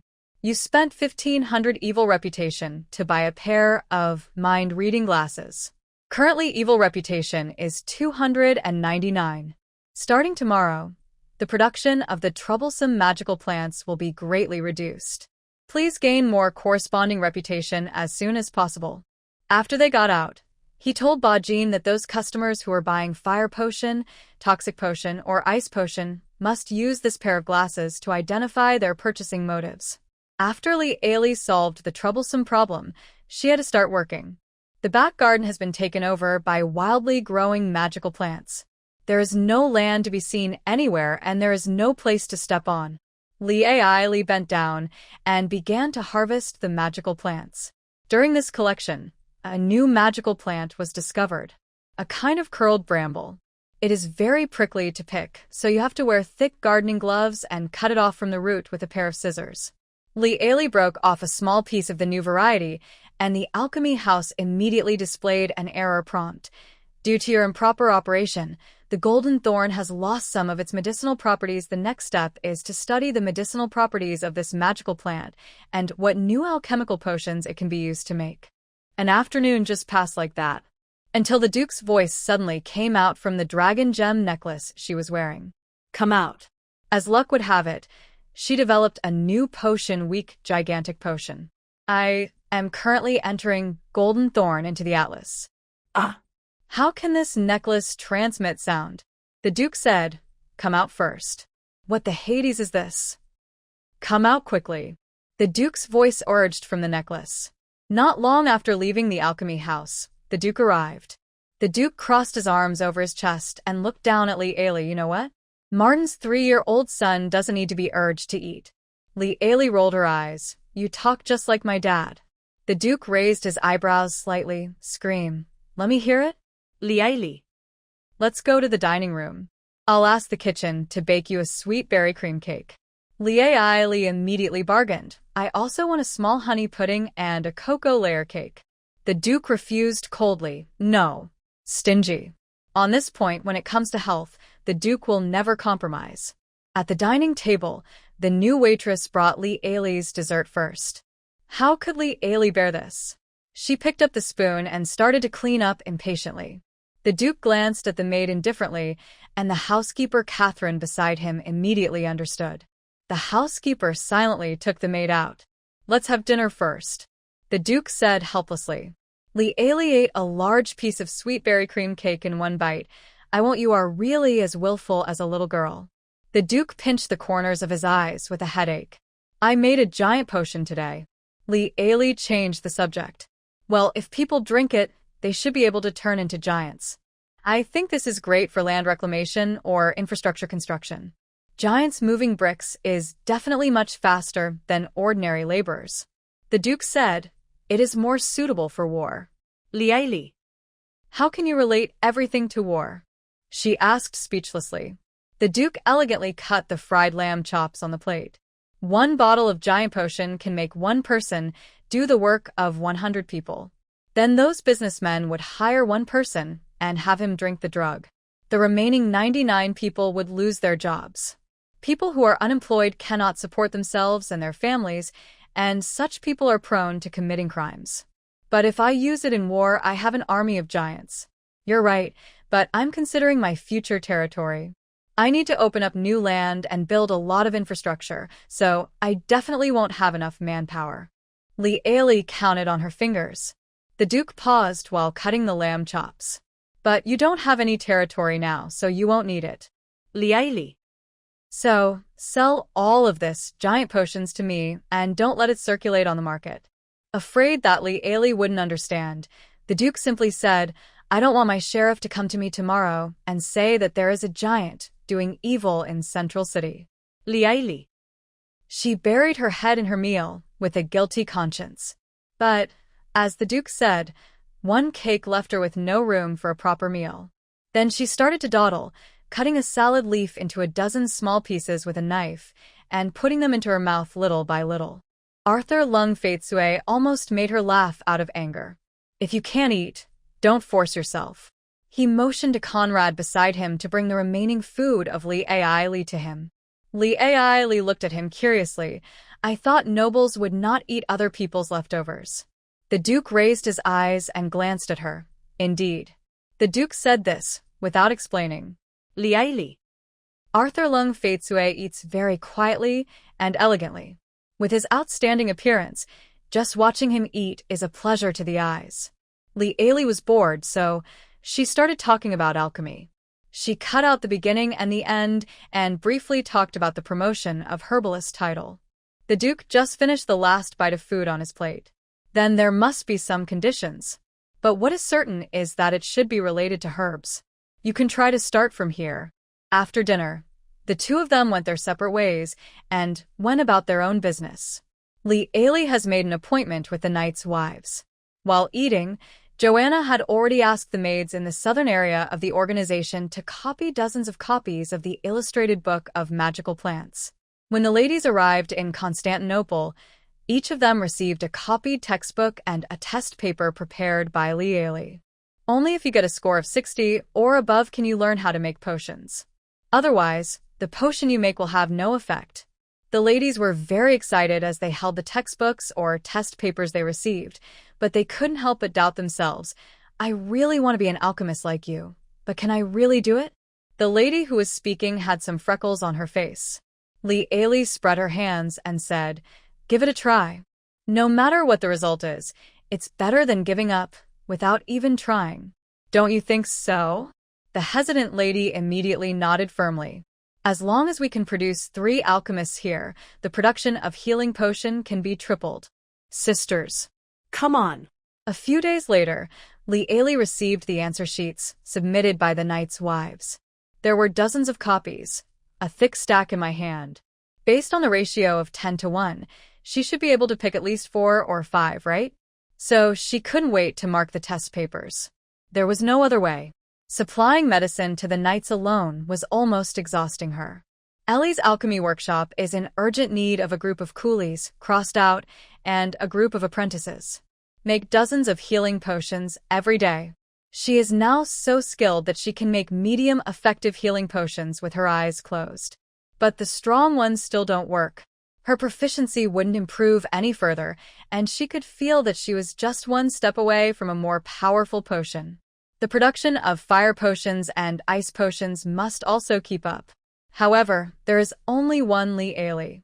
The pressure from the employers made her look at the test paper in her hand greedily, and she urgently needed to dig out a useful alchemy apprentice from it. However, the truth is always cruel. From the papers, Li could tell that the ladies had really written them with great care. Every empty space was filled with words. If the points are calculated based on the number of words, each of them can get 10,000 points out of 100. It's a pity that alchemy is not something you can just write in full characters. The teacher should at least give you some points for your feelings. Li took a deep breath, picked up a filled test paper, and started reading it. Question 1. Title: The healing potion is made from those 2 magical plants. Someone actually wrote below, it requires love and persistence.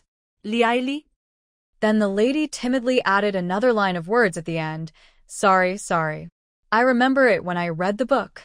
As soon as I closed the book, my mind went blank. Another line was added below. I really want to pass the exam. Madam, can you please let me pass because we are both members of the Literary Exchange Society? Here is another line added. Maybe I just don't have a talent for written tests, but I'm good at cooking. Maybe alchemy is similar to cooking? Li. I wrote a short essay, but unfortunately I still got 0 points. She asked the first question just to give a minimum living allowance. In order not to dampen everyone's enthusiasm, it would be bad to let the ladies go home with nothing. Who knew they could all answer flowers? Li didn't need to look back, and she started to look at the first question. After screening them all, there was only one correct answer. And then this one is also very honest. She wrote after the answer. I glanced at the textbook, but closed it immediately. Li. Okay, I got the answer right in the open book test. Is there any point in reading this? Marquis Marina is about to enter the central city. She seems to have learned about Madam's whereabouts through some channels and is heading to the alchemy shop in the lower city. Arthur Lung Faitsue stood up suddenly, his blue eyes flashing with murderous intent. Prepare the horses. A luxurious carriage engraved with the cold jade family crest stopped at the door of the alchemy shop. Li walked into the store with her skirt lifted up and heard Ba Jin enthusiastically introducing the flying potion to a group of adventurers. If you want to cross the dark canyon, then I recommend this bottle of flying potion. Drink it and you'll be able to fly high into the sky and then cross the dangerous canyon from the air. What? We don't have a spellcaster on our team, and it can make us fly? Ba Jin smiled innocently. Of course, my dear adventurer. It can make an elephant fly easily for several hours. Apart from some minor side effects, there is absolutely no problem. These adventurers were obviously experienced and immediately became alert when they heard this. Are there any negative effects? Oh, that's right. He has an additional effect that increases his favorability. Hey, this is very easy to solve. Just don't get involved with the intelligent races. Hearing this, the adventurers breathed a sigh of relief. How much is this potion? The Minotaur smiled even more honestly. He stretched out his 2 hands and gestured a number. You're robbing? The adventurer yelled in anger. Bajin Minotaur said innocently, How could that be, Mr. Adventurer? People like you who are well-informed must know that we Minotaur are the most honest race. It's because of this that our boss is confident in letting me run the store alone, right? Well, let me do the math for you. If you want to hike through the dark canyon, it will cost more. You want to hire a guide, right? Hey, the local guides all ask for a higher price. 700 gold coins is a low price. The more they ask, the higher the price will be. What if you get hurt in the canyon? You won't need treatment? Magic potions are so expensive. 1 bottle is equivalent to the price of 5 bottles of flying potion. If all 5 of us are injured, how much will it cost? As for the holy sea's holy water of light, hey, if you don't go to the church to donate 7,000 or 8,000 gold coins, those archbishops won't even bother with you, don't you think? The adventurers were almost in tears. What's going on? I really want to quit now. These adventurers have been licking blood on the edge of a knife, but in the end, they all fell into the hands of these rascals selling medicine. Woo woo woo. So, with tears in their eyes, several people took out a heavy bag of gold coins and bought 5 bottles of weak flying potion with medium strength charm effect. That's right, it's a charm effect, not favorability. Liaili. After hearing what the Minotaur said, she couldn't bear it anymore, so she said to the adventurers who were about to leave, Remember, land in a deserted place. Then, keep your distance from each other and reunite after the effect of the drug wears off. Seeing how pretty she was, several adventurers couldn't help but brag in front of her. Don't worry, my beauty. We are professional adventurers. Liaili was tired. After seeing off the guests, Bajin came out with a smile. Hey, boss Liaili. She couldn't stand hearing the Minotaur say the interjection hey. We have a group of distinguished customers asking if we can customize a batch of alchemical potions. Liaili said alertly. The Duke said 2 days ago that the military alchemy potion is not for sale to the public. The Minotaur scratched his head and said, Oh, that's not it. You should look at it yourself. This is the order left by the guests. Liaili took out the notebook and opened it. It contained a long list of desire reagent, desire reagent, desire reagent. Liaili. She was so angry that she almost tore up the notebook. You should know that this is a legitimate store. How ridiculous. These people treat this place as. Bajin stretched out 2 sturdy fingers, 2,000 gold coins per bottle. Liaili. Gift crab. Bajin. Boss, are we really not going to do this deal? Liaili gritted her teeth and said, No, you can come openly. She cleared her throat and lowered her voice, selling secretly. Bajin immediately gave him a look of understanding. Don't worry, I'm an expert in this area. Liaili was just about to ask whether the glasses she gave him 2 days ago were still working properly when she heard the doorbell ring. They both looked up and saw an elegant, noble girl walking in.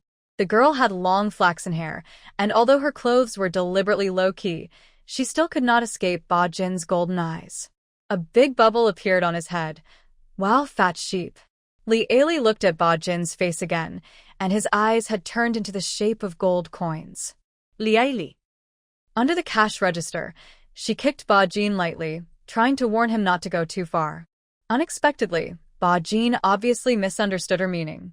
A bubble immediately appeared above the Minotaur's head. Leave it to me. It was my unprofessionalism that made her leave in just her underwear. Then, he immediately greeted the girl with a curious look in her eyes with a silly smile that was clear but foolish. Beautiful lady, how can I help you? My shop sells all kinds of alchemical medicines. As long as you can make a request, there is no alchemical potion that we don't have. The girl looked at the Minotaur shyly. Really? However, a tea-green bubble appeared on her head. This Minotaur is probably taking me for a fool. Liaili, who was originally planning to step forward to stop them. The Minotaur rubbed his hands together. Of course. You can see at a glance that you don't believe what I say. But look at me, I am a Minotaur. Is there any intelligent race in the entire continent that is unaware of the precious qualities of the Minotaur? We are the most honest people and never lie to anyone. A huge bubble popped up above Bajin's head, unless it's for making money. The girl who called herself a princess covered her mouth and smiled a beautiful smile like first love. Oh, really? Then you must let me see it. The Knights of the Cold Emerald Knights have been a little angry recently. The reason is some strange literature that continues to be banned in the central city. But now, After training, the knights were distracted. The reason was that their wives had been silent about literature recently and thus treated them very coldly. In order to fundamentally eradicate this literary work that hinders the relationship between couples, the knights must shout to each other at least 3 meters apart if they want to talk. 1 centimeter less. They just waited for a few days, and the two of them appeared together in strange literature. The one who has changed the most is the Knight Locke, the former good guy, and later the popular man. This former social hero has suddenly become a social phobia. If Lance patted his arm as usual, people would be so scared that they would jump onto the beam. In the locker room, Lance felt that there were no women here, so he habitually hooked Locke's neck, scaring Locke so much that he fell over his shoulder. He was thrown to the ground with his legs spread out. Lance. Locke was about to cry, "Don't touch me." After saying that, the faces of several knights in the locker room turned green. With a bang, Pang Sun kicked the wardrobe. "No, we can't go on like this. We have to think of a countermeasure." Several people looked at him at the same time, how to deal with it. That big literary society. The biggest boss is the Duchess. Look at your highness. Does he look like he can manage it? The ladies of the literary society have tacitly avoided His Excellency, the Duke, recently. Therefore, the Duke, who was not affected by the fire, turned a blind eye to his ladies' affairs. We have to teach them a lesson. You mean demolishing houses? Lance Knight, who had learned a new word from his wife, shook his head. It's useless. If you demolish one, they can build you 20 in a minute. I don't want to really act like I did last time with Ferron Nightball. It really hurt. I rubbed it with medicinal wine for a long time afterwards. No, I mean, let's do this. Pang Sun hooked his index finger, and the men huddled together and whispered. After saying this, several people looked strange. Can you do it? I think it's reliable. My family has a business. I'll do it. Li Ailey was not very satisfied with the food contributed by the ladies at the recent literary society. Also, is everyone's state? The ladies all looked worried, and it was hard for her to continue pretending not to notice. So she clapped her hands gently, and the maid retreated respectfully. You are really not afraid of death. Annie, if the Duke finds out, he might really kill you, Ellie. Lily, should I give Ellie a cushion in advance? Well, it really comes in handy when my husband is giving me a hard time. Li Ailey. Thank you. That. Knight Ponson's wife said, I don't know if I should say it. She smiled miserably. I suspect Pang Sun is cheating on me. And was the first to slam the table and said, I'll tell Balk to beat him up. Li Ailey hurriedly stopped her. No, no, no. Don't rush to draw conclusions about this kind of thing. Don't rush to get involved, otherwise the friendship may end up being ruined. Then, she looked at Mrs. Ponson soothingly. Tell me what's going on? The sisters gathered around her. Some handed her tea, some carried her on their backs, and one even offered her own small blanket. Mrs. Ponson obviously felt much better and said with red eyes, Thank you. She began to narrate slowly. I discovered the problem happened in the last few days. He hasn't been out at night for a long time. He used to go drinking with the knights. But since... She paused, he hasn't been there for a long time. Li Ailey. Then not long ago, he came back smelling of powder, and when I asked him about it, he just hesitated. I followed him once and found out that he went to that kind of place. Whoa. After saying this, she couldn't bear it anymore and broke down crying. Am I wrong? Woo woo woo. If I didn't mess around with couples, he would still go drinking with his good friends instead of cheating on me with women. Woo woo. The room was dead silent. Then Locke's wife said with a pale face, Actually, Locke is the same. Lance too. Jonathan too. So does Rains. Li Ailey. She narrowed her eyes slightly. Going piao in a group? Why did she smell a conspiracy? Mrs. Pangsun wiped away her tears and said, "Actually, I've been thinking about it for several days. I feel that marriage is more important than my hobbies and interests, and I want to save my marriage." Annie stood up angrily and yelled, "Are you mentally ill? It's the cheating of a rascal man's problem. What does it have to do with you?" Li Ailey stopped Annie and shook her head at her. Mrs. Pangson, with a pale face, stood up and bowed to Li Ailey. "Madam, I want to withdraw from the literary club. Because of this incident, this literary club ended in a bad mood." Even though many people didn't say anything, Li Ailey could see that they all wanted to quit. In fact, whether the ladies join or not does not affect her. Since no one is producing food, she just fantasizes on her own.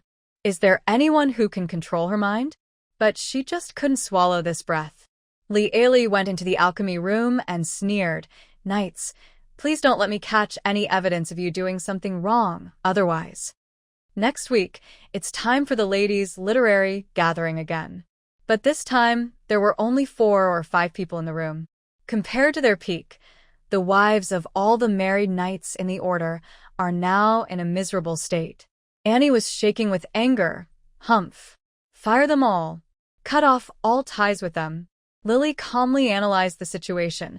Everyone is blaming themselves. If it was really because of us that Pang Sin cheated, everyone would feel a little guilty. Annie slammed the table. "The dog ate shoot. Is it because people didn't give it food?" "You calm down." Li Ailey smiled softly. "What are you thinking? It's not permanent. Even if it is permanent, if you drink another bottle, won't you change back?" The two asked uncertainly, "What are you going to do?" Li Ailey narrowed her emerald eyes slightly. "Women are not allowed to enter that kind of place, right? It's not good to spread this kind of thing, and don't entrust it to someone you can't trust. If we get to know Pang's son and the others, there's a risk of information being leaked, so why don't we investigate it ourselves?" "Ms. Li Ailey, do you come here often?" asked the flaxen-haired girl. "I came here just because of its reputation." Ba Jin's big bull rolled his eyes and smiled even more honestly. "Of course. As expected, that shameless woman must have some unspeakable secret in this shop. This is an alchemical potion for beauty and skincare. Women will love it." The Minotaur took the opportunity to promote it. But I'm only 16 years old." Marina was confused. "Oh my God. She's already 16 years old. She must start taking care of her beauty. It's too late. Have you seen our Duke's wife? Isn't she beautiful? She has been using our alchemical skincare products since she was born. Is this what it is?" Marina's eyes changed when she looked at the alchemical potions. Li Ailey couldn't help but twitch the corners of her mouth. "No, does anyone really believe this? Give me 10, no, 100 bottles of this beauty potion." Li Ailey. "Hello, stupid girl," the Minotaur said in embarrassment. "Hey, but we don't have that much stock. You know, all the upper-class ladies in the entire central city have placed orders from us. This thing is in great demand." Marina instantly tensed up when she heard this. "I can add more money." The Minotaur pretended to take out a small notebook filled with orders for Desire Potion. It flipped quickly before Marina's eyes. "Hey, that won't work. You see, the orders are all scheduled until next month. So, I only have 10 bottles of slightly flawed beauty potion left. If you really want it, I will reluctantly give it to you at a 9.99% discount and sell these bottles to you." Marina still had some basic sanity left and immediately frowned and asked, "What flaws? How could I possibly use something with flaws?" The Minotaur lowered his voice and said, "Actually, this is not a flaw. It's just that after taking it, your stomach will become bloated. But after expelling gas, the beauty effect is better. It is said that detoxification is good for beauty, so expelling toxins will also improve beauty. Our products focus on health and beauty." The Minotaur rolled his eyes and pointed at Li Ailey and said, "This lady is so beautiful because she used our product." Marina looked in the direction the Minotaur pointed and saw a stunningly beautiful woman with fair skin and beautiful looks. That Li Ailey must have used this. Suddenly, her eyes were about to burst into flames. "I want them all. There is this medicine. I have become even more beautiful, So why am I afraid that I won't fascinate Arthur Lung Faitsue to death? Li Ailey, who originally wanted to persuade them, gave up the idea again. The Minotaur's smile suddenly became more genuine. Okay, I'll pack it for you right away. The Minotaur passed by the shelf and said, Hey, you look like you have a lover, right? Marina smiled SHYLY. Bajin immediately said, Then this bottle of charm potion must be suitable for you. Li Ailey saw the Minotaur very frankly take out the flying potion that he had previously sold to the adventurer. This is the charm potion, which can enhance your charm in the heart of your loved one, but there is a small flaw. Marina now trusts the Minotaur shopping guide in front of her. It's okay. Pack it up for me. I want you can find an opportunity to put this into the drink of the cold Emerald Duke. Humph. I'm going to make that cold-blooded man bow down at my feet like a dog. If the effect is good, I can buy a bottle for my mother when I leave and let her give it to my father to drink. The Minotaur smiled so hard that his teeth were exposed. Okay, I'll take care of it. The Minotaur with a bubble in the color of a gold coin. Hey, where did this stupid sheep come from? Li Ailey. Very well, you can just harm each other. When Arthur Lung Faitsue dismounted from his horse, he happened to see Marina being escorted out of the alchemy house by the Minotaur, who was smiling very sincerely. The servants behind the marquise were carrying a pile of alchemical reagents. The Duke's eyelids twitched when he saw the pile of bottles. He walked into the alchemy house in silence until the Marina people got on the carriage to Constantinople. Li Ailey and Bajin are counting gold coins together. Look at them, they bought everything without any hesitation. Now they have finally cleared out the hard-to-sell inventory. Hee hee. Li Ailey polished a gold coin and said sincerely, What a talent. To the adventurers, he claimed that this was a flying potion. Love-brained, claiming this is a charm potion. Anyone with any conscience would not do such a wicked thing. Oh. Why don't you tell me what you sold to her? The Duke's low voice sounded. Li Ailey was so scared that she slammed the box full of gold coins shut. When she saw the Duke's cold and handsome face, she remembered the calculations made by Marquis Marina before she left. She looked away guiltily. Nothing, just some beauty potions. Since the cold Duke of Faitsue took the centaur girl Jasmine as a hostage, Bajin has been afraid of him. When the Duke's cold blue eyes glanced at him, he immediately confessed, Beauty potion, it just comes with a little farting, detoxification effect. Anything else? The Duke's brows relaxed a little. There is also a bottle of charm potion, the Minotaur whispered, with the effect of flying.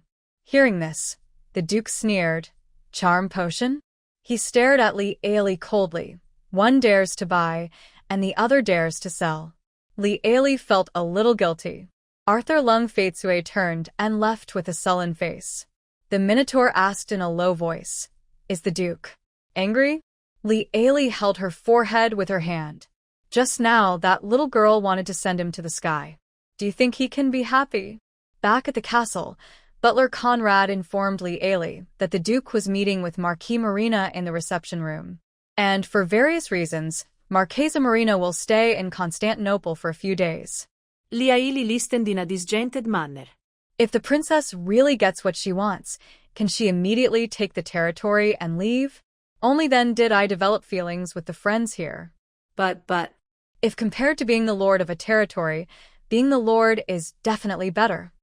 Li Ailey turned to Conrad and winked. So, how is the Duke and Marina going? The elegant old butler with silver hair couldn't help but twitch his lips. Why don't you go and see for yourself? Li Ailey. No, this is too disturbing. I have to do something. She stood up and walked around the bedroom. Oh. That's right. I almost forgot, Joanna. Joanna nodded and went out to find someone to do something. Madam, if you have no instructions. Conrad said. Have the azure flowers in the back garden bloomed?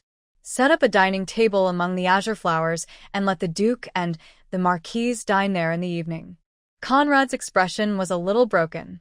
I'm sorry, ma'am. Let me repeat myself.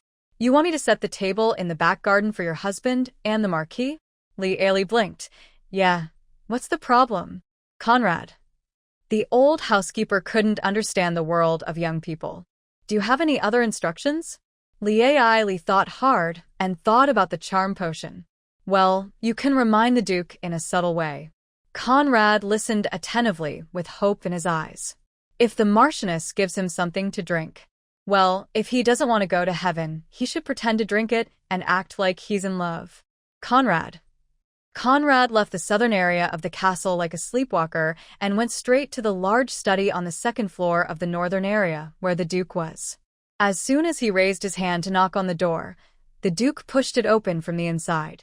Arthur Lung Faitsue stepped aside to let the old housekeeper enter the study, and after closing the door, he pretended not to care and asked, "What's her reaction?" Conrad exhaled deeply. "Trust me, you don't want to know." Duke. Marquise Marina was placed in a villa in the West Forest outside the castle. She was very angry. Her hints just now were so obvious, but the cold-blooded man, Duke Lung Faitsue, still arranged her to live in such a remote residence. Her maid knocked on the door. Marina immediately straightened up her mood and sat down on the couch dignifiedly. "Come in." The maid came in hurriedly. "Just now, the maid in the castle asked me to tell you that if you are going to see the Duke, don't drink the beauty potion you bought today." Marina, how did she know I bought that alchemical potion? She immediately relaxed her demeanor and tried to make her expression less ferocious. Marina coughed lightly to cover up her previous gaffe. "I mean, did you find out who spread the rumor?" The maid said. The other party did not hide anything and said that the Duchess asked her to pass on the message. Marina. In an instant she thought a lot. Finally, Marina suppressed her sneer and said, "Come on, bring me 1 bottle. No, bring me 2 bottles. I'm going to drink 2 bottles before dinner with the Duke today." The central city is still bustling in the evening. A black horse-drawn carriage stopped at the entrance of an alley in the lower town. 3 men in black cloaks got out of the car. The coachman jokingly said, "Here we are, boys. Have a nice evening."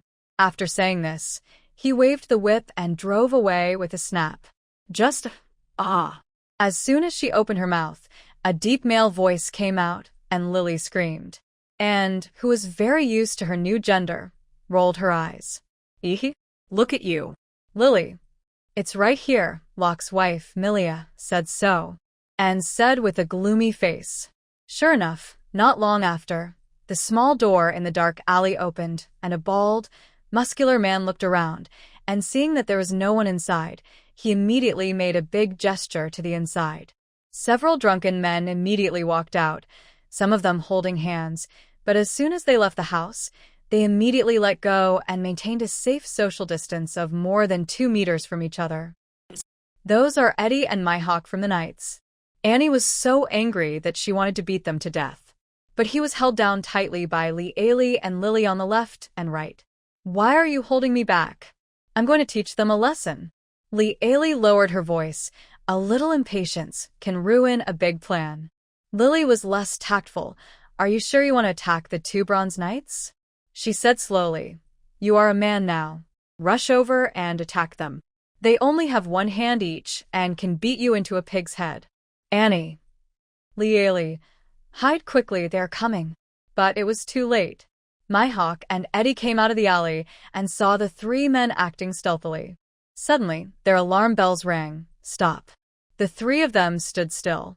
Eddie exchanged a look with Mihawk, then stepped forward carefully and quickly lifted the hoods of the 3 men. As a result, I saw 3 beautiful boys with very different styles. Suddenly, both of them were alarmed and jumped 4 meters away at the same time. With this appearance, they have to be 4 meters away to be considered a safe social distance.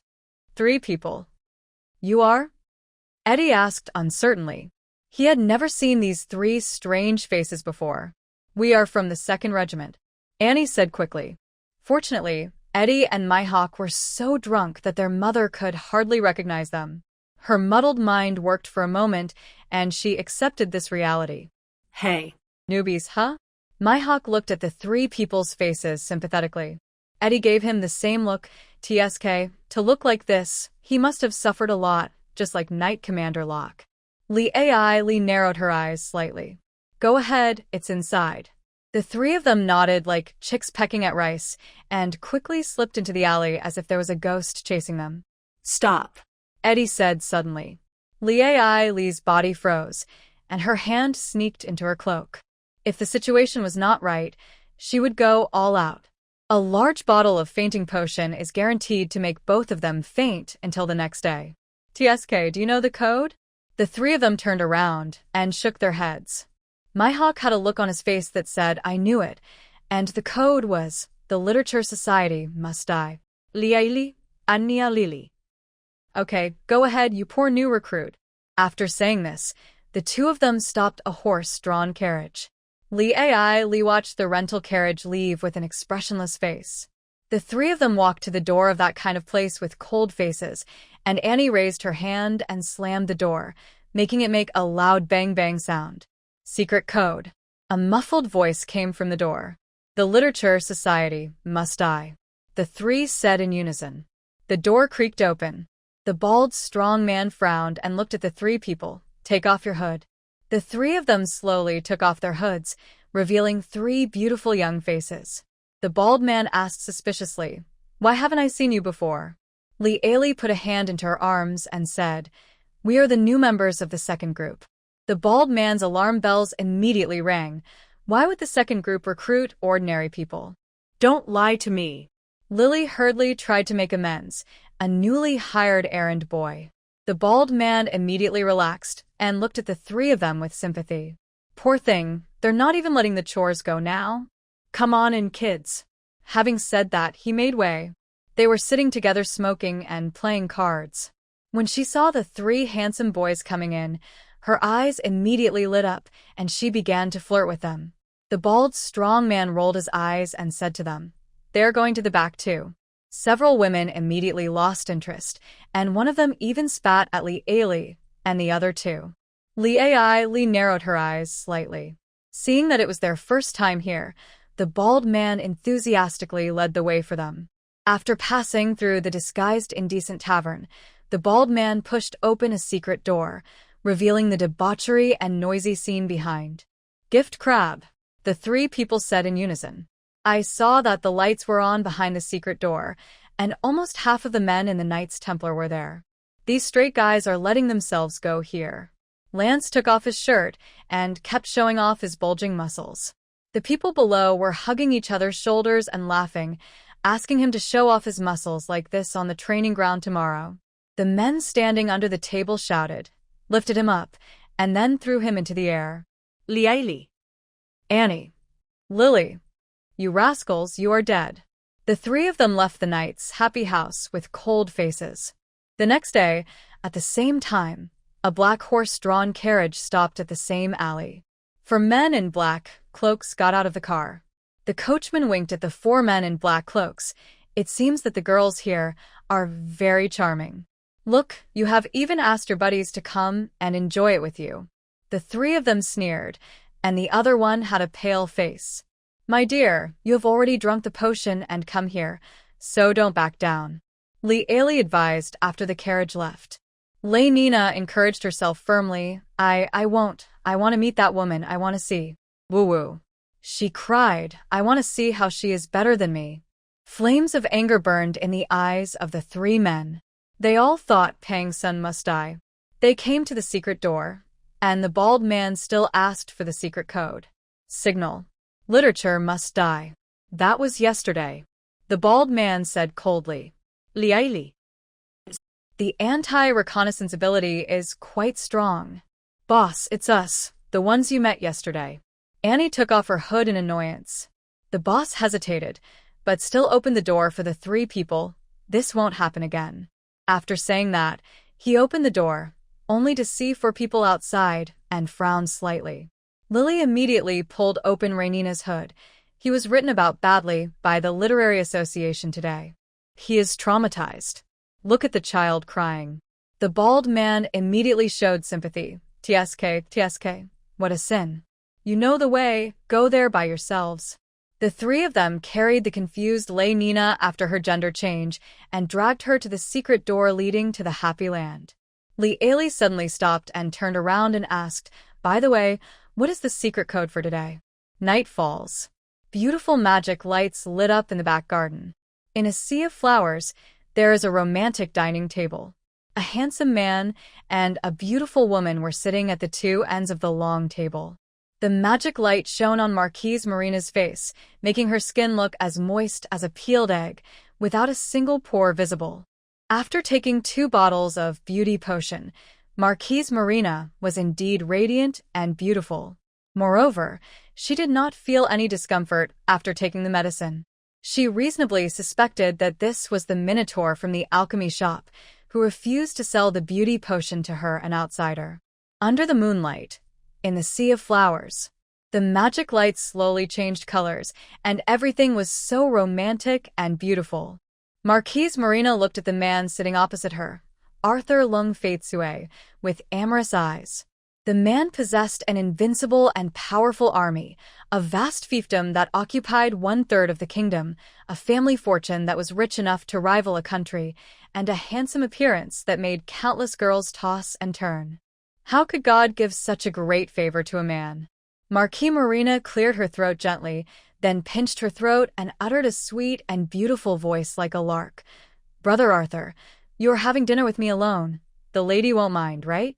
The Duke lowered his icy blue eyes slightly, staring at the bright red wine in the goblet in front of him. The magic light behind him was somewhat bright, making his expression somewhat murky and unclear. The female Marquis continued in a sweet voice, "I am really worried that my wife will misunderstand." "Do you think my sister will misunderstand?" "Misunderstanding?" The Duke savored the word lightly, and his smile was frighteningly cold for a moment. The Marquise was frightened by that smile and shuddered subconsciously. "I know, sister. You just like to be unreasonable." Marina tidied her hair shyly. "Unlike me. If it were me, I would definitely not be so unreasonable." After listening to this, Arthur Lung Faitsue leaned back in his chair and pinched his eyebrows. "I'm so angry that I'm wasting time here," he whispered. After saying this, the Duke stood up, ready to end this farce early. However, at this moment, Marina felt her lower abdomen suddenly swell. The air was so bloated that it almost broke her corset. Because of the corset, the air was strangled and rushed downwards without hesitation. The Duke, who was about to leave, was stunned. Marina's mind went blank. But the 2 bottles of beauty potion she drank did not allow her to blank. All I heard was puff, puff, puff. The sound of the 2 bottles of potion stacked together was simply devilish. The sounds connected together were like a percussion piece that could not be stopped at all. Arthur Lung Faitsue. The Duke, who could remain calm even after crawling out of a pile of dead bodies, now looked at the blank-faced Marquise Marina with a speechless expression. Neither the taste at the moment nor a man's gentlemanly qualities would allow him to stay here and watch a little girl make a fool of herself. Seeing the handsome man turn and walk away with a subtle expression, Marina felt that her dream was shattered. She panicked. She was totally at a loss. A flash of inspiration came to my blank mind. Charm potion. Yes. As long as I have the charm potion, I can make the Duke change his mind. However, in a panic, she forgot who should drink the charm potion. So, her personal maid looked at the potion that was originally intended for the Duke, which was taken out by her mistress, and in panic, she tilted her head back and swallowed it in one gulp. Maid. After drinking the medicine, the female Marquis saw the back of the cold jadeite Duke at first sight. At this moment, she fell completely in love. There is only this man in my eyes, nothing else. Then another effect of the alchemical potion began to take effect. The princess' feet began to slowly leave the ground. With a loud bang, she suddenly shot into the air like a rocket. The servants of Constantinople. The servants' panicked cries made the Duke look back. Flying around in the sky. Arthur Lung Faitsue. This cannot be considered a dark history in life. This is simply a mudslide in life. Arthur pinched his brows, something he seemed to do often since he had captured his duchess.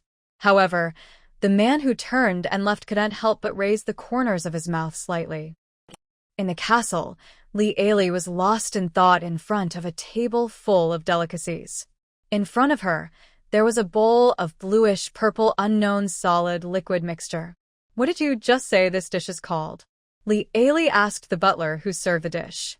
The servant said respectfully, "This dish is the traditional delicacy of the Moko lizardmen, Moko lizard stew." Li Ali silently pushed the bowl away.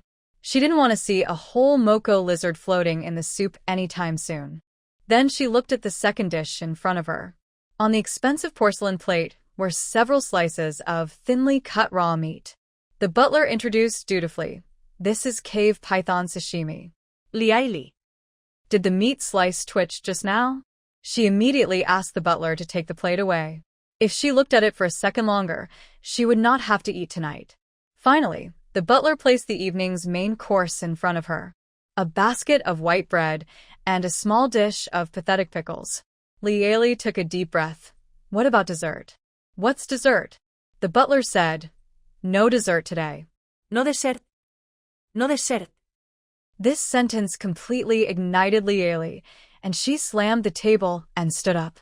Don't bully people like this. Li Ali stormed out of the North District restaurant, ready to roll up her sleeves and fight the man she was dating. "I planned a romantic dinner for you, and this is how you repay me?" She's going to have to ask for an explanation for not having dessert for dinner tonight. Then, she bumped into Arthur Lung Faitsue, who was striding towards her. Behind the tall man followed the kind-looking old butler Conrad. Conrad was holding a huge forest jam cake that exuded an enticing sweet aroma. Gulp Li Ali swallowed the saliva that she couldn't help but secrete. "Where are you going?" The Duke looked at his playful and lovely wife. Li Ali was like a cat attracted by dried fish. She stared at the cake with her beautiful green eyes without moving.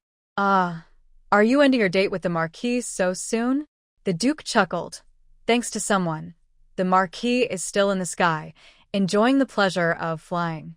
Li Ali, whose mind was full of cake, finally realized that something was wrong. She looked at the Duke in confusion. "What? She's flying in the sky? Winky face. What the Hades?"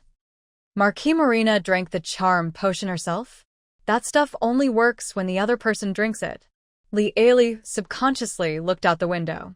This restaurant in the North District happens to have a view of the garden. A figure was seen flying in the air, and several royal griffin knights riding griffins chased after it, trying to rescue the princess who was experiencing the joy of flying. However, for some unknown reason, the princess, who was flying steadily southward, suddenly made a sharp turn and turned 90 degrees straight to the east. As a result, the Griffin Knights who were rescuing from the north and south directions collided with each other. Both crashed. Li Ali. Why is the king's illegitimate princess flying in the sky? Because she drank the problematic flying potion. Why did she get the flying potion wrong? Oh, yes, I remembered, because she didn't listen to the precautions for using the potion when she left. Degree, while she was staring in amazement, the Duke had already signaled the servants to quietly remove the delicacies on the table.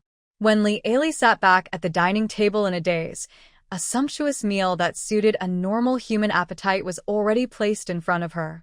The shiny, mouth-watering roast chicken, the delicious cold appetizers, the meaty fried dumplings with vine ice flowers, and the sweet forest jam cake. This is the real delicacy. Li Ali ate a large piece of cake in one mouthful. The sweet cake is like fuel, making the sluggish brain start working. Li Ali frowned slightly. If the princess drank the wrong potion, shouldn't the Duke be a hero and save her? Why did he run back? Li Ali hesitated and asked, is there anything else happening tonight? The Duke drank a mouthful of creamy soup and said calmly, except that the Marquis performed a stunt in front of me. Everything is normal, dear. Li Ali asked curiously, what special skill? The Duke looked at her tenderly and said tactfully, the other effect of your bottle of beauty potion is too strong, dear. Pushing open the secret door, the brightly lit, happy stronghold of the knights erupted in thunderous applause like a tsunami. Ponson, who was originally thought to be cheating, was thrown into the air by the knights. The knights all shouted Ponson's name, like a group of fanatical fans. Ponson! Ponson! Vista, what is going on? Asked Renina, in shock with red eyes. Annie suppressed her anger and said, how else could it be? There was no cheating at all. These rascals set up this secret bar behind our backs. Oh. Once you get out of this door, you'll all pretend to break up with me. Lenina. She looked at her husband Pang Sun in disbelief. They talked about it yesterday. Pang Sun said that if she quit the literary club, he would never meet other women again. Ray Nina's mind went blank at first, and then a small flame of anger ignited. A single spark can start a prairie fire. Li Ailey looked at Lei Nina's eyes at this moment, and she wanted to skin Pang Sun alive. But Knight Ponson was completely unaware of this at this time. He stood on the bar counter and gave a speech like a savior hero. Brothers, hold on for a few more days. Tomorrow a victory belongs to us. The literary society is finished. Now only George, Balky, and the Duke's wife are struggling to hold on. They can no longer pose a threat to us. Ponson. Ponson. Ponson. From tomorrow on, I will have successfully graduated. Other brothers, work hard too. After saying that, he jumped off the bar and left the tavern drunkenly. Li Ailey looked at Lei Nina. What do you mean? Lei Nina slowly forced a smile. Of course, I will help him. Li Ailey. TSK, what a nice girl she was before, so soft and cute. Look at her now, she has been forced to become the goddess of vengeance. Ponson returned home drunk. It turned out that his gentle wife was not at home. The effect of the alcohol quickly wore off, his face turned pale, and he went straight to the bathroom to get a scoop of cold water, then poured it over his head and face. Woke up immediately. Sophia! Sophia! Ponson shouted. Sophia, Reina's personal maid, hurried over. Master. Where's Renina? Where's Renina? Sophia avoided his gaze. Pang Sun, who was extremely anxious, drew his sword and put it on Sophia's neck, scaring her so much that she screamed loudly. Explain. Madam, she left with 3 handsome men. Pang Sun was stunned on the spot, and then he shouted like an angry lion, impossible. You lied to me. The long sword swung, and the surrounding furniture was chopped into pieces amid the woman's screams. At 12 o'clock midnight, Renina returned home, with a smile on her face. The living room was pitch dark, and she was humming a song as she was about to walk upstairs in the dark. As a result, the candles in the living room suddenly lit up. Pang Sun sat on the sofa with a gloomy face. His hair was disheveled, and he was still wearing the clothes he wore when he went out. The clothes were still damp. Under the candlelight, the man stared at Lei Nina with dark eyes and asked word by word, "Where have you been?" Ray Nina tilted her head slightly and walked over to sit next to the man. Honey, I thought about it again today, and I think I was wrong. I mean, maybe we should change the way we get along with each other. I will support you in playing outside in the future. You can go to places like that any time you want. His wife's voice was like a canary that couldn't wait to fly out of its cage, with a cheerful ending. But please don't interfere with me, okay? Pang Sun's eyes were red, as if they were bleeding. Who are you with? Lei Nina frowned slightly. I never pressed you when you were messing around these past few days. Her voice turned cold. Pang Sun, wait until you calm down before talking. Also, from today on, let's sleep in separate rooms. Finally, unable to hold back any longer, Pang Sun grabbed Lei Nina's wrist fiercely. He was like a wolf driven mad. I didn't do anything. I lied to you. Tell me, who did you go out with just now? You. He couldn't say those words no matter what. His heart ached as if it had been stabbed into a hornet's nest. Lei Nina frowned slightly. You are really unreasonable. You can go out and mess around, but when you come to me, you make up such a lie. If you do this, I'm going back to my parents' home right now. She stood up. Pang Sun was frightened by this sentence. He hesitated in place, at a loss. Renina, I've drunk too much tonight. Please don't leave me. Let's talk about this tomorrow, okay? His wife didn't even look at him and went upstairs. Not long after, Ray Nina entered the guest room holding her pillow. Pang Sun was like a big dog abandoned by its owner. He followed Lei Nina in a daze until he was coldly rejected by the door. He slid down to the ground and stayed there with his eyes open all night.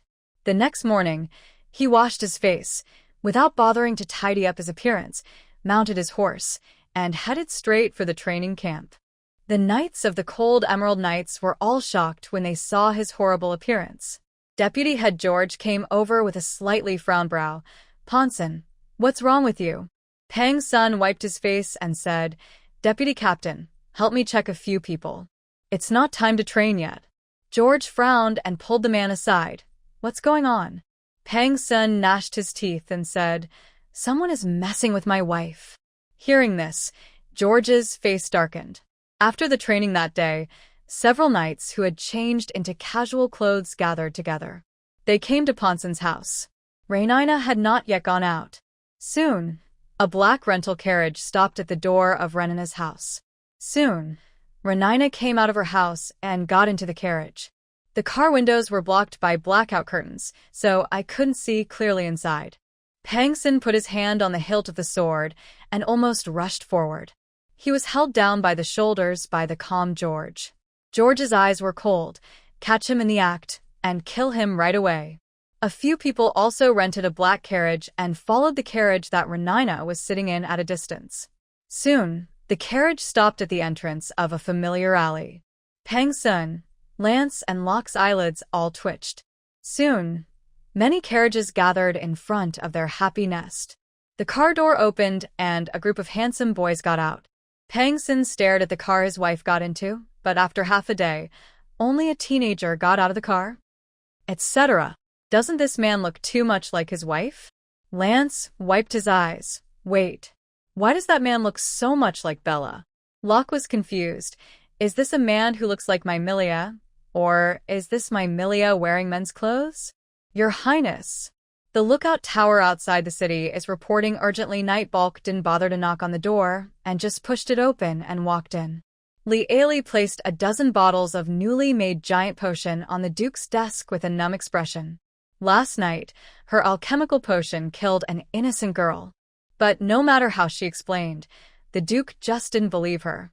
They believed that she was jealous and that was why she killed the child, who had no problems other than having a strong smell of tea and liking someone else's husband. Buck's face looked grim. The Sentinels saw a group of one-eyed wandering giants heading towards the central city. Giant. One of the largest races on the continent. But there are many subspecies of giants. There are cloud giants who like to concentrate on farming, and there are thunder giants who are cursed and therefore have brutal temperaments. The Cyclops is the weakest among the giants, but has the worst temper. But no matter how weak he was still a 10-meter-tall giant. As soon as Li Ailey came to her senses, she learned such bad news. Li Ailey. Fortunately, she vented her crazy emotions on alchemy. Apparently, both of them thought of the newly created gigantization potion. Just now, the Duke proposed to try the medicine. In light of the life mudslide that happened to a royal illegitimate daughter last night, the Duke would now carefully ask Li Ailey if the medicine had any strange side effects when purchasing it. Even though Li Ailey repeatedly assured him that the products she sold to him were all successful products that had gone through countless failures. However, with the tragic example before him, the Duke still didn't dare to gamble on that 1 in 10,000 possibility. For a knight fighting on the battlefield, suddenly farting is still within the tolerable range. But what if, while fighting with the enemy, your knight suddenly flies into the sky, or you suddenly fall in love with the enemy in front of you? Lung Feitsue didn't dare to use the dangerous goods on the table easily. However, the Cyclops unexpectedly broke into the dukedom and headed towards the central city.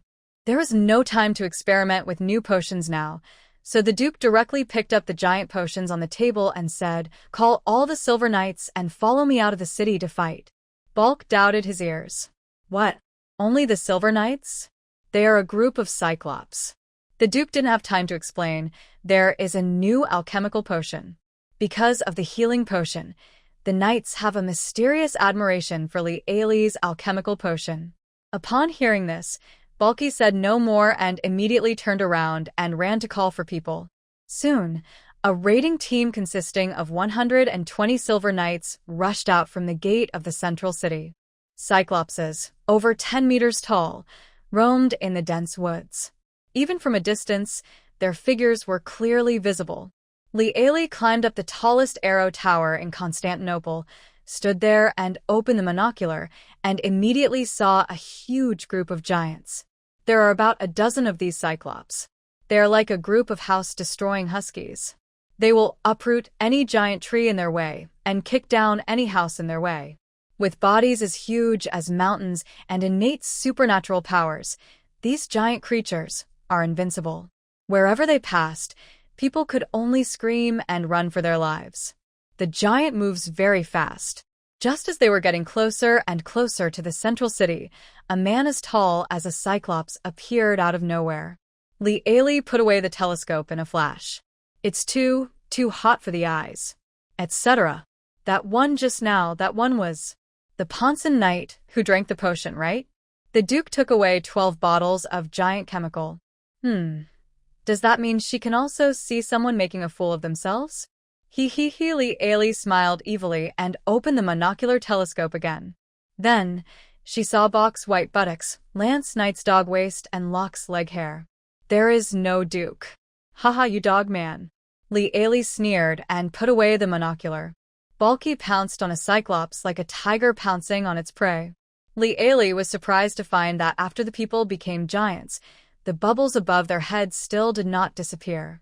Then he rode on the fallen cyclops, sat on his neck, and swung his fist as big as a tree canopy. Knight's Punishment Fist. Let you wander around freely. Knight's Punishment Fist. You're just too idle to cause trouble.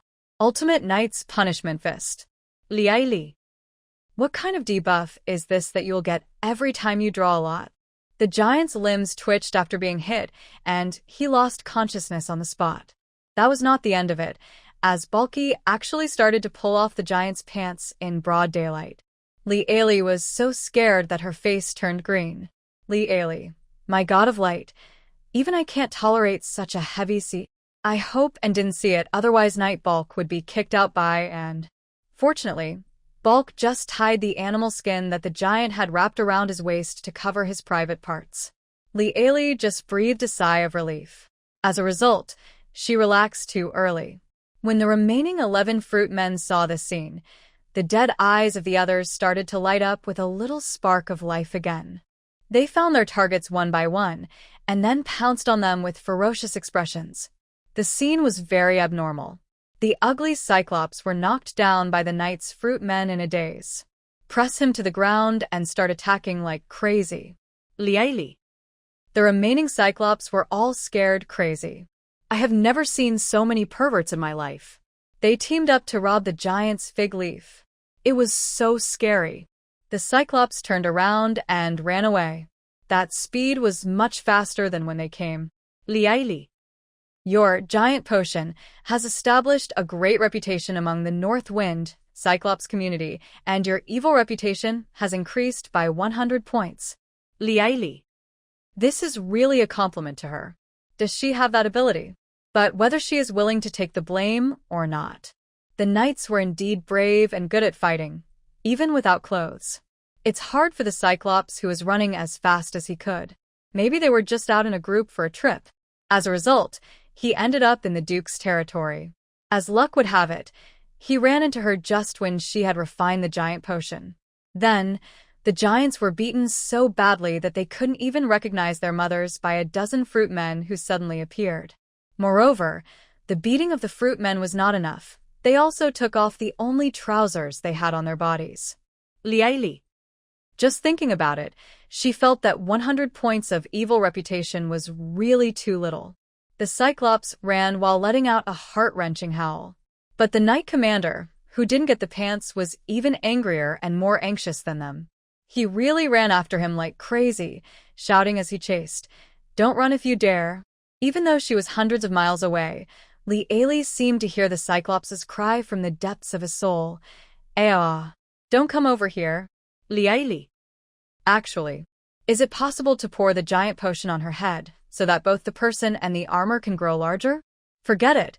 She should think about the aftermath. Otherwise, the knights might have a heart attack if they knew.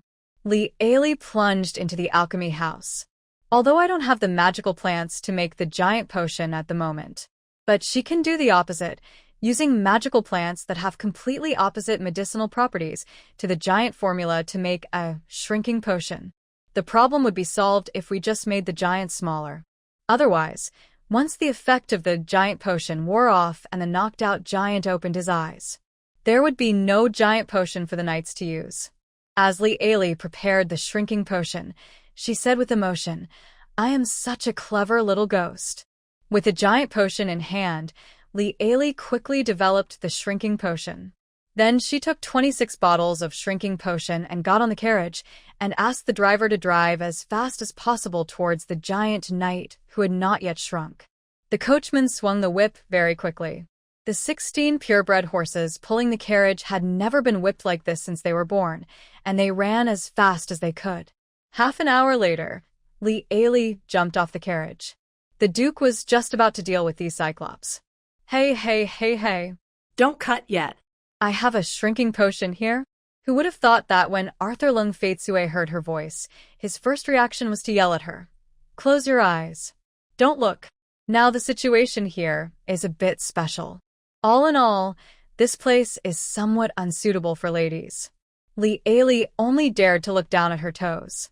This is the shrinking potion. Li Ailey quickly handed in her newly made shrinking potion. A Grand Knight commander who followed the Duke said excitedly, "Great. Lance and the others can be transformed back." Li Ailey was speechless at this person's intelligence. They can recover after staying for half a day at most. Isn't it a waste to give them this drink? The knight looked dazed. What is this medicine for? Li Ailey, of course it's for the Cyclops to drink. To be honest, they just came out for team building. It's not a capital crime. Hearing this, the Duke pinched his brows and asked, "How long will it take for Bulk and the others to recover?" Li Ailey blinked her eyes. "About half a day?" "Well, it's useless for you to look at me like that, but don't worry, it will definitely not last as long as the ice potion." Duke. He looked at his subordinates who were squatting in the tall forest, plucking at the treetops pitifully, trying to use them to cover their crotches. The Duke waved his hand, signaling the knights who had luckily escaped to quickly take the shrinking potion and feed it to the giants. The knights doubted whether drinking such a small bottle of medicine would work for such a large lump. But it turns out that you should never doubt the great alchemy. Miracles happen in the blink of an eye. All the giants who drank the potion shrank. The knights had no time to marvel at the magical alchemy. He was caught off guard and met the resentful gaze of his comrade in arms. The handsome boys gathered together, and soon, led by the most charming blonde boy, they divided into groups and sneaked into the knight's happy home in batches. Pang Sun was struck by lightning. Lance closed his eyes, veins popping out on his forehead. Pang Sun, the person you hired. He couldn't help but swear, "Are you stupid?" Ponsen. Ponsen was petrified. Locke stared blankly at the boy who looked like his wife Milia. "No, Lance, now is not the time to worry about this. They are it only their faces that have become like this, or..." He didn't dare to say the rest, it was too scary. Enough for the entire knights to jump across the moat 100 times. George looked at several insiders expressionlessly. "I also want to know what you did to force my wife to become a man." Hope was ruthlessly shattered, and several knights performed an eye earthquake on the spot. Under the pressure of the deputy head of the group, Locke explained the whole story. After hearing this, veins on George's forehead throbbed. "So, this is the good idea you came up with?" Looking at the group of beautiful boys still queuing up, waiting to enter the knight's happy home, George couldn't hold back his anger any longer. "Thanks to you, the entire Knight Order now has a husband." After saying that, George could no longer suppress his anger, so he stood up and left. Pang Sen and the other two were left petrified on the spot. The word "someone with a husband" kept circling in their minds. In the bar, the knights who were still unaware of this great news were still drinking happily, hugging each other's necks and dancing a manly dance. They unscrupulously expressed the deep friendship between straight men. In an inconspicuous corner, a group of handsome young men, holding small notebooks, with shining eyes and tears of happiness flowing from the corners of their mouths, are writing furiously. It's like a hamster falling into a granary. Compared to the miserable lives of some knights, the ladies are going crazy. Okay? They can write a year's worth of work in one night. Of course, in order to provide food for the sisters behind them, they also bought some wine and sent it to the bald uncle guarding the door. Thank you for your hard work. Have a drink too. Nothing has happened these days, so the bald uncle has become alert. Then, if there is a beginning, can there be an end? The handsome boys took turns to toast. Finally, I gave the bald uncle so much that he couldn't even count how many times he drank. So the tour group began to change shifts. The dizzy bald uncle just watched the door open and close. A few young men came in and a few went out. Back and forth, in and out. He stuck out his tongue and said, "No. Why are there so many people here today?"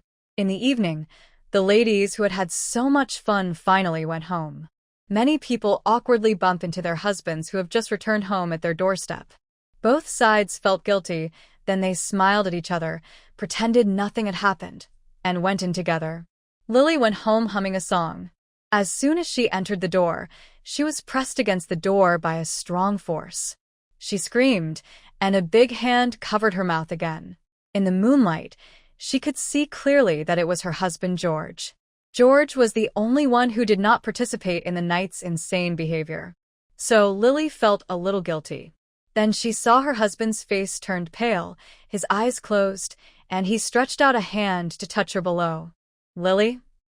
George breathed a sigh of relief that he hadn't touched any body parts he shouldn't have. He let go of his wife and waved his hand, looking tired as if he had fought 100 battles in a row. "George?" Lily had a bad feeling. George waved his hand. He didn't want to say anything tonight.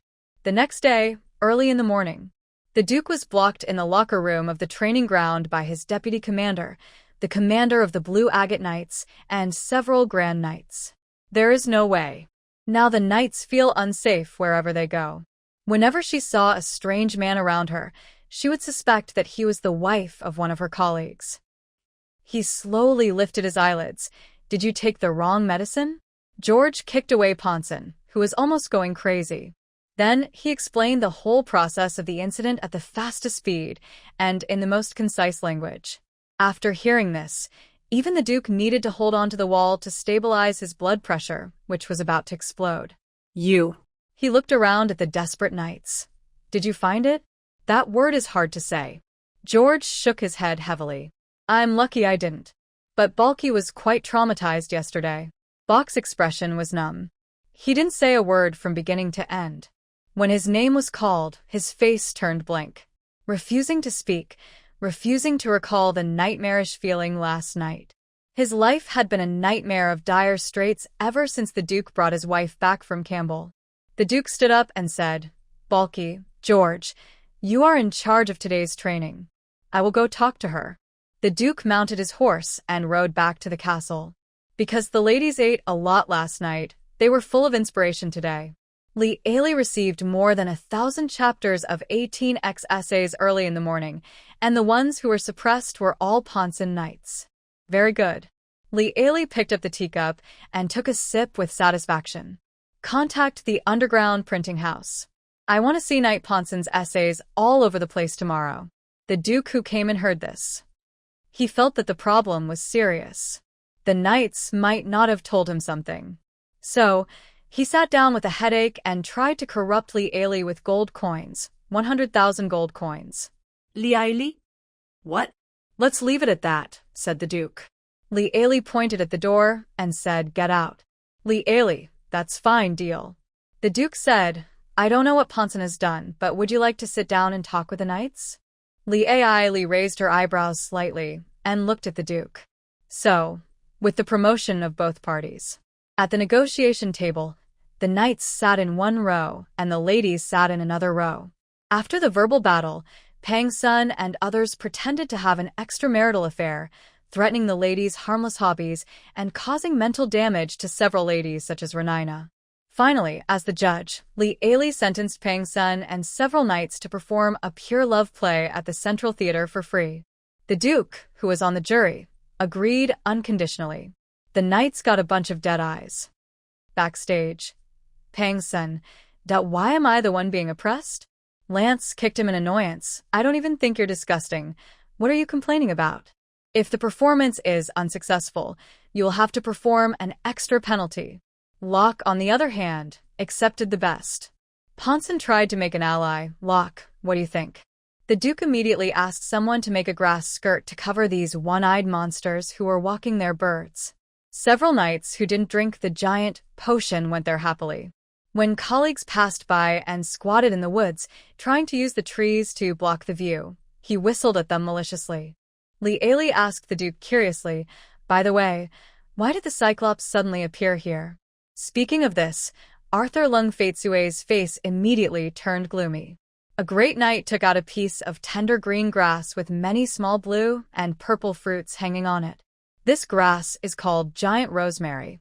When you light it, it emits a fragrance that only giants can smell. A large amount of giant rosemary was found nearby that is not yet burned out. This thing will make the giants intoxicated, but it will also make them irrational at this time. Especially the Cyclops. They are very irritable and easily angered. This is a conspiracy. Some people want to use the giants to destroy the central city, or they are targeting the cold Emerald Knights. If it weren't for Li's giant potion, the knights below the bronze level in the Knights Templar would suffer heavy casualties when facing the giants. Hearing this, Li's heart moved slightly, and she stretched out her hand to take the giant lost fragrance, and suddenly a message popped up in the alchemy house. Discovered an intermediate magical plant that was not included in the collection, giant lost incense. Intermediate herbalist title. 1/1 You have obtained the title of intermediate herbalist, and the professional certificate has been issued. Please check it in the alchemy house, Li. It turns out that the condition for promotion to an intermediate herbalist is to find a magical plant that belongs to this world and has never existed in the alchemy house. This is really true. Misfortune may turn out to be a blessing in disguise. Li couldn't wait to check her professional certificate and the rewards given by the alchemy house after her career promotion. You go ahead. I have something important to do. The Duke nodded. They all understood each other tacitly about the alchemy space. Arthur Lung Feitsue never asked too many questions. Li got on the carriage under the pretext of something. The coachman was transferred by the Duke. After Li closed the door, she went straight into the alchemy room. On the display shelf on the second floor, there was an open professional certificate with a line of bold black characters written on the top. Intermediate Herbalist Professional Certificate. The two signatures below are still. Principal of Alchemy School, Merlin Herbal Academy Professor, Michelle. This time, the rewards from the alchemy house are, there is a chance that intermediate magical plants will grow in the back garden. The higher the reputation, the greater the chance of the growth of intermediate magical plants. Li tried to write the characteristics of giant rosemary in the illustrated book of magical plants. Moreover, she drew the appearance of giant rosemary in great detail. Successfully added unknown species. Giant rosemary requirements for the new herbalist profession come one after another. Senior Herbalist Title, 201/10,000 Li. She left the alchemy house with a mouthful of blood. Here, the Cyclops have woken up and expressed their incomprehension of why they suddenly became smaller.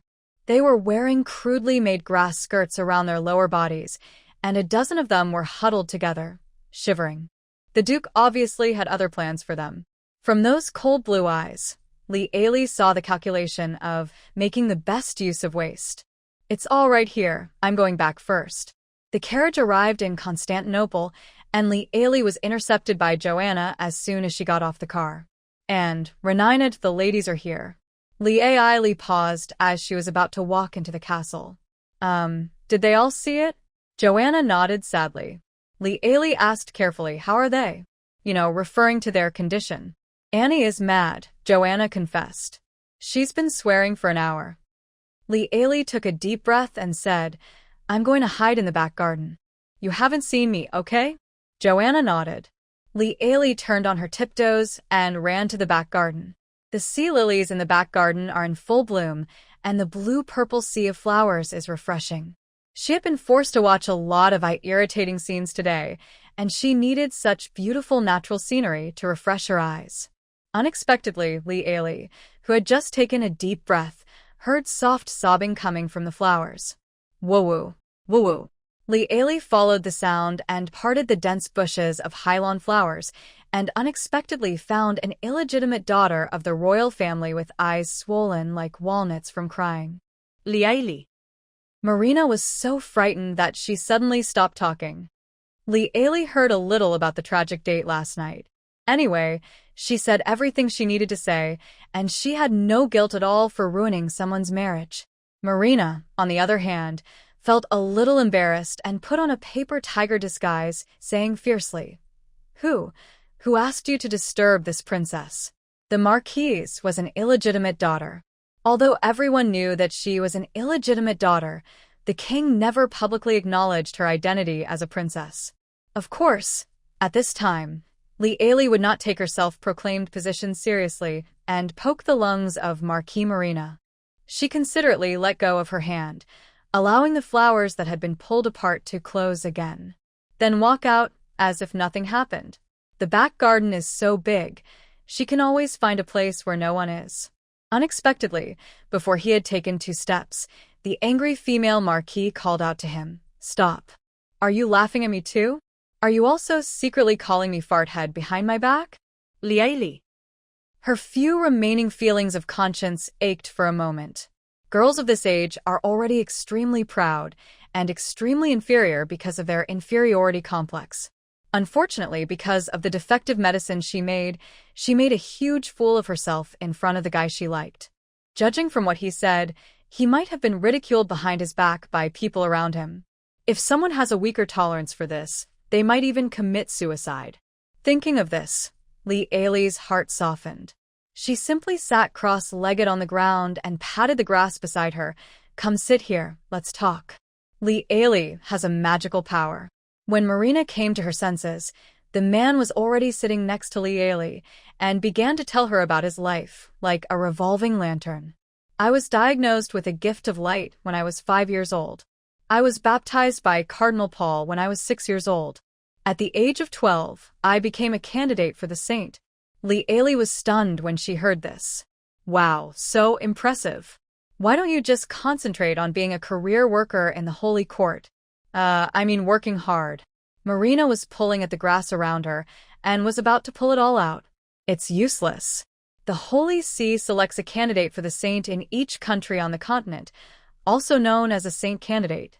But there is only one person who can truly become a saint in the future. All the saints of the past generations are from the royal bloodline of the 6 empires. I am just a runner-up, just enjoying the glory in the kingdom. The more Marchioness Marina spoke, the more frustrated she became. Lieli's career mind started to work involuntarily. Actually, you still have a good hand. Marina rolled her eyes. Are you talking about my identity? What's so good about that? After my mother gave birth to me, it became known all over the country. But I am a girl and an illegitimate child. In order to prevent such a thing from happening again in the future, the queen simply drugged my father and made him infertile. This way, my mother will no longer be able to give birth to male royal blood. Lieli. Caught off guard, was she just hearing a big news about the royal family? I look glorious, but the queen's family has been causing trouble for me and my mother. And the queen's son. I know he's been planning to marry me off far away. Lieli just spoke quickly and said to Marina, Actually, it's not certain. It depends on how you do it. As she spoke, Lieli broke off a branch from the side and scratched the ground. First of all, if you want to be a legitimate princess, your mother must be the queen. But now the official religion of the kingdom is the Holy See of Light. Even a king cannot divorce his wife and find another one. So, if you want your mother to take the throne, the best thing is to change the kingdom's faith. She needs to be able to divorce, and she also needs to be able to withstand the retaliation of the Holy See of Light. Let me think about it. Hey, the dark church is pretty good. Free marriage. No matter if you are polygamous or polyandrous, no matter if the person you marry is human or not, as long as you believe in the dark god, he will be very easy to talk to. Marina. The marquise was stunned. She was just feeling so overwhelmed by the mudslide of life that she wanted to die. But in the blink of an eye, her mother was about to become the queen. She was the first princess in the kingdom, and the king was unable to give birth to a son. She is the only legal heir. This. What kind of man is needed for this? Li Ali obviously thought the same as her and continued to fantasize. Hey, you are a reserve holy maiden of light. No matter whether you can become one in the future, if you switch to the dark god with your status, the people of the dark church will warmly welcome you in no time. Just think about it. What a great gimmick this is. Although you are a reserve in the dark church, you are the holy maiden of light. That was the rebellion of the saint of light. No, it was the saint of light who abandoned darkness and joined light. Abandoned light and joined darkness. In short, the face of the holy sea of light has been swollen. You see, people always seek benefits and avoid harm. You are a poor little guy in the holy court of light, and no one cares about you. But if you were to change yourself, wouldn't you be promoted to the high priest of darkness in no time? The dark church would like to hold up your sign and parade you around the streets 24 hours a day. But don't worry, you don't have to be afraid of retaliation. Even if the dark god risks his own life, he will bless you to live a long and long life.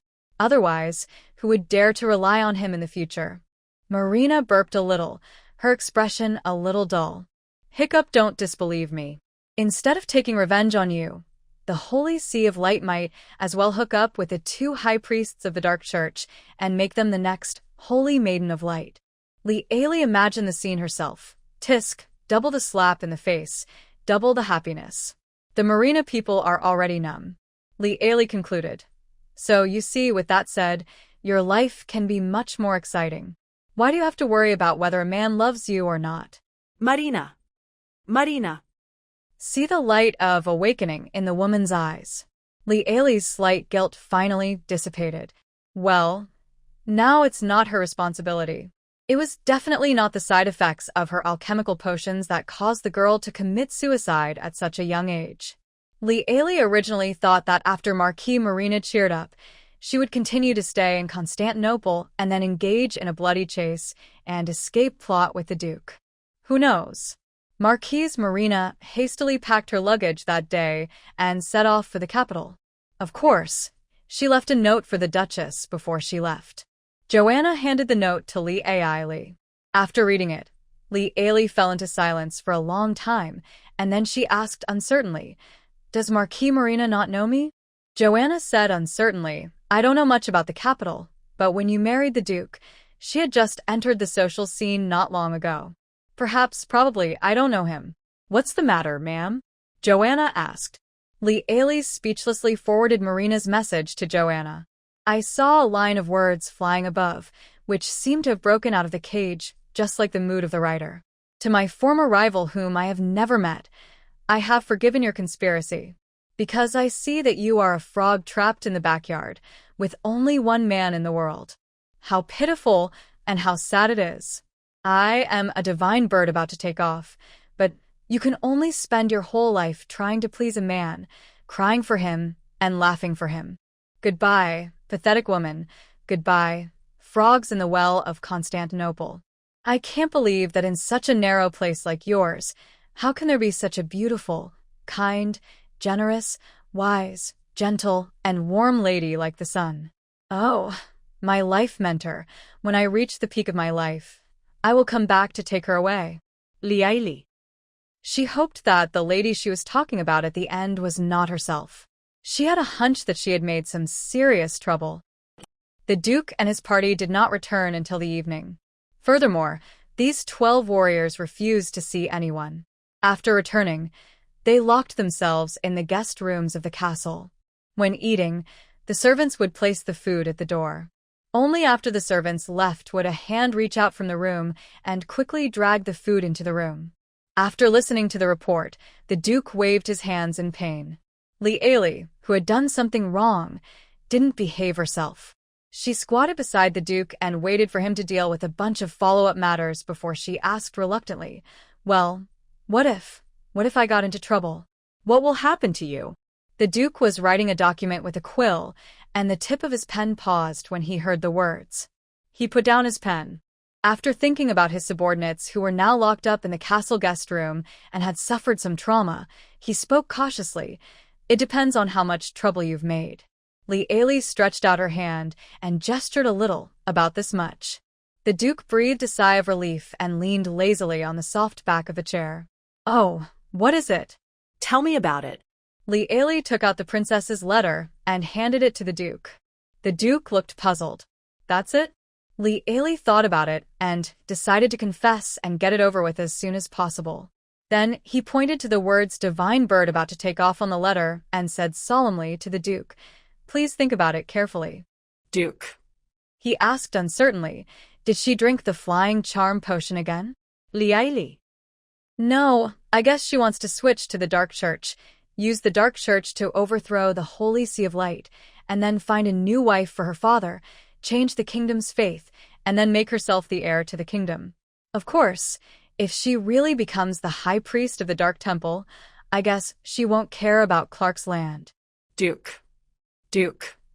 10 minutes later, the 12 great knights who were in seclusion in the castle were all dragged out. The Duke asked Li Ailey to tell the story again from beginning to end, word for word. There was deathly silence in the study. The knights were so shocked that they forgot their psychological trauma. The Duke rubbed his brow and asked, "What are the chances of what she said?" It was still dead silent. After all, nothing like this has ever happened in human history.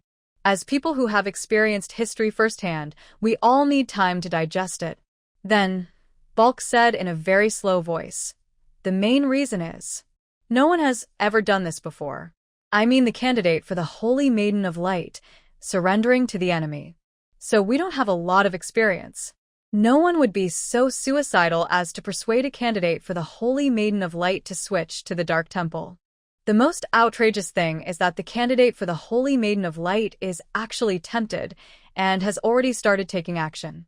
The Duke closed his eyes and wondered, what would the Dark Temple's reaction be if this really happened? Duke. Call the other great knights over here. When Li Ailey went to bed at night, the Duke was still meeting with the Grand Knights. The next day, when she woke up, the door of the study was still closed, and she could smell the smell of tobacco coming from inside through the door. "Joanna, you say that if the kingdom converts to the Dark Church, will it really have such a big impact?" After tiptoeing back to the room, Li Ailey asked uneasily. Joanna combed Li Ailey's golden hair and said indifferently, "I don't think it's a big deal. The Holy See doesn't protect the dukedom, so I think it doesn't matter if I change one." Li Ailey was still a little nervous. After thinking it over again and again, she finally came to the door of the Duke's study. If it was really her nonsense that caused the problem, then she should step forward and find a way to remedy the situation. Fortunately, she is an alchemist and can make a bottle of forgetfulness potion to ensure that Marquis Marina forgets all the unpleasantness in Constantinople. As she was thinking, the tightly closed door of the study opened. The Grand Knights came out one by one with untidy beards, and all of them had dark circles under their eyes. The Grand Knight Commander Lance, who was stretching, was caught off guard when he saw Li Ailey. Li Ailey came back to her senses and just raised her hand to say hello to everyone, but she didn't expect that the knights all took a big step back and distanced themselves from Li Ailey. Li Ailey? In the end, Bulk reluctantly nodded to her. At the same time, a shivering bubble appeared above his head. "I should thank her for not killing me." Li Ailey. The knights did not give her a chance to speak. They stuck to the wall and ran away like mice seeing a cat. Their speed was so fast. If it were yesterday, the Cyclops would definitely not have run more than 3 meters before they pinned him to the ground. Li Ailey walked into the study and saw the Duke leaning back on the sofa with his eyes closed. "What did you talk about in the meeting last night? Why did they run away when they saw me?" The Duke patted the cushion next to him and motioned for her to sit over there. Li Ailey sat down angrily, and the Duke asked lazily, "Do you have a grudge against Harry Clark?" Li Ailey reacted for a moment before she remembered that this was the name of Clark's current king. "No." The Duke then asked, "So you have a grudge against Queen Melanie?" "Neither do I." "What about you and Heir Herman?" "I have never even seen them. What is the grudge?" The Duke nodded and said slowly, "This is probably why they are afraid of you. There is no hatred or resentment, but you are almost destroying this family. Liaili. In fact, the meeting ended an hour ago. The Duke stood up and walked to the window and opened the study window. Guess what the knights have been talking about in the last hour? The Duke sat back next to Liaili. Liaili rolled her eyes at the man who was keeping her in suspense. How should I know? Arthur Lung Faitsue tilted his head and said lazily, they are racking their brains to recall whether they have offended you in any way. Liaili. The Duke couldn't help but feel itchy, so he raised his hand and rubbed Liaili's head quickly. They were not afraid of the giants. Congratulations, my lady. Liaili. She imitated the Duke's slow and measured way of speaking and said sarcastically, then they should be careful. They didn't have to be careful before, but now it's hard to say. The two looked at each other and smiled. The conversation just now gave Liaili a reassurance. To be honest, if the problem is really serious, there is enough forgetfulness potion. Liaili said seriously. The Duke chuckled, with a fire burning in the depths of his eyes that Liaili couldn't understand. Why should I save Harry Clark? Arthur Lung Faitsue looked out the window. His pupils seemed to turn into snake-like thin lines under the sunlight. Justice is always late. At this moment, there was a sudden knock on the door. Knock, knock, knock. This familiar knocking rhythm, it was definitely Conrad. The Duke said calmly, come in. Conrad walked in. Your Highness, there is a group of people outside the castle. Liaili had a particularly deep memory about the centaur race. After all, it was this clan's outstanding horse talent who openly threatened to assassinate her in front of the two knights. The Duke stood up and straightened his clothes. Let their clan leader come to see me alone. The rest will be arranged in the West Forest. The Duke said to Liaili, it's the assassin's tribe. Only then did Liaili remember Jasmine, the centaur girl who was rescued from the dark prison by the Flower Fairy. Liaili asked, you took her sister hostage before, but I never saw that centaur girl in the castle again. Where did she go? The Duke was speechless. How could I put her in the castle? Liaili stood up and said, she is somewhat related to Alice. I want to go see her. So, 10 minutes later, Liaili got on the carriage. The carriage sped all the way and finally stopped in the lower town of the central city. The butler who led Liaili handed her a black cloak. Liaili put on a cloak to cover up her outstanding appearance, and then the two of them got off the carriage one after the other. The footman led her through an alley and into a dingy tavern. The centaur, who had recovered his strength, stood on the stage of the tavern holding a small harp and sang like a bard. Oh look, the noble elves of the past. Now they only know how to make gold coins. Liaili. That's enough. Not a single word of the lyrics is in tune. Afraid that she couldn't hear, the servant lowered his voice and explained, Madam, she is learning how to become an excellent bard. Liaili. The bard sang poems, but she hummed doggerel. She lowered her voice and asked back, is this really okay? Butler, what? Liaili. She is using the name of the bards. Will the bards really not form a group to fight her? Butler. Ha ha ha ha ha ha ha. The drinkers were almost driven crazy by this woman. Look, the former forge masters, they are now running bakeries. They are selling stew soup. They are no longer blacksmiths and have changed their profession to cook. A drunk laughed so hard that his stomach cramped, and he pounded the wooden table of the tavern with his fists as big as sandbags. I laughed so hard that I sobered up. Ha ha ha. Someone come and make her stop. Ha ha. The manservant finally managed to utter, anyway, this profession is much better than being an assassin. Liaili. Other people's words, maybe, but her words. I'm not sure. Liaili said, looking at the people on the stage. The small harp on the stage was plucked randomly, producing a distorted tune. Liaili knew that some people could sing tunelessly, but this was the first time she heard someone play the harp tunelessly. But she felt that Jasmine's career crisis would definitely not come from her poor performance level.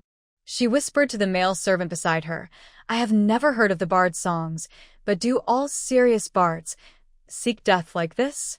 Butler. What do you mean? Liaili pointed at the stage expressionlessly. She's doing this kind of racial AoE. Do the elves and dwarves really have no objection to it?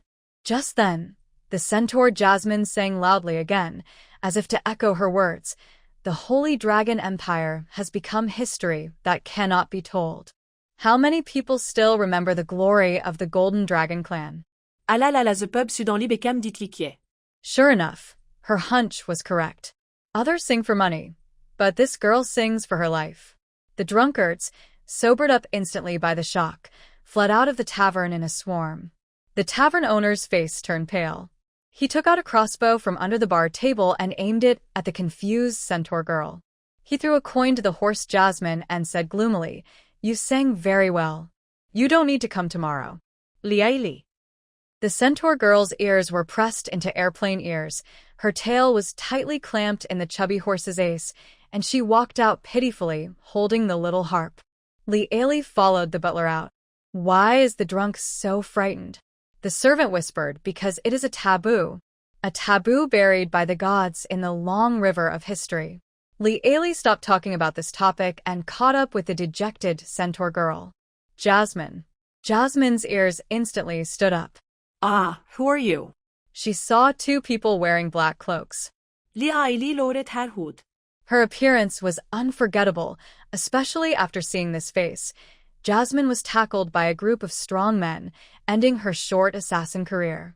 She was so frightened that she almost kicked over. You don't try to scam me. I'm telling you, I'm a good person now." Liaili brought her men to the alchemy house in the downtown area. Although they are both in the downtown area, the security here is much better than in the tavern where Jasmine sang. The Minotaur saw Jasmine and raised his hand very familiarly. "Hey, sister, your brother Zegumu is here, did you know?" Jasmine shuddered, knelt down on her front hooves with a duong, and hugged Liaili's thighs. "Madam, save me." The corners of Liaili's mouth twitched slightly. "When I said I wanted to hire her, this girl looked like, are you kidding me?" But now. "Can you kneel faster?" "Ba Jean, didn't you complain that you were too busy? From today on, she will be a clerk in the store." The Minotaur picked his nose and said with a gloating tone, "Of course, if her brother didn't break all four of her legs. Believe me, boss. From what I know about Broken Bone Wood, he is already mad as Hades. That grumpy centaur brother. Hey, when he first found out that Alice and I were dating, he was so angry that he challenged me to a duel, Liaili. I almost forgot there is this kind of relationship between you two." Hearing this, Jasmine shuddered violently. Liaili said speechlessly, "Let's go. We have to go back to see your brother anyway." Apologize to him sincerely. Family members don't hold grudges overnight. That's what she thought and believed. Then, he returned to Constantinople with the centaur girl. The male centaur who had just come out of the Duke's study was tall and strong, with a very handsome human face and a healthy wheat-colored upper body. The horse's body is a majestic black color. The fur is shiny and glossy. He saw Jasmine following Liaili. Just as Liaili was about to speak, she saw a male centaur running towards her. Then he raised his front hoof and kicked Jasmine 3 or 4 meters away. Liaili. Degree, so irritable. The centaur Zegumu had a gloomy face, and his ponytail swung angrily. He stared at his sister, who was crying heartbreakingly. "Just because you acted stupidly, do you know how many people in the tribe would serve a human being?" After saying this, Zegumu left. It seemed as if he would kick his annoying sister to death if he looked at her for one more second. Liaili helped Jasmine, who was about to faint from crying, up and said, "Let's go to my room first." As the two were walking towards the south area, they ran into a pair of knights. Leading the way was Locke the Knight. Because of some literature, Liaili subconsciously took a closer look at the handsome knights. "Madam." The knights bowed their heads and greeted. But among this group of people, there was one person with a dark bubble on his head, which was particularly eye-catching. "The Duke has recruited troops. We need to get the message out quickly." And the Cyclops from last time disappeared. What happened? And how did Baroque and the others grow so big? I'm not the Grand Knight Commander. I can't get any useful information. Liaili. Oh, is this the legendary 007? Wait. Liaili called out to the knights. The knight stopped, and Locke was a little scared of Li Ailey. He took a step back nervously, stuttering, "Madam, do you have any instructions?" Li Ailey. She walked past the trembling Grand Knight Commander Locke and approached the tall and straight Knight 007. "What's your name?" The knights were all stunned. Li Ailey saw that the black bubble on his head changed color and became a disgusting shoot yellow color. Ah. She is Li Ailey Lungfeitsue? She is much prettier in real life than the rumors say. What a pretty face. Her figure is also hot. What a stunner. Lungfeitsue is so lucky. And I have to pretend to be a licker every night and serve that stupid woman from the Kellen family. Li Ailey. Ma'am, my name is Mark Duke. The 007 knight said humbly and politely. Unfortunately, the bubbles above his head exposed the dirty thoughts in his heart. Does she want me to be her lover? Li Ailey. She nodded coldly to this 007 whose brain was filled with too much yellow waste and left with a blank expression. After she left, Locke asked Mark Duke in horror, "How did you provoke her?" Mark Duke. After returning to the house, Li Ailey and Jasmine stared at each other. Looking at the centaur girl who was still sobbing, Li Ailey asked with a headache, "Does your brother often beat you like that?" Jasmine's ears were pressed into airplane ears.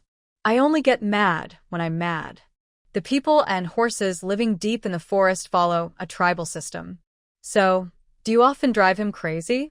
Jasmina, a qué me Li Ailey. I asked unnecessarily. She sighed, "Never mind. You're also at fault in this matter. For the time being, you can stay at my place and I'll have the maids make you a bed in the guest room in the castle. Also, you should give up on that bard as well. It may not be a problem for others to be a bard, but I think it won't be surprising if you are dragged out and beheaded one day." The pupils of the idiot centaur trembled. Being a bard will also get you beheaded? This kid is the type who is not good at anything and is always the troublemaker. Li Ailey was speechless and said, "Who knows? After all, you are good at creating miracles." The centaur girl suddenly became shy. "I don't have any either, Li Ailey." This unfortunate child. In order to prevent Jasmine from having nothing to do and causing trouble for her, Li Ailey felt it necessary to find something for her to do. So, the illustrated book of magical plants that made the ladies sleepy came in handy. It just so happened that there were some extra teaching materials in the room, so she took one out and handed it to the centaur girl who was looking around curiously. "If you really have nothing to do, you can study this." The centaur turned a page. "What is this?" Seeing that the centaur girl didn't seem very interested, Li Ailey said, "Do you want your brother to turn around and kneel down to lick you?" Jasmine's eyes lit up. "Do you want to go out and make a call?" Jasmine nodded frantically. "Do you want to be worshipped and respected by everyone?" Jasmine almost kowtowed to her on the spot. Li Ailey rubbed Jasmine's dog head and said, "Be good, then go and study this book." "Ah, I can do it just by reading this book?"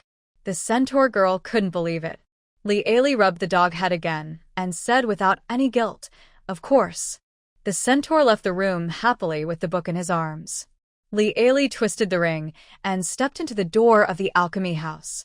After entering the alchemy house, I went to the back garden to collect today's magical plants as usual. No intermediate magical plants have grown in the back garden today. Please work hard to increase your reputation. The newly grown plants have new varieties. After putting the collected magical plants into the refrigerator, she began to experiment with the medicinal properties of the new plants. Then, record them one by one in the illustrated book of magical plants. When we came out, the sun was already setting. Jasmine returned to her room and saw that there was suddenly a door in the room. She was so scared that she kicked her feet. There was a series of ping-pong noises in the room, and all the porcelain on the coffee table was knocked over by the horse's hooves. As soon as I came out, I met Li Ailey, the husky who destroyed the house. The two stood among the broken porcelain pieces, staring at each other in silence. "I'm really curious. How can you have the courage to become an assassin?" Jasmine. "Well, I was very brave when I was an assassin." Li Ailey. "I can see that, Jasmine." After complaining, Li Ailey sat on the sofa exhausted. "So, what happened this time?" Harvesting magical plants every day is a physical job, and now she is also responsible for taking care of a husky. It's amazing. Ah, I have finished reading the book you gave me. It is very interesting. I want to ask if you have any more? Lee Ailey was so frightened that she sat up in shock and almost fell off the sofa. what? You finished reading it all? Lee Ailey didn't believe it. And Lily are very smart, but they still can't figure out the way to alchemy. Can this idiot really get started so quickly? Go to the bookshelf over there and see if there are any blank questionnaires. Lee Ailey instructed her men. These are the extra test papers that were previously distributed to the ladies. The centaurs found it and looked at it curiously. If you really know how to do it, try to answer the questions above. Then, under the supervision of Lee Ailey, Renma took the pen and finished the entire test paper smoothly, which took 7 minutes and 42 seconds. Lee Ailey. There was no need to mark the papers. She was watching while the students were answering the questions. All correct. How does it feel to stumble upon a genius? It's like buying a random lottery ticket with $2 and winning the jackpot. With this talent, you must be crazy to become an assassin. Lee Ailey couldn't help herself. Jasmine. Huh? Seeing her silly and cute look, Lee Ailey couldn't help but rub her hair again. Okay, you passed the alchemist's trial. From today on, you are my second apprentice and will learn alchemy from me. The centaur's tail lashed wildly in excitement, almost turning into a propeller. Listen, it sounds amazing.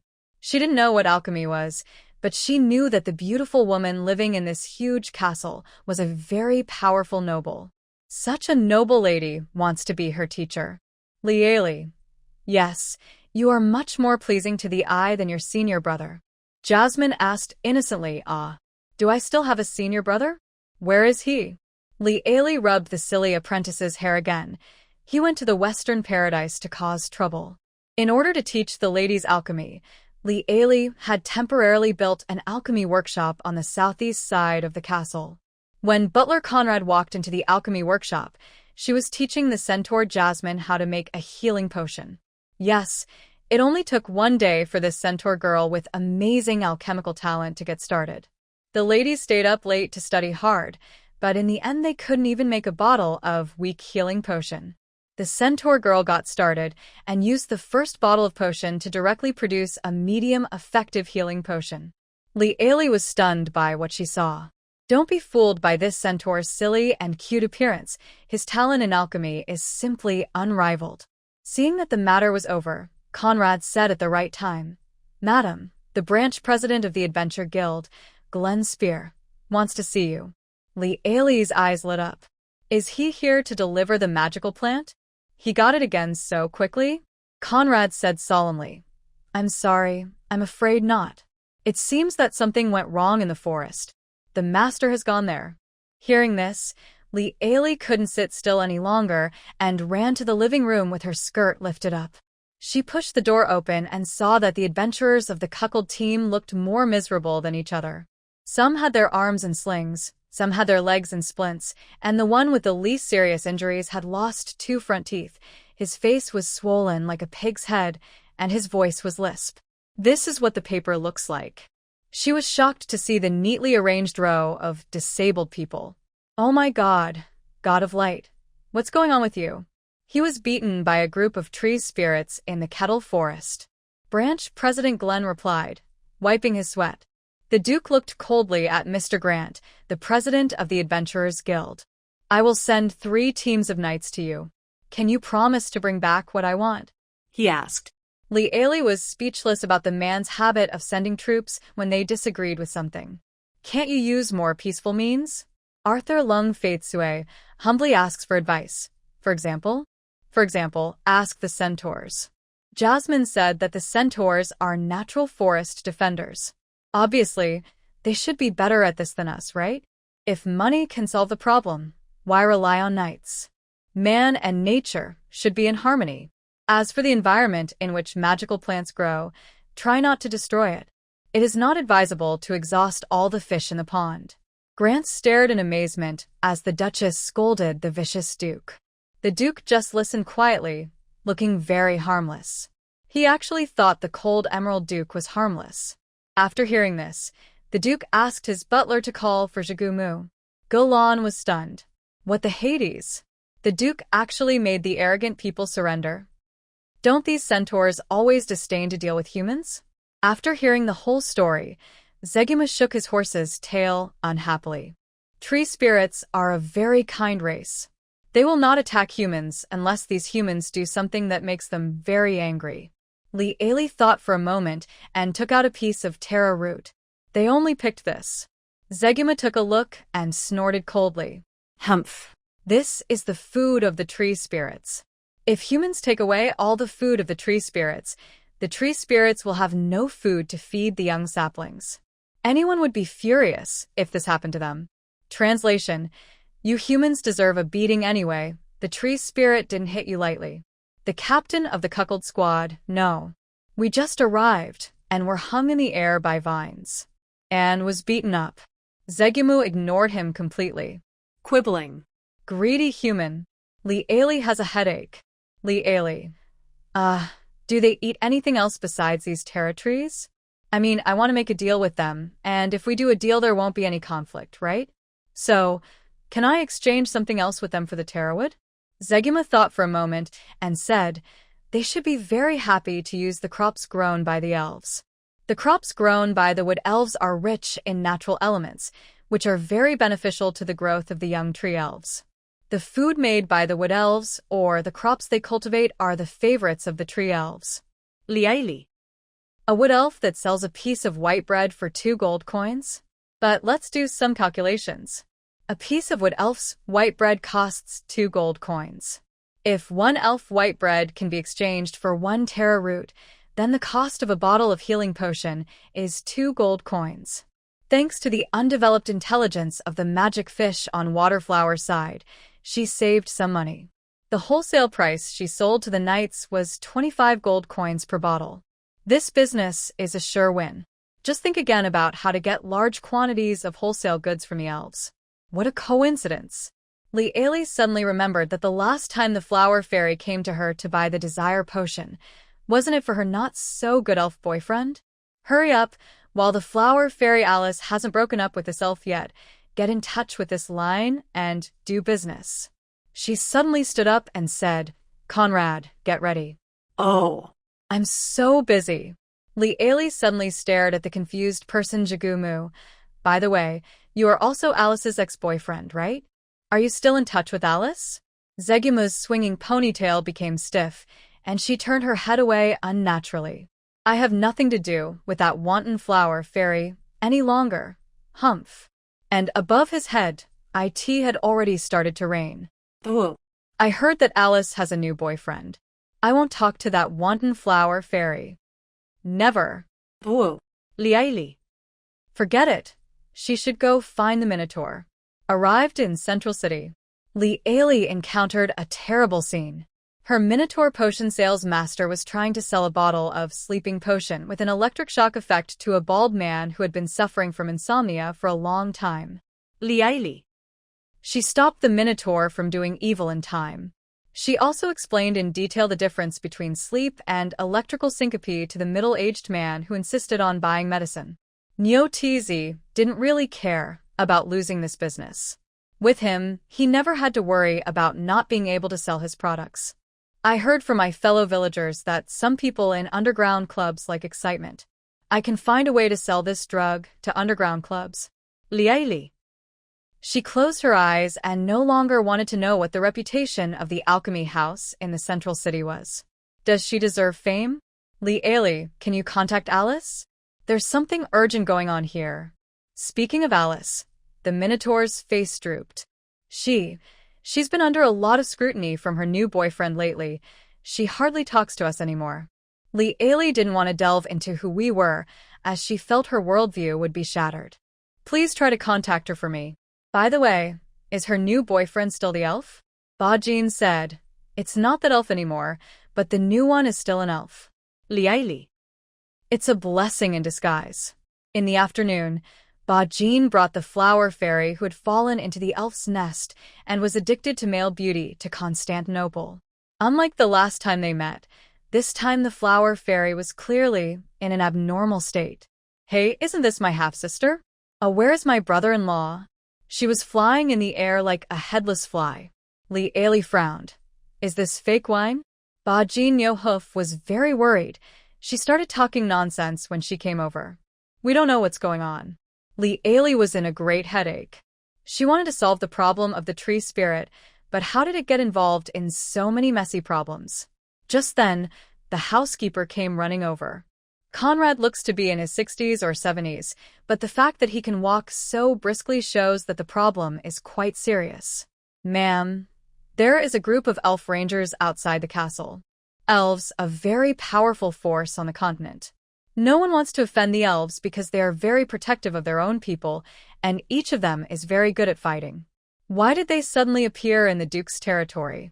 Li Ali felt puzzled. Conrad looked at the flower fairy hesitantly. Li Ali immediately turned her head to look at the flower fairy whose face was flushed and looked drunk. Oh, I almost forgot. This girl's ex-boyfriend and current boyfriend are both elves. Li Ali pointed at the unconscious flower fairy and said, "You are really good." She ran out of the castle with her skirt lifted up, fearing that if she was a step late, the Duke would start fighting with the elves who were chasing the flower fairy.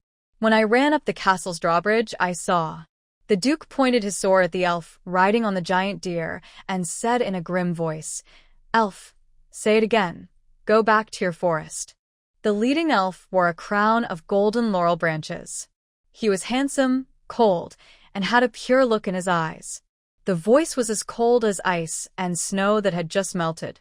"I'll say it again, human. Hand over my fiancé." Sounds awesome.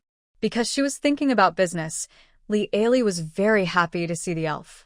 But it was too bad that these long-legged, pointy-eared, handsome guys rode on war deer, carried quivers on their backs, slung longbows across their shoulders, and pointed their ranger swords at the Duke and his knights. Li Ali quickly played the family card. "I am the sister of the flower fairy Alice, and I want to ask her to help me with a small favor. I really don't have any other intentions." She trotted behind the Duke and stuck her head out to speak to the Elf King, Note 1, who was riding a giant deer. The Elf King, who originally had a stern look on his face, instantly melted the ice on his face after hearing these words. She put on a sunny smile, revealing 8 neat and white teeth. He turned over and got off the giant deer, taking 3 or 2 steps forward. This prompted the Duke to raise the sword in his hand, silently warning the elf in front of him. "So it's my sister. I often hear my fiancée Alice talk about you." Li Ali, Duke.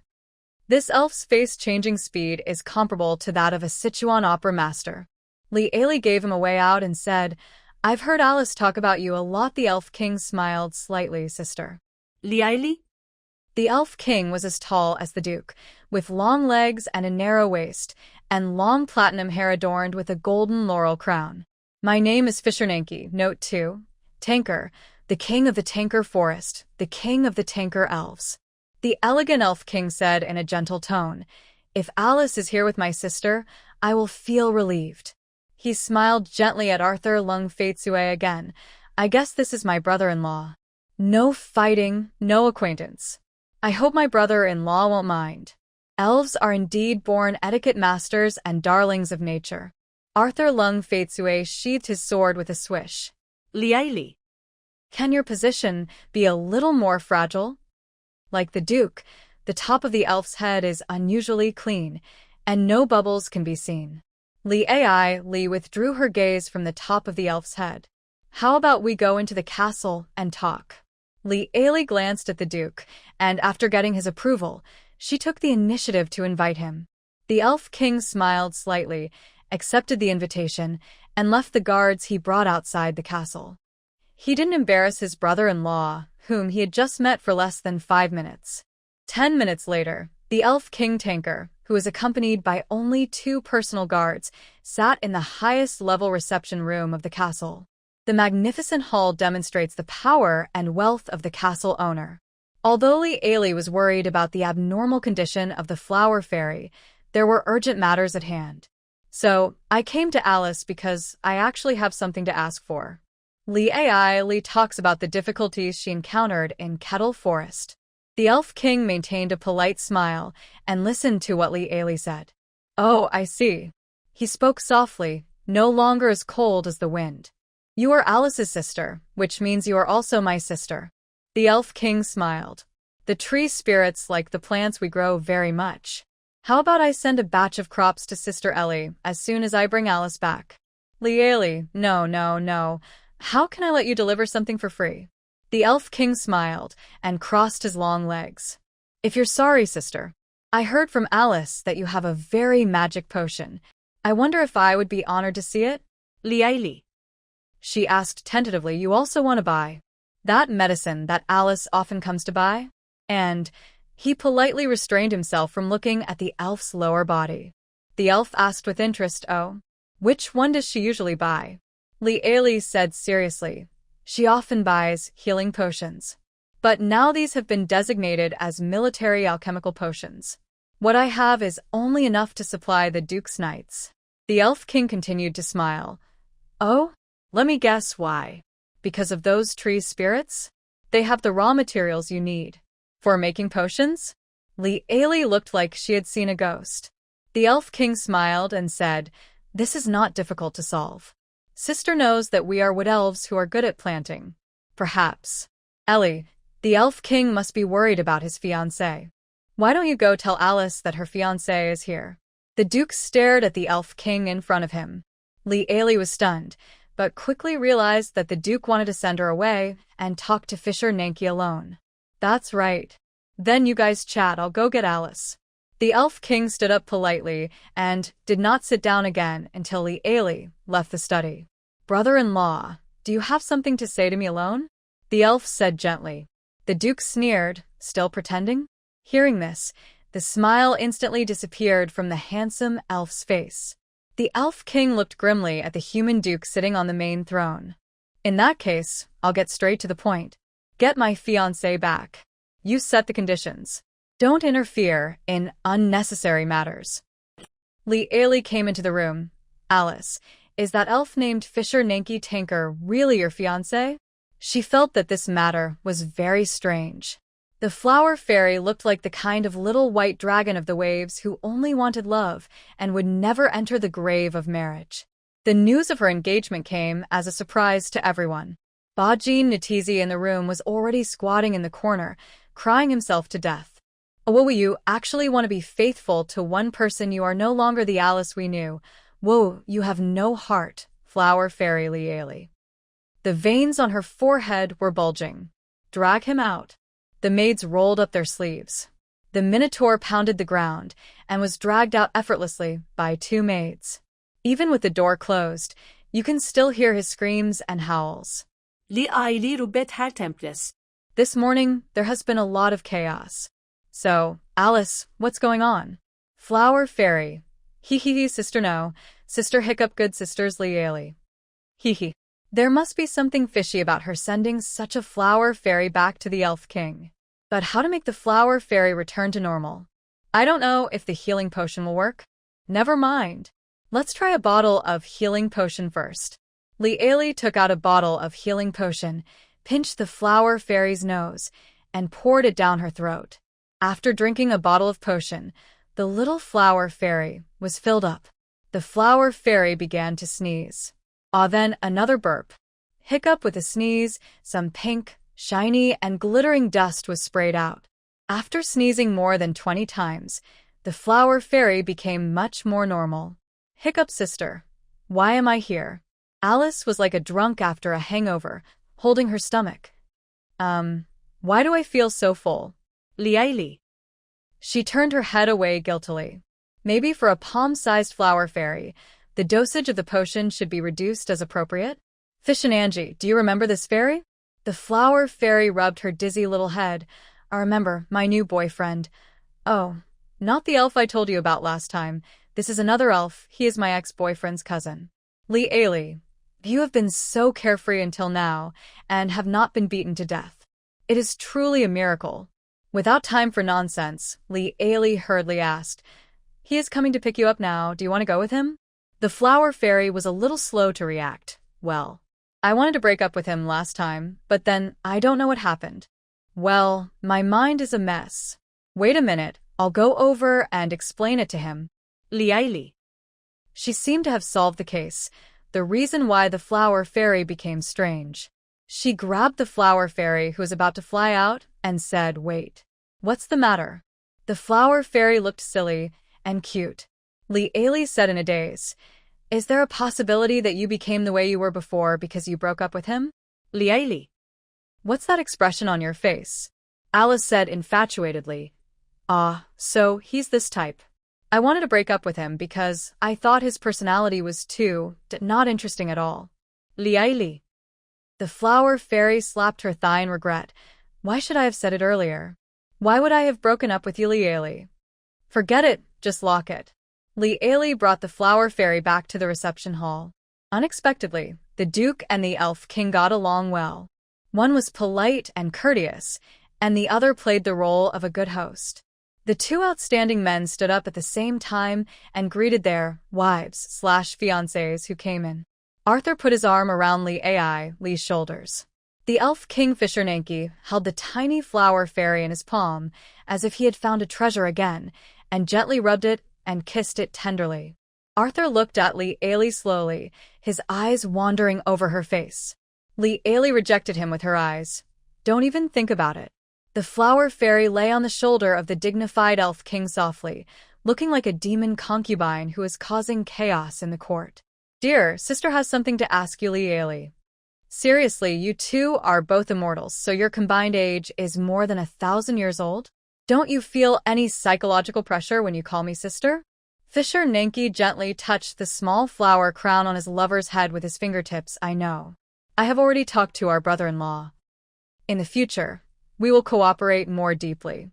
He glanced at the human duke meaningfully. Arthur Lung Faitsue nodded slightly, "Yes. Honey, do you still have giant potions and shrinkage potions?" Liaili nodded, "Yes." Arthur smiled slightly, "Then take some for our brother-in-law." Liaili. "Is this the in-depth cooperation you have reached?" She looked at the sticky flower fairy lying stupidly on the elf king's shoulder. Then look at the elf king with his innocent smile, and finally look at the duke who is calm and composed beside him. Her conscience was oscillating between good and evil. Arthur said slowly, "Not only did your brother-in-law agree to provide the materials for this trade with the tree spirit for free, he also agreed to help us try to grow alchemical plants. You know, the wood elves' ability to cultivate." Liaili immediately gave the elegant elf king a big smile. "Brother-in-law, how many bottles do you want?" The elf king raised his hand and rubbed the side of the flower fairy's face. His eyes darkened, and he said, "The more the better." Liaili cleared out all the inventory and packed all the potions and gave them to the elf king. What has been protecting the flower fairy from falling over all this time? It's their size. Now that I have taken this bag of medicine. Liaili felt that this was not just a rollover, but the flower fairy might be in a plane crash. The dark red one is the giant potion, and the light blue one is the shrinking potion. And here, these are magical plant samples that have sealed medicinal properties. This is a fire potion. When you are ready to start growing these plants, use this potion to melt the ice. The elf king took the potion himself, and the guards behind him took the sample box. Fishernanke said gently to Liaili, "My sister and brother-in-law are more interesting than I thought. The gate of Tanker Forest is always open to you two." The elf king looked at Arthur Lung Faitsue meaningfully. The duke nodded slightly and said, "I will bother you." The two of them tacitly stopped talking about this topic. The flower fairy propped up her chin. "My dear, you and your brother-in-law get along really well." Fishernanke and Arthur looked at each other and nodded in tacit understanding. "Of course, we get along very well. The crops traded with the tree spirit will be delivered tomorrow or the day after tomorrow," said Fishernanke as he rode on the giant deer. The duke gently put his arm around his wife's shoulders and remained silent as he looked at the flower fairy lying on the elf king's crown on the giant deer. After the elves' team went far away, Liaili began to pull the duke's hand on her shoulder and heard the duke ask casually, "How long does the shrinking potion last?" Liaili thought about it and said, "Weak effect for 1 day, medium effect for 1 week, and strong effect cannot be made." The Duke's eyes moved slightly, but his hands seemed to be welded to Li Ailey's shoulders, not moving at all. Have you tried it? Li Ailey felt that he was a little weird today.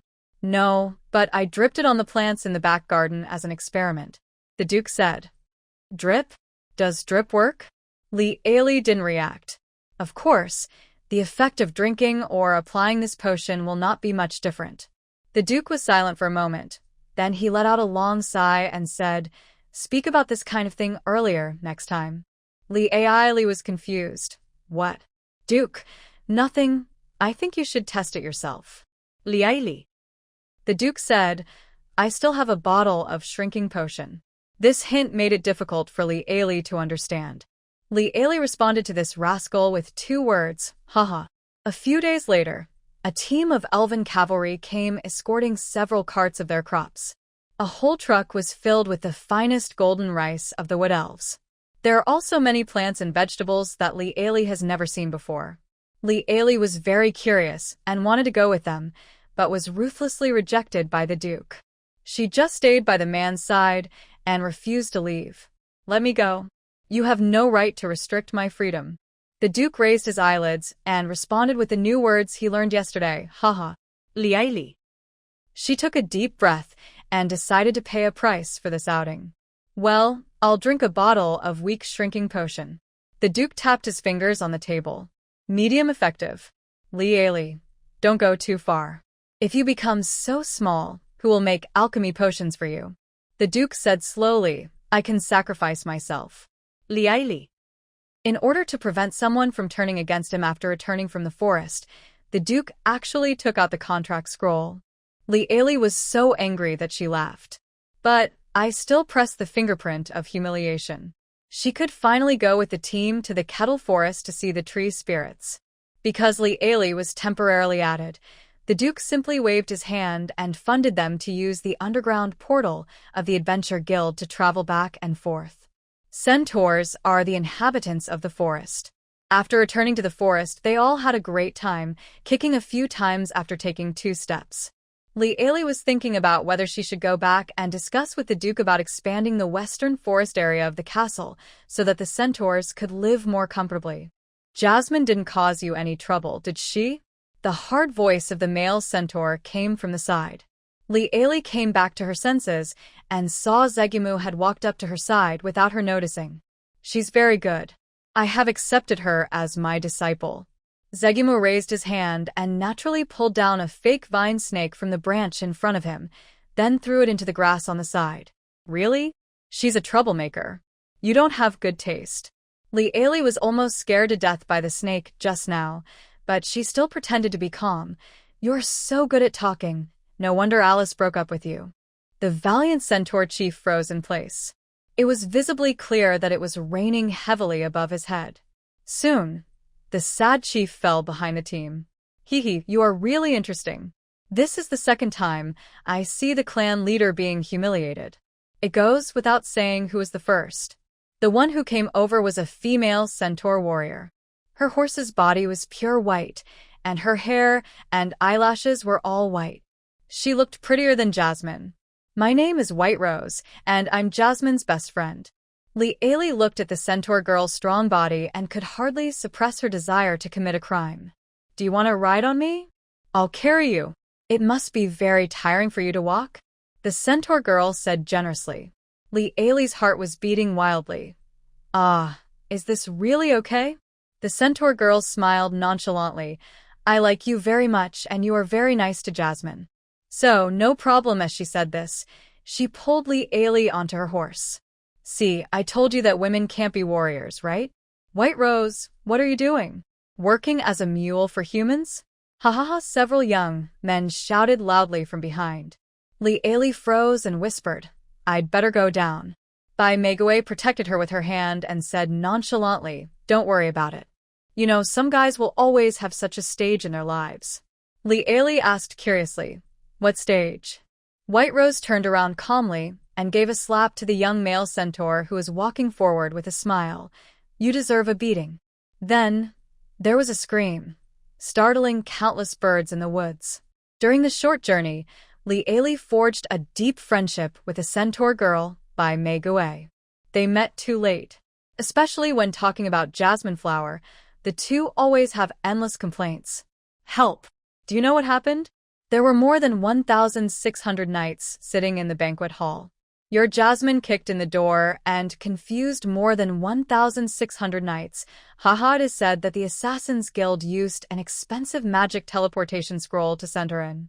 The result, this is the first time I've seen such a clever assassination. The problem is she was scared. When she realized something was wrong, she said, "I'm sorry, I said I went the wrong way, do you believe me?" Ha ha ha ha ha ha ha. White Rose laughed so hard that her stomach hurt. She rubbed the tears from her eyes and said, "She's been like this since she was little, with a lot of weird ideas, causing trouble every other day, and then being chased and kicked by the tribe leader. Oh, that's broken bone wood." Li patted her shoulder and said, "There is a saying in my hometown. God, the God of light, when he closes a door for you, he will always open a window for you." White Rose pondered the meaning of this for a moment and immediately wagged her tail excitedly. Then the God of light closed so many windows for Jasmine. How many doors should he open for her? Li. It could also be possible to stack these doors together to create a super large one. The two looked at each other in silence and then burst into giggles. Soon, the nimble men and horses arrived at the heart of the Kettle Forest. There is a vast lake here. It's like a sapphire inlaid in the ground. The blue lake is surrounded by beautiful and tall trees. It is late autumn now, and the red and yellow leaves are dancing in the wind, making the scenery look like an oil painting. Li, wow, good. The word beautiful was not even uttered. I saw that the branches and leaves of the surrounding trees were twitching, the trunks were twisted, and the outlines were deformed. In the blink of an eye, they all turned into men and women holding weapons and with solemn faces. The lush leaves are their clothes, and their long green hair are like thin vines. "It's a tree spirit, don't panic," said White Rose. However, things were not as the centaurs thought. The tree spirits gradually gathered around and surrounded the people and horses. Li felt that the atmosphere was not right. "Are you sure you are familiar with the tree spirits? They look like they want to gang up on us." The men and horses were forced to gather together, back to back, forming a circle. Zegima sensed that the atmosphere was not right and swung his tail anxiously. "My fellow Dryad friends, we have no ill intentions in coming here." The tree spirits looked at him coldly. "These centaurs brought humans with them," said a Dryad angrily. "Centaur, get the humans you brought out. Get out of our territory." Bai Meiguei took off the longbow slung across her chest and said to Li in a low voice, "Something is wrong. If a fight breaks out, hold on to me and I'll get you out." Li was confused. What on earth is going on? I've never seen a tree spirit like this. White Rose frowned. They are a very gentle race, unless... At this time, Zegimi shouted to the tree spirit with a dark face, "Centaurs have never been the enemy of tree spirits. But... my Dryad friends, if you insist on fighting with swords, then..." He got kicked in the ace by White Rose. White Rose smiled and said, "Friends, tree spirits, what happened? What made you so nervous?" Zegima glared at Baimigi and said through gritted teeth, "I am the leader. Centaurs are not friends of humans either, but why are you with humans?" A male Dryad asked coldly. White Rose said, "We were entrusted by her to come here to trade with our tree spirit friend." Zegimu was so angry that he kicked his ace. He turned his head and roared at Baimigi. "I am the leader, Baimigi. I am the leader." White Rose replied calmly, "Don't worry, when we can't reach an agreement and we fight, I will let you go first." A tall female tree spirit stood out from the crowd. She held two swords and looked coldly at Li on White Rose's back. "Centaur, where is your dignity? You actually let humans ride on you. Do you think of yourself as livestock?" White Rose rolled her eyes and said, "I'm just carrying my friend on my back. Why are you giving me so many orders?" Li's heart was pounding. She roughly counted and found that there were hundreds of tree spirits surrounding them, but there were only dozens of people. Good guys, unless the centaur can beat 10 people alone, if there is any accident in the communication, they will not be able to walk out alive today. The Dryad's face became even gloomier after hearing what White Rose said. Have centaurs fallen so low as to make friends with bandit-like humans? Broken Bonewood swung his tail angrily. Everyone says we are not. Female tree spirit. Shut up, I didn't ask you. Broken Bonewood. Can I say a few words for myself? Lee Ailey raised her hand. The tree spirits stared at Lee Ailey with unfriendly expressions. If their gazes were knives, Lee Ailey would have become a hornet's nest by now. The female tree spirit narrowed her eyes slightly and said, "Speak, human." Lee Ailey said calmly, "I am not a robber, and I have no grudge against you. Look at these carts behind me. They're full of supplies that I used to trade with you. They are all expensive elven crops. If I had ill intentions towards you, would I have brought these expensive elven crops with me?" The men and horses worked together to push the cart forward. The tree spirits all looked at the things on the cart. Indeed, the cart was filled with crops that were rich in natural energy. There was a chaotic rustling sound, very much like the sound of leaves rustling in the forest when the wind blows. White Rose suppressed her voice. This is the unique way of conversation among the tree spirits. The tall female tree spirit in the lead said to Lee Ailey with a sullen face, "This is the first time humans have come here and taken away the food we planted. It wasn't long before humans plundered our food again. This time they even harmed the precious saplings." White Rose exclaimed, "The little sapling is the child of the tree spirit. They love the little sapling very much. No wonder they went crazy." Lee Ailey was confused. She had only been to the Adventure Guild twice and had returned in complete defeat the last time. "We drove away the third group of humans, but they still came for the little food we had left. Now that you can't steal our food, is that why you came up with this idea, human?" Lee Ailey. Wait, something's wrong here. But now is not the time to make excuses. Her mind raced. "You said the second group of explorers injured your child? Did you cure those children?"